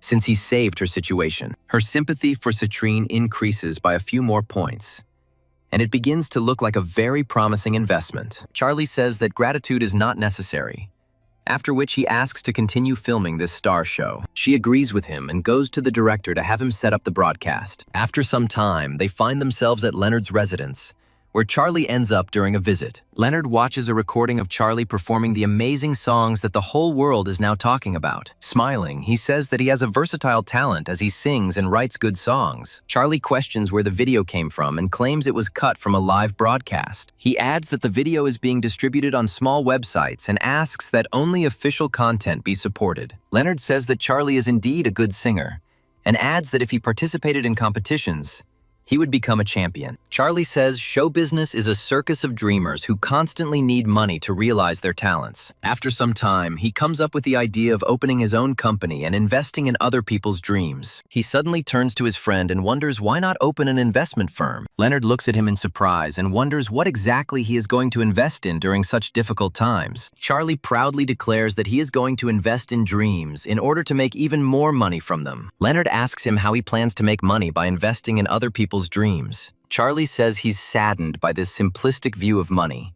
because people need help to achieve their potential. Leonard asks with a smile if he really has so much money that it is in his way and he needs to spend it urgently. Charlie replies that this is indeed the case and he urgently needs to invest in someone to get rid of the excess money. Leonard doesn't take him seriously and leaves, saying that if he opens an investment firm, he can call him. Charlie is also getting ready to leave, but declares that he is serious about starting this company. He gets into the car and realizes that there are still a few steps left to make his dream come true. He realizes that he needs to buy the building and is trying to decide who he can transfer it to in order to make a profit. He begins to reflect, saying that every day he asks himself who he would like to give a lot of money to today. After some time, he decides to call Citrina and asks how busy she is now. He tells her that he is going to the business district to take care of some business and asks if she can walk with him. Citrina reports that she is just walking around the shops near the place where he is going. Charlie smiles happily and says that he is already on his way, and all she has to do is wait for him. As soon as he arrives at the place, he discovers that his companion is already communicating with an unknown person. The young man asks her if she really came after all because she changed her mind. Citrina coldly replies that he is misunderstood, as she is here to meet a friend. Her ex-boyfriend says they were very close during their student years and asks why she left him. Citrina notes that this is all in the past and asks to stop returning to this topic. Charlie approaches her and says that she has made her position clear and there is no need to insist. Citrina says that he misunderstood her since she is simply acquainted with this man. Charlie says that he already understood this, after which he looks at the guy arrogantly. The guy looks at Charlie in surprise and tries to understand whether Citrina really rejected him for this man. He asks who exactly he is to Lady Citrina, in order to avoid misunderstandings. Charlie replies that it is none of his business and that he is not obligated to answer such questions. A guy named Donald claims that their family knows the Citrine family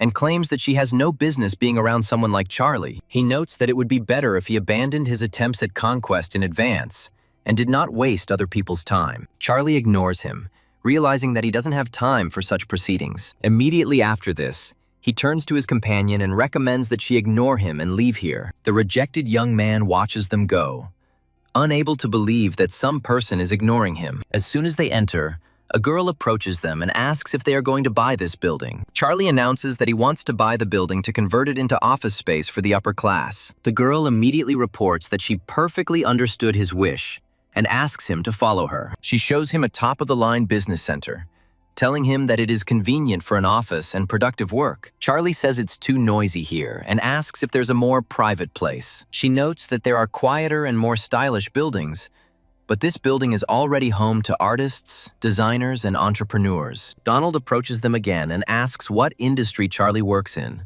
offering to help with the selection of premises. Charlie says he works in investment because it's what he does best, and because the idea excites him. Donald immediately calls him a fraud and says he will sign the contract and then just disappear. Citrina points out that Charlie isn't that kind of person because he doesn't even need a mortgage to buy the building. Donald expresses doubts about his financial capabilities, since we are talking about office real estate. Citrina says there are plenty of agencies here and you can find another building if they can't offer a suitable option. Donald states that he is trying for her sake because he does not want her to be deceived by some crook. Citrina angrily says that she doesn't need his help and asks Charlie to go with her to look for another place. Charlie smiles and says that the man is right and that people's choices need to be taken very seriously. He decides to give the man a chance and says that he would like to ask him a couple of test questions. Charlie says he always enjoys business challenges and is happy to answer any questions you may have. Donald says he has a friend in real estate who opened a new complex but hasn't sold a single apartment yet. Charlie says that the first customer should be given a 20% discount, and each subsequent customer should have their discount reduced by 3%. He also adds that free repairs should be included for those who buy apartments in the first 3 months. Donald states that this sounds logical and offers him another challenge regarding the 3rd Street property. Charlie says that this site is very profitable because, as far as he knows, a subway station will pass nearby. He also emphasizes that the plot is large, the price is low, and the loan will be easily approved. He adds that pre-orders can help cover the loan and ultimately leave the option with a big profit. Donald wonders in his mind who this man is, as he is an extremely rational thinker. Charlie also advises that applications must be submitted in advance, as participation in the auction is not possible without a permit. Donald says that Charlie thinks very subtly and on a grand scale, and that's what he admires. Charlie thanks him for the praise and wonders if he can continue the examination. Citrina is pleasantly surprised to find that Charlie is not just a rich man with a musical hobby, but a businessman with a serious approach. Donald says that if he is interested in any of the options, he can show you the residential complexes in person. Charlie points out one of the buildings and asks how many apartments have already been purchased in this complex. The manager informs that this is a new complex, where no one has moved in yet, and that there is a panoramic garden on the top floor. Charlie says that this is a great option, and that it is suitable for him to purchase. The manager asks which specific apartment he wants to choose, adding that he will now bring the floor plan and the contract. Charlie smiles and says that he is going to buy the entire building, so he won't need a plan. Donald and the manager look at him in surprise and wonder if he is really going to buy the entire building. Charlie looks at them in surprise and asks if they won't sell him the entire building. Donald says it's high-end commercial real estate and asks if he knows how much a building like that costs. Charlie says he can name the amount because money is not a serious issue for him. Donald says the property is located in the heart of the city and has many features. Charlie says he's not concerned about the details right now and asks for a price for the building. Donald says the building costs $20 billion and asks if that price is acceptable to him. Charlie immediately announces that he agrees to buy the building at the stated price and is ready to pay. Donald asks if he really intends to buy the building and if he intends to negotiate. Charlie tells him that if he is afraid of his refusal, these fears are in vain, and offers to sign a contract.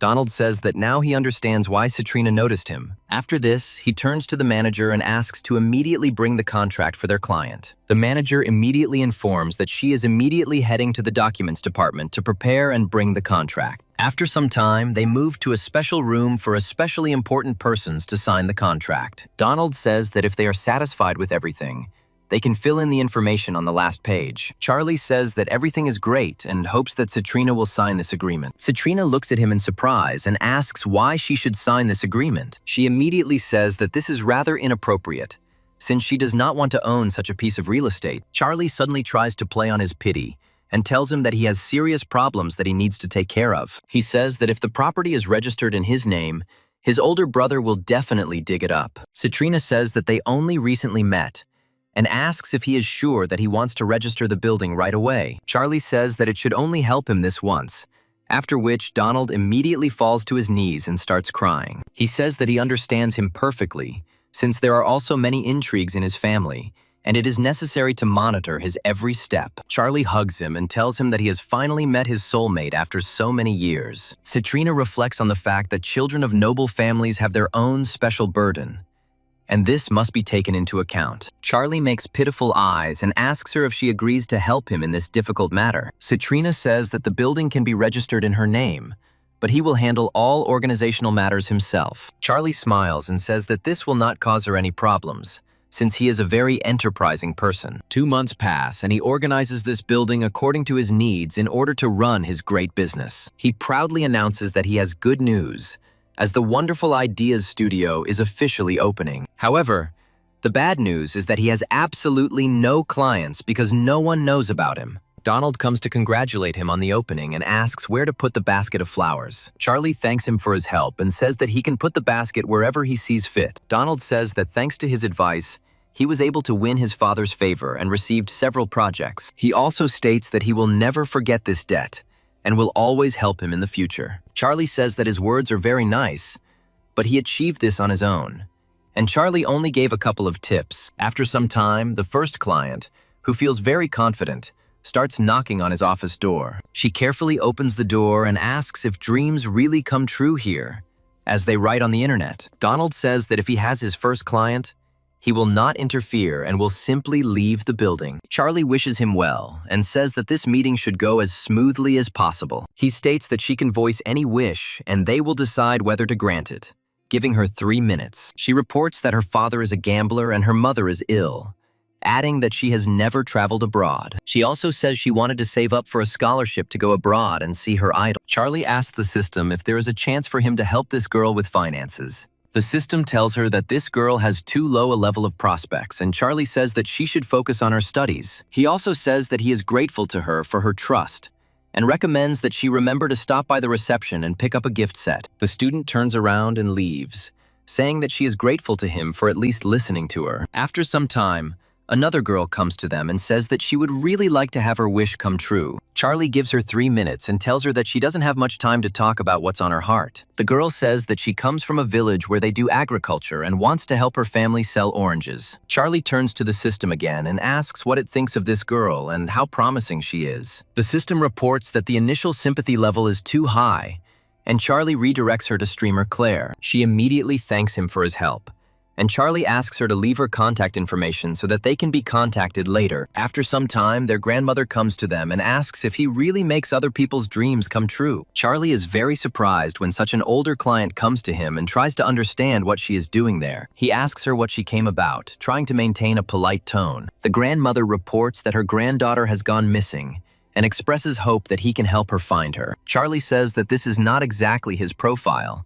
and adds that in such cases it is better to contact the police. The grandmother reports that her granddaughter has disappeared, that she just arrived in town and cannot tell her daughter-in-law about it. Charlie decides to help this woman and takes out his phone to call a friend in law enforcement. This acquaintance turns out to be Jean, and Charlie asks her if she can come over to help him. He has to stop accepting clients for a while to wait for the police to arrive. Jean leaves, and Charlie hopes that everything will be resolved well, after which he decides to return to the office. However, on the street, an unknown person runs up to him.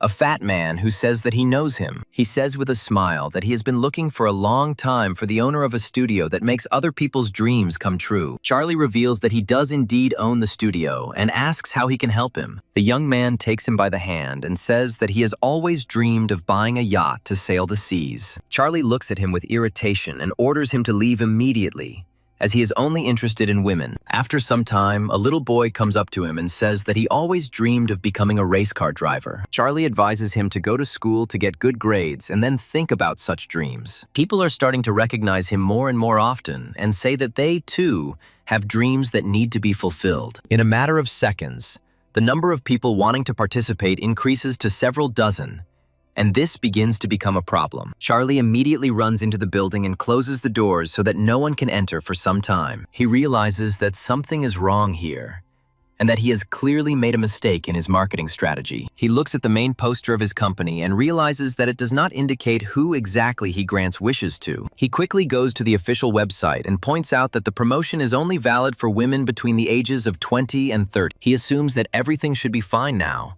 since no one will bother him without reason. Some more time passes, and he finally decides to open the doors of his company to let new visitors in. The first visitors are two girls, one of whom is clearly not thrilled to be there. Her friend recommends that she quit her boring job, adding that they write on the internet that they help with investments here. The girl asks if she is sure that this is not a scam, since the place is empty and does not look like an office at all. She adds that this is a business district, and opening an office here means being truly rich.